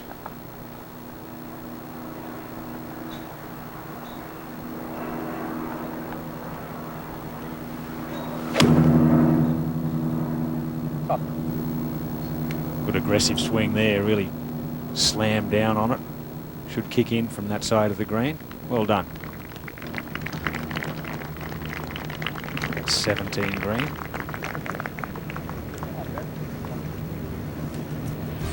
An eagle opportunity for Camilo Villegas at the 17th. And Tiger, who's right now tied for 107th, has a birdie putt at the 15th. We'll be back. 7th.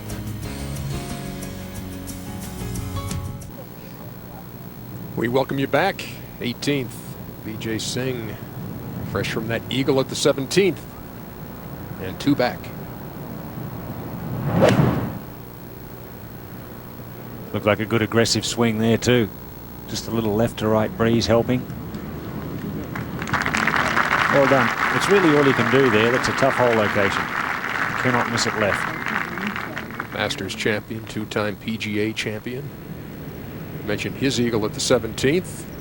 Villegas now for eagle at that hole.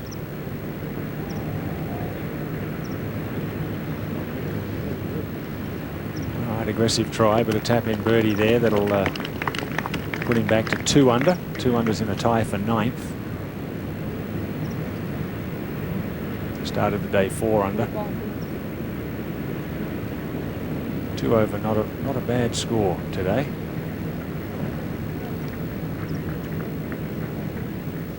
Average score today, almost 74, 4 over. Yesterday it was around 71. And so look at the 15th green. Tiger with a birdie attempt. 45 feet underneath the hole and up the hill. And with the left side of the 15th green, there's just so much slope that goes down towards the center. I would think that this putt may move a little bit from right to left at the beginning and then try to straighten out.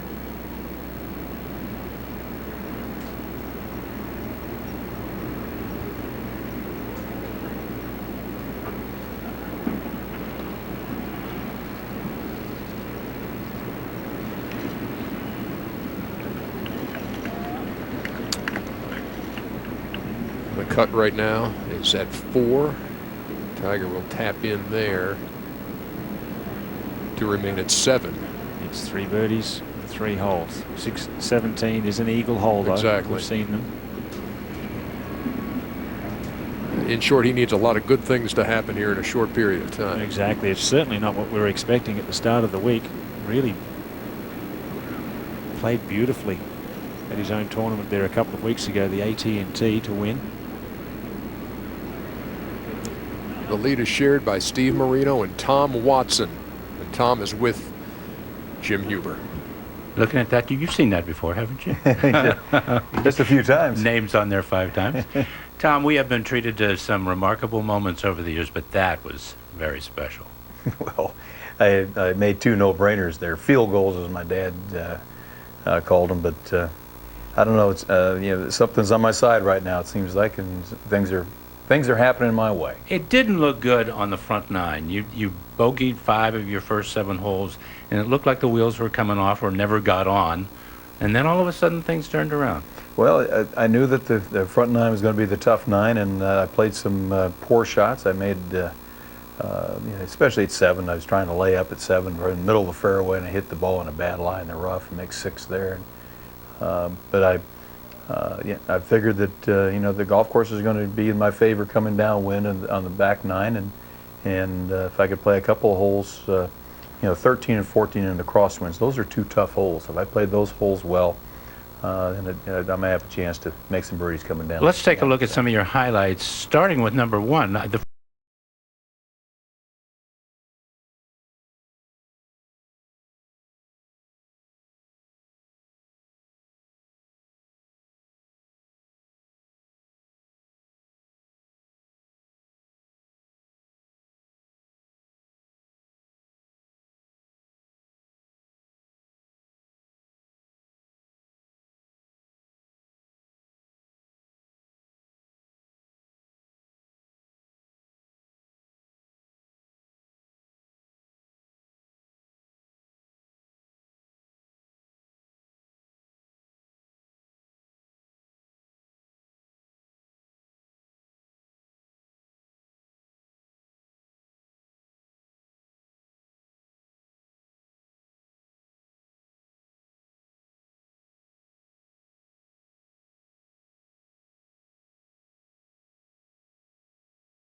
It's a pretty fine walk. I went up there in front of the crowd, and then this happened.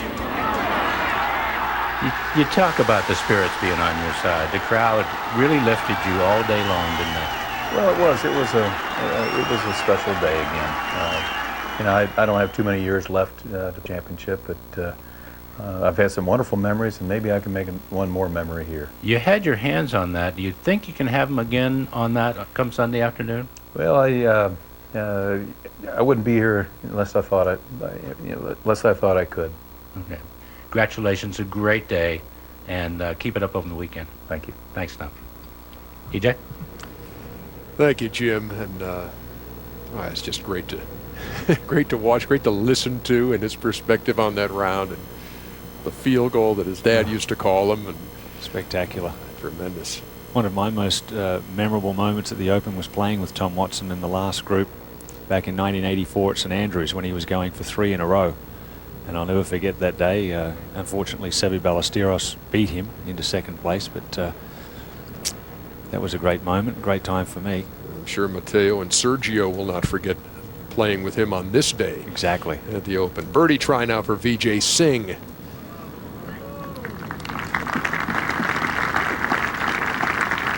He's playing alongside Bubba Watson and Graham McDowell.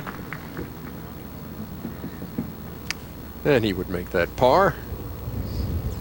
And here's Tiger and Stevie at the 16th, coming off a par at the 15th.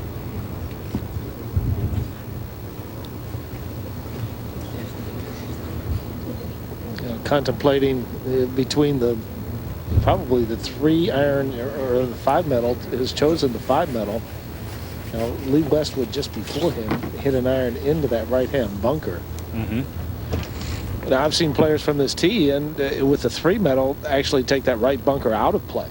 That's right, hit it over the slope and just make sure you keep it right of the second bunker on the left.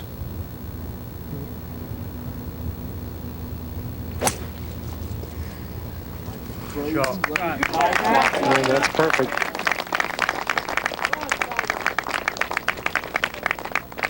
Played the first 7 holes in 1 under, next 8 in 7 over. Perfect tee shot there. Yeah, the left to right wind got him on a couple of tee shots. He has three holes left, and has to make tremendous things happen if he wants to play the weekend at the Open at Turnberry. We'll continue to tell this story when we come back. Welcome to the Now Network. Population 49 million. Right now, 1.5 million people are on 10 o'clock or so. Yeah, at least. Yeah, you could actually go out and have a nice pleasant game on days like yesterday. Exactly. After dinner. Not today though, it'd be a little bit cool and blustery I think for an after dinner game. For highlights of today's play at the Open Championship, Sports Center at the Open starting at 1:05 a.m. Eastern Time with highlights and analysis. Now the second at the 18th for Camilo Villegas.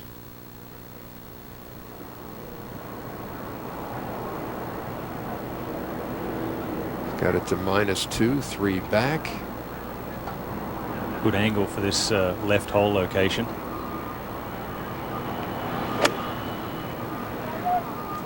Trying to hoist it up high in the air, get it to stop. No. Needed to be inside that knob. Plenty of green from there though, with that left hole location. Yeah, Lee Westwood second at the 16th. You know, from just short of that right-hand bunker, 170 yards, Westwood with an 8-iron. Oh. They've got it, Billy, but that flew into the fescue. That was 20 yards over the flag. Yeah, once that ball got up in the air, that thing just kind of leveled off and just carried forever. Travelers Golf Tracks of the 16th. Look at the difference there between Westwood's ball and Ishikawa's drive. 101 yards difference. Yo Ishikawa just going for it now. Well, that'll be an interesting third for Westwood from where that second landed. Now Tiger's second. Yeah, it's so hard to get the ball close. Straight downwind from 132 yards. Well, you know, he was going for it. Yeah, you know, maybe another foot in the air and that ball doesn't get that kick to the right. Correct. Very makeable though. He needs a makeable birdie try, and this is the 16th yesterday, and this cost him. And this was the mystifying shot because he was in the fairway, and you got the burn in front, and the result here. Yeah, he had to go left of the flag there. He went at it, and once again missed it to the right. Either firing the right hip too soon, getting up on his toes too soon, and that makes the butt of the club go out rather than staying in close to the body and going left. That's the difference in what he's trying to do and what's actually happening. Wound up with a bogey at 16 yesterday en route to that 1 over par 71. Well, a round of 71 never sounded so good to him right now. Correct. Ishikawa. You know, from this first cut of rough on the left. I mean, every time he has a chance to throw down with that driver, I mean, he's going to do it. Tough angle here. Yeah, big high lob wedge. Just hope that it stops. As good as he could do. Yeah. Not bad at all, really. We've seen a lot of putts hold from that angle. Well, it's a tough hole now.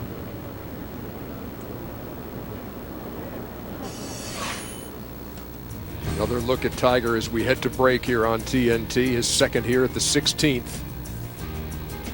A birdie is a must as he attempts to play the weekend, but not too much of an exaggeration to say he needs a miracle at this point. Your number. It's the amount you need to have saved to retire the way you want. And they're at 5 under par. Meantime, Tiger Woods is trying to make the cut, and he's well on the outside looking in at this point. That's right. Tom Watson won his first Open Championship in '75 at Carnoustie, and then here, of course, in the famous duel in the sun in '77. And that's just amazing to see a 59-year-old up there with a chance. We're so amazed to see Kenny Perry at the Masters at 48 years of age, doing so well with a good chance to win. Actually unlucky not to win. Now someone 59. Ishikawa for birdie. He's also trying to get a spot in the weekend. That's right, he needs 2 birdies. 4 over par will be the cut. If everyone sort of stumbled coming in, it might barely just go to 5 over, but there'd be a huge field on the weekend if that would happen. There you see, 75 players at 4 over, but you've got to remember that 17 is a birdie hole, so a lot of players will make birdie there. And 18 is, you know, not a hard hole to par. And we've seen eagles on 17 from VJ and the leader, co-leader Steve Marino. It's right. VJ. But first things first, he's got to have this. Yeah, the putt that he has, it should move a little bit from his right to left. But then again, you have that strong wind from the other way. The window of opportunity is still open.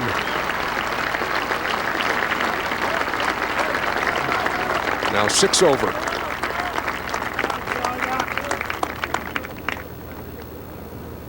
Can he muster up the strength, EJ? Can he do it? Can he get it on the green in 2 at 17? Can he drive it in the fairway so he can get it on the green in 2 at 17? That's what he needs to do. Earlier, the third for Villegas at the finishing hole. Nicely played. The first cut of rough is not too bad. It's actually quite a nice lie because there's so much moisture in the grass, but that thick stuff is just to keep it out of there. A par putt for Lee Westwood. That would have been a heck of a par from where he was after that second. Yeah, he gave back the birdie that he made on 15, the par 3. Still just 1 over for the day.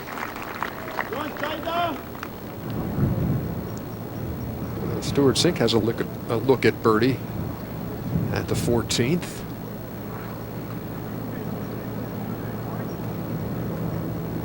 He started the day at 4 under. Not enough pace to hold its line. 3 over so far today, so 1 under total.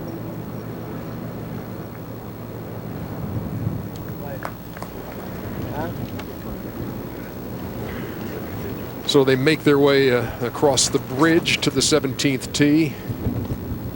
Longest hole on the course, 559. Easiest hole today as well, playing straight downwind. We use the Travelers Golf tracks. Well, there's a couple of new tees here. The back tee, 61 yards longer than it was back in '94. Just make it a much more difficult hole. Almost blind, barely just see the left half of the fairway from the tee. And today, a lot of guys have hit 3-wood into that bunker at 325, thinking that they'd be laying up, but it's shot forwards. So if you can get the 3-wood to stay short, or if you're brave enough to hit driver past it, you then fire up into the middle of this green. Make sure you don't miss the green to the right here. It's a very steep bank down from the right bunkers to the hole. Definitely, it's really just a long par 4 today. You've got to make 4 here and possibly give yourself a chance at least to make a 3. So Tiger off of the birdie at 16. First on the tee.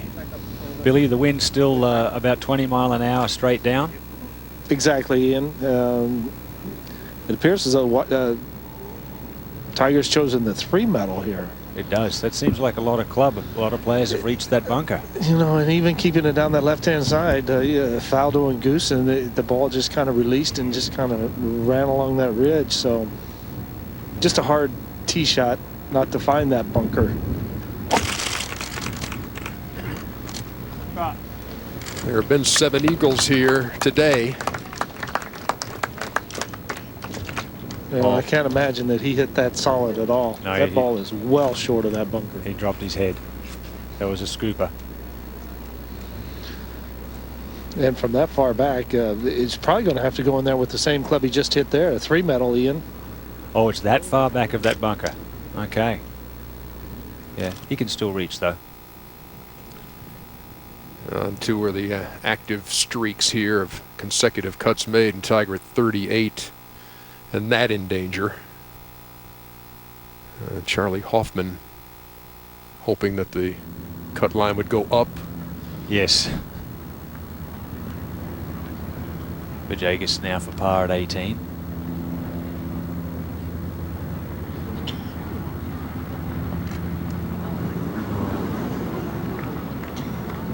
That either hit a spike mark or something there in front of him. Went left immediately.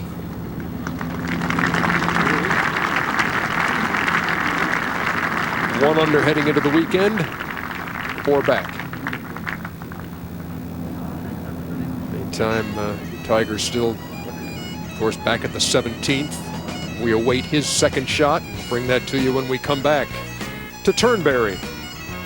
And as we go to break, we take you to a CNN News update presented by Abadart. Here's John Roberts.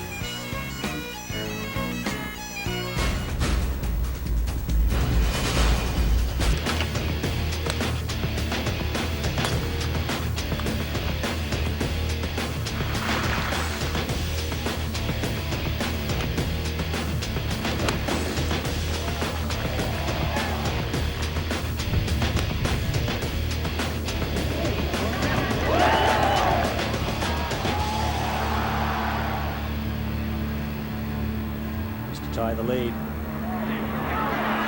Are you serious? Tom Watson again. He's been reborn.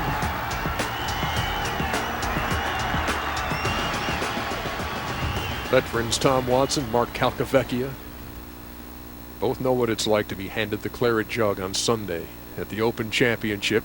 Tom really knows how. Yeah, that's 5 right. times. Exactly. And those are a couple of the stories of this Friday at the Open Championship. And the other story we continue to follow is that of Tiger Woods, who is trying to get back inside that cut line. 287 yards all the way to the hole, but as we've said continually, Ian, you know, about 30 yards short of the green, there's a little bit of a downward pitch, so that's basically all he needs to fly the ball. Just keep it a little left of the flag stick and let it just kind of funnel its way there. Exactly right. There's just that little shelf. Has to make sure he doesn't let this get right of the pin, though. Yeah. Going with the 5 metal.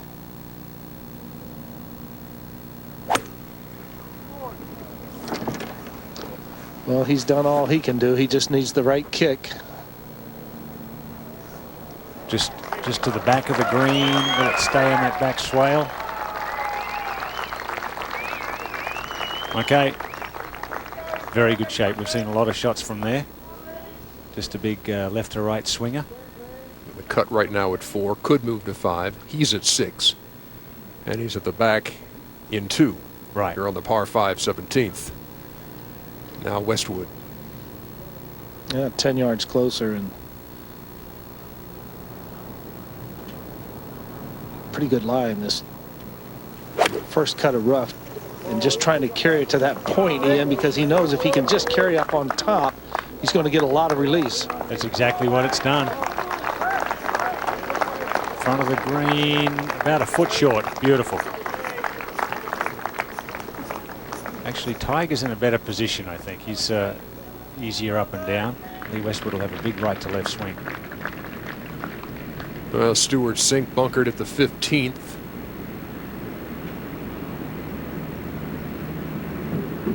Be a popular spot today with that strengthening wind behind them.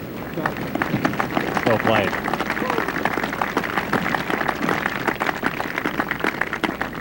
Stewart Sink playing with Tongchai JD and David Howe. Actually 2 players from Thailand in the field this week, 55th and 56th in the world. It's pretty amazing to have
Pretty good reaction for a guy with a new left hip.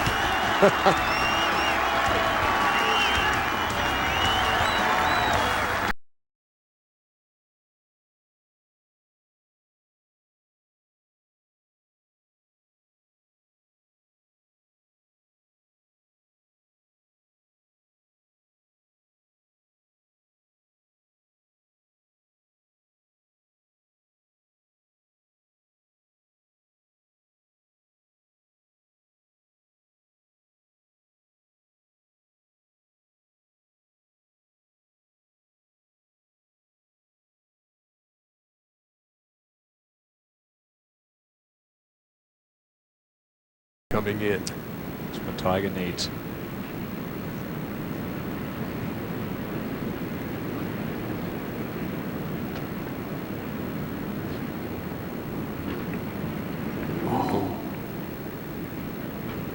Boy, oh boy, missed a short one for birdie at 14 and now a bogey at 15.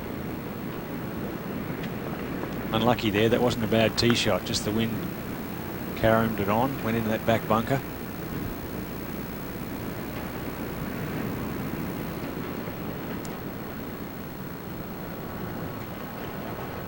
Well, he's been having a fun day out there. Hard not to on a day like this. Beautiful links. Absolutely spectacular golf course. Right along the Firth of Clyde. And some great scenery. The test today has been that wind. Seen a lot of different situations today with some light rain. We've seen the wind. We've seen heavy clouds. The sun is out right now. And at the 17th, Tiger ready to play his third at the par 5. Yeah, just over the green, good lie. Flatter face with his club that he's chipping with, but Retief Goosen back in this area earlier in the day, coming down the hill back into the wind, moving to his right. Yeah, little chipping on the 7-iron. Isn't giving it enough. Okay, that's 2 birdies. That'll get him back to 5.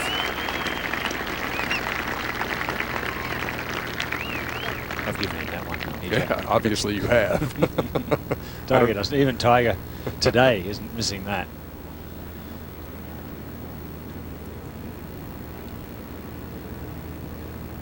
And we mentioned Steve Marino shooting 68 earlier today, and when he was through with that fine round, he spoke with Jim Huber. Steve, nice playing today. What were the conditions like? A little bit opposite from yesterday? He's sort of like a Cabrera in his style of play. Goes for it all the time. I like that. So we go back to 17. Yeah, and we saw Tiger with his chip, and this an eagle opportunity, albeit a long one for Lee Westwood. Well, he has a mound on the right-hand side of the green, a pretty significant mound on that right-hand side, and he's going to have to go into maybe a third of it, maybe, I don't think quite half, but he's going to have to go up pretty high into that mound, and he's trying to get the release point going down that hill with his putt, trying to judge it properly, because once he gets going down that hill, it's downhill and downwind from there. Yeah, you can see he was aimed way over there, and down it comes. That's a good putt. Oh, I'm surprised that didn't come down a little more with that wind. Just at the end? He's surprised too. Yeah.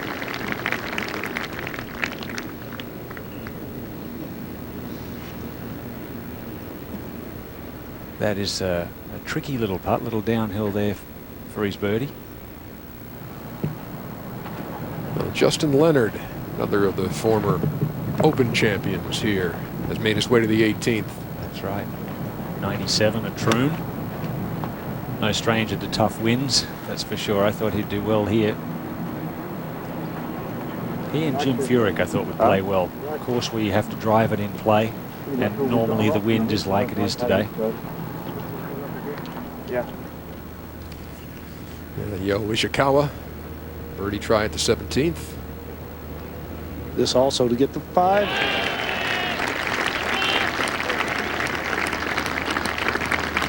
Okay, so the 17-year-old moves to 5 over. In fact, he drove it in that that bunker in the center of the fairway that pretty much mugged Goosen and Faldo earlier.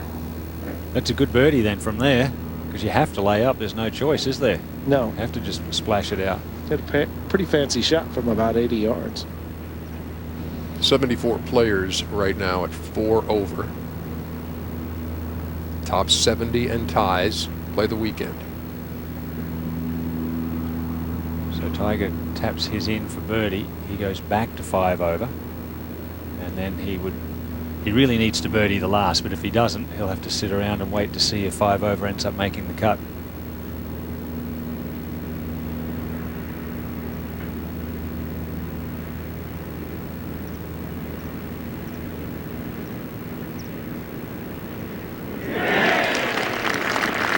Gently nurses that home, and Lee Westwood back to 2 under, 3 back.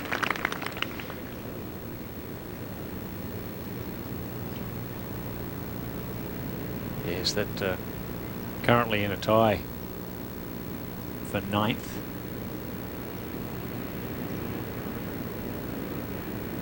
Back-to-back birdies for Tiger.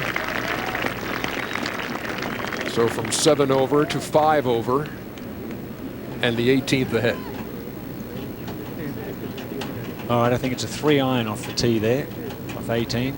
Get it down the right-hand side, avoid the bunkers. And then about a 7 or a 6-iron perhaps into the green.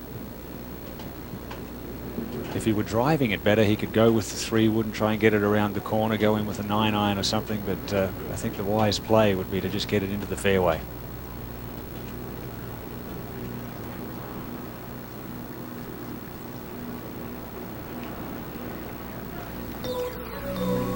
Four birdies at the 18th today.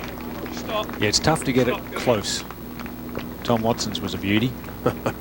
Totally lightning out of the blue from all the way across the green at the 18th. We haven't seen one from any of the other leaders, any of the others under par. We haven't seen a birdie at 18. Lots of pars and bogeys. Peter Hansen made a birdie there. Sean O'Hare made one. That's good. Sean O'Hare has made the cut.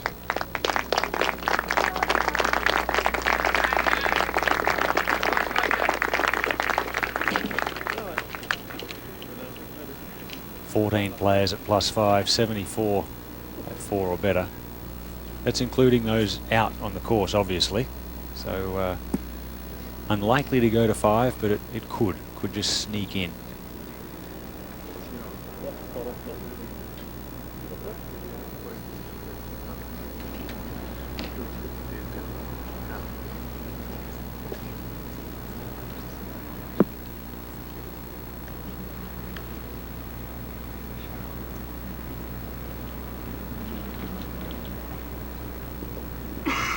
Well, he's taken the iron. I think that's a very wise decision. I agree, and main objective here, make sure you put it in the fairway. You know, Billy, he's always been the type of guy that's, you know, controlled his own destiny, not had to rely on anyone else. So if he's going to do that, he needs to make a birdie here. You're the man, Tiger! Yeah, this going up the right-hand side.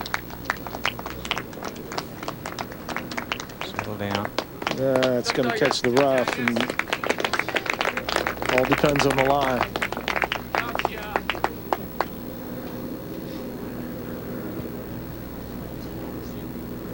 Tom Watson made a birdie from pretty much the same spot. He had 205 yards left for his second. Mind you, he did hold a 40-footer.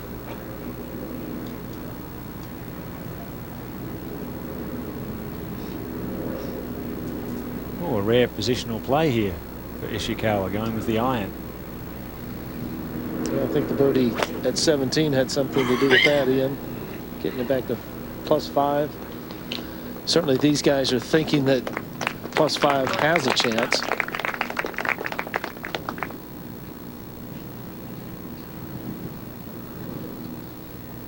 Okay, right in the corner. That's the safe play.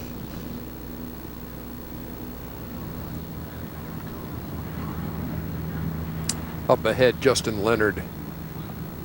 Is this for par? Yeah, he had a terrible lie there for his pitch from over the back right.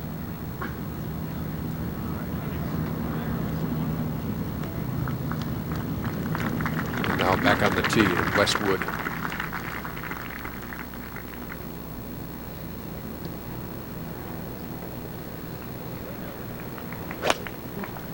Go, Woody! Just a solid round of golf today.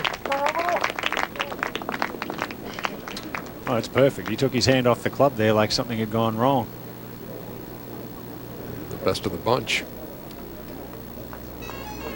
So Tiger walks toward the 18th fairway and does not know if weekend play awaits him. Have some fun with that truck. Okay, Well, he's got a lot of, you know, certainly there's going to be that element of guesswork in it because he can't help but get some grass between the club face and the ball. He has 199 yards to the hole. You know,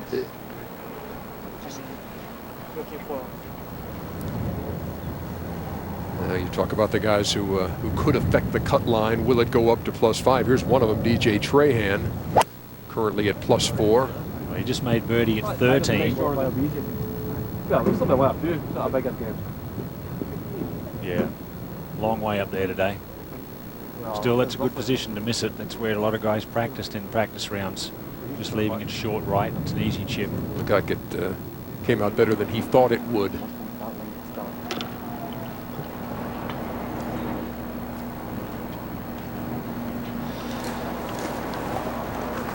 Ishikawa first to play.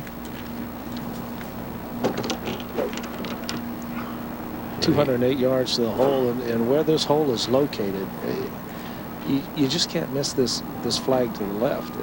You have to be looking at 15, 20, maybe 25 feet right of the hole and just take your chances with the putt.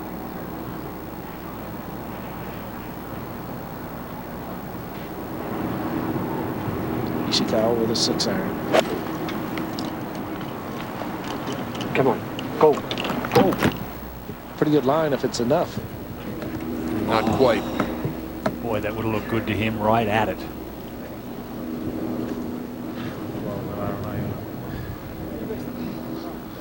He and Tiger in that same boat at +5, but actually a birdie there by Ishikawa. But solidify the line at that's right. At 4. But I only need an up and down to par at the 18th, and here's Tiger's second. Yeah, like I said, 199 yards covers it. Hang on, mate, we're fine, Lee. Sorry. Sorry, Stevie. Caddy for Ishikawa had no idea the Tiger was ready to play. He kind of walked in behind him. Yes, Stevie gave him a gentle reminder. Yeah, both Tiger and Lee Westwood similar distance, so.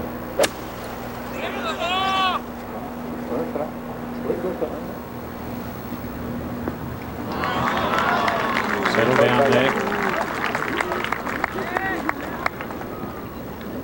All right, can putt it or chip it. More than likely putt it down there, I would think. That was a good shot, just got a big forward bounce.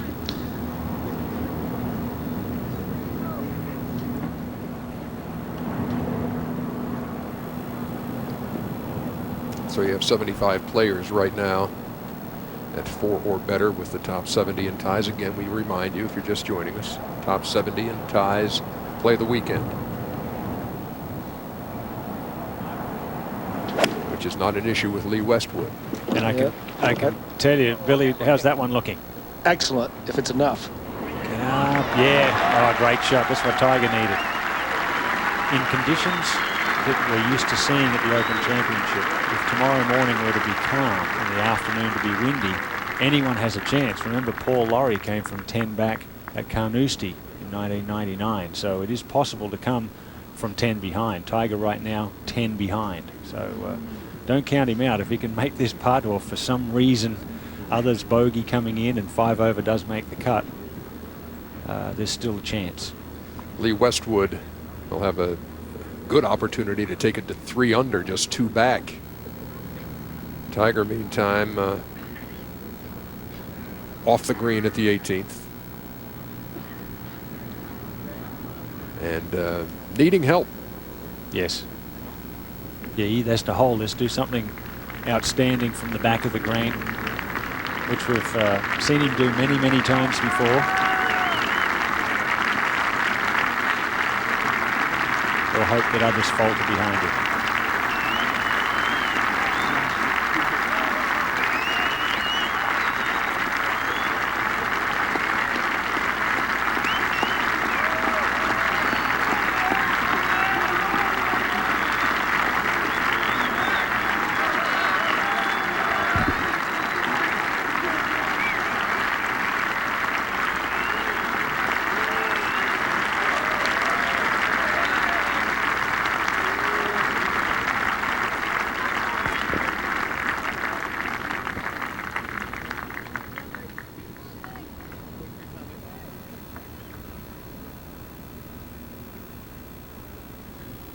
Well, as far as Tiger's day goes, and you see him, you know, right now at 5, but he was back to even par after the 7th hole, after his first birdie of the day.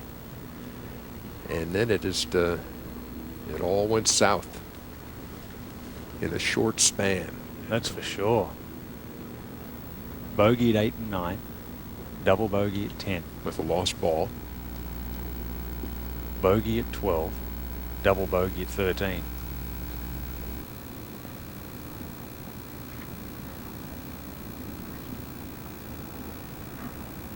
Seven over par in 6 holes.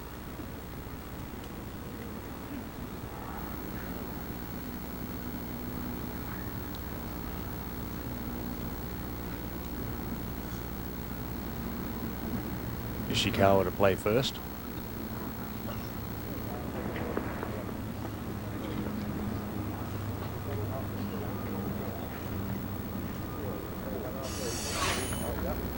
Take a look at this swing here, just perfect position at the top. Just fraction in the rough. He did fire it up nice and high, not a bad shot. It just maybe Tiger's right hip firing a little bit too soon. His quad coming in towards the ball a little bit too soon on some of those bad swings, which makes the butt of the club go out away from the target rather than allowing him to fold the left arm in and turn through it like he normally does. So. Little bump and run for Ishikawa.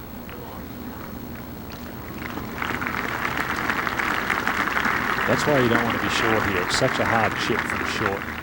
Downwind going up the slope and then downhill as it gets onto the green. Well, he's got to make that for any chance. Mm-hmm. That'll be for par. To stay at 5, right? Right.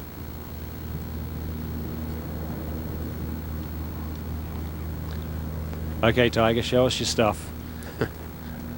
I like the choice of clubs here simply because he, you know, taking it up and over that little back left hump, he's going to take all that break out. If he used a putter, he'd have to play this probably 2 or 3 feet outside the right. But I like this.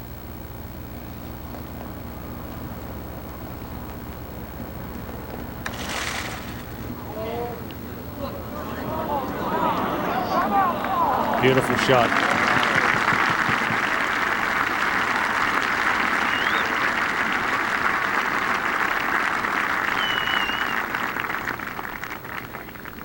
I'll tap that one in to be at 5 over. That's a couple under par the last 5 holes.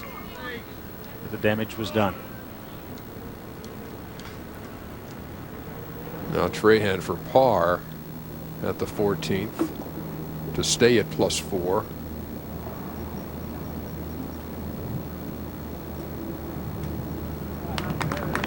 That was solid.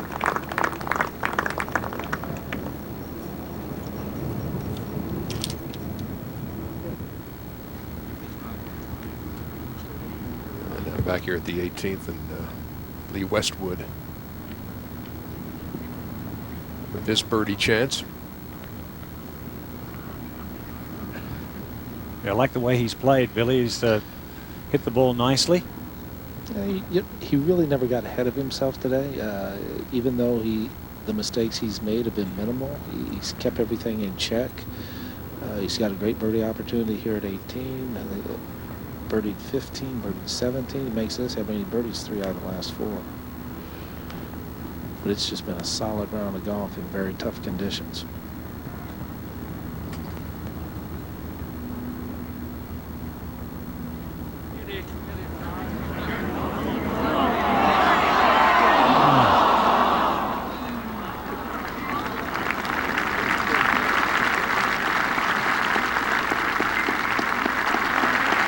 Well, he's right in the middle of this thing going into the weekend.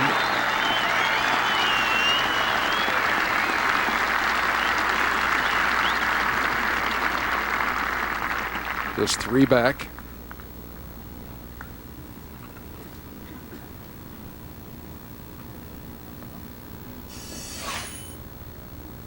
This was tracking right on line. Just another ounce. Ugh.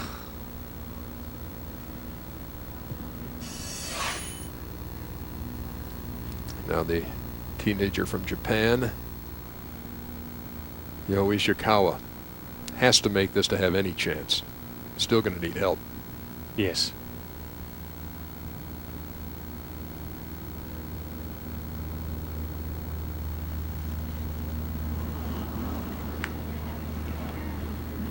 It was a memorable 2 days for him.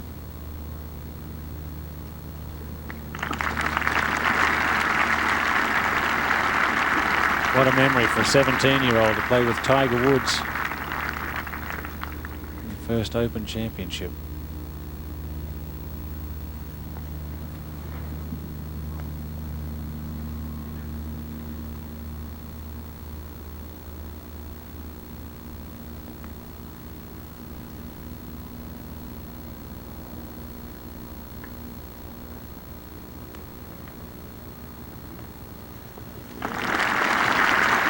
Five over, and he still doesn't know at this moment if he'll make the cut. I'm sure he will assume the worst. Yep. But that's it.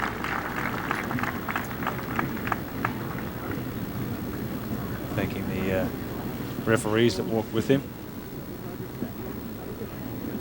But does not control his destiny, and that's not to say that he was at even par at one point today, and so I'm sure he will not blame anybody else. It was his play that put him in the position that he's in, and that is waiting and watching the board here at Turnberry.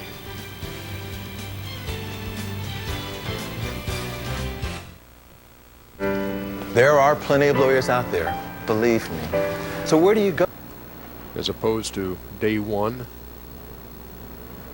And Tiger Woods, mathematically, still a chance to play the weekend, to make the cut. Realistically, it does not look good for him. That doesn't look good, does it? 9 players inside the cut line. He needs 7 of them to go to 5 over par. So he's, even if you just took the bottom 6 at 3 and 4 with those holes left to play, if they went to 5 over par, it still would be 70. So you need one of those top 3 to mess up as well. So it doesn't look good. You saw DJ Trahan remain at +4 with the par at the 14th. Here he is at 15 with his second.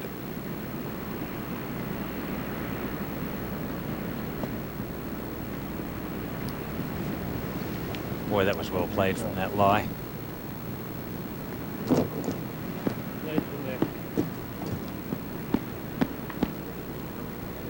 Well, the flags are still flapping. It's still blowing about 20 miles an hour.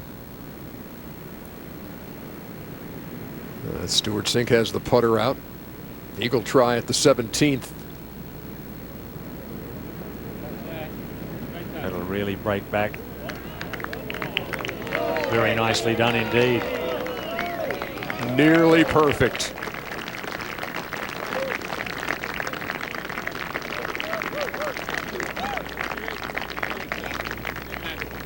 Stewart Sink, well done. That'll do a brush-in birdie for him. Yeah, move him to 2 under. Tom Watson, Steve Marino sharing the lead as play winds down in the second round in Ayrshire at Turnberry at the Open.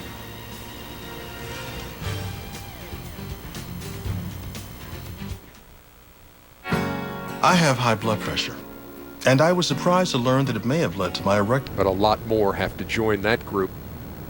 David Howell, eagle try at the 17th. Well, it's not going to be this one. That's for sure. How the heck did that stay out? Oh. That was from the same place that Steve Marino made his eagle this morning, earlier. So he goes back to 1. So it's a 99.9% chance now, I guess, that Tiger will miss the cut at 5 over.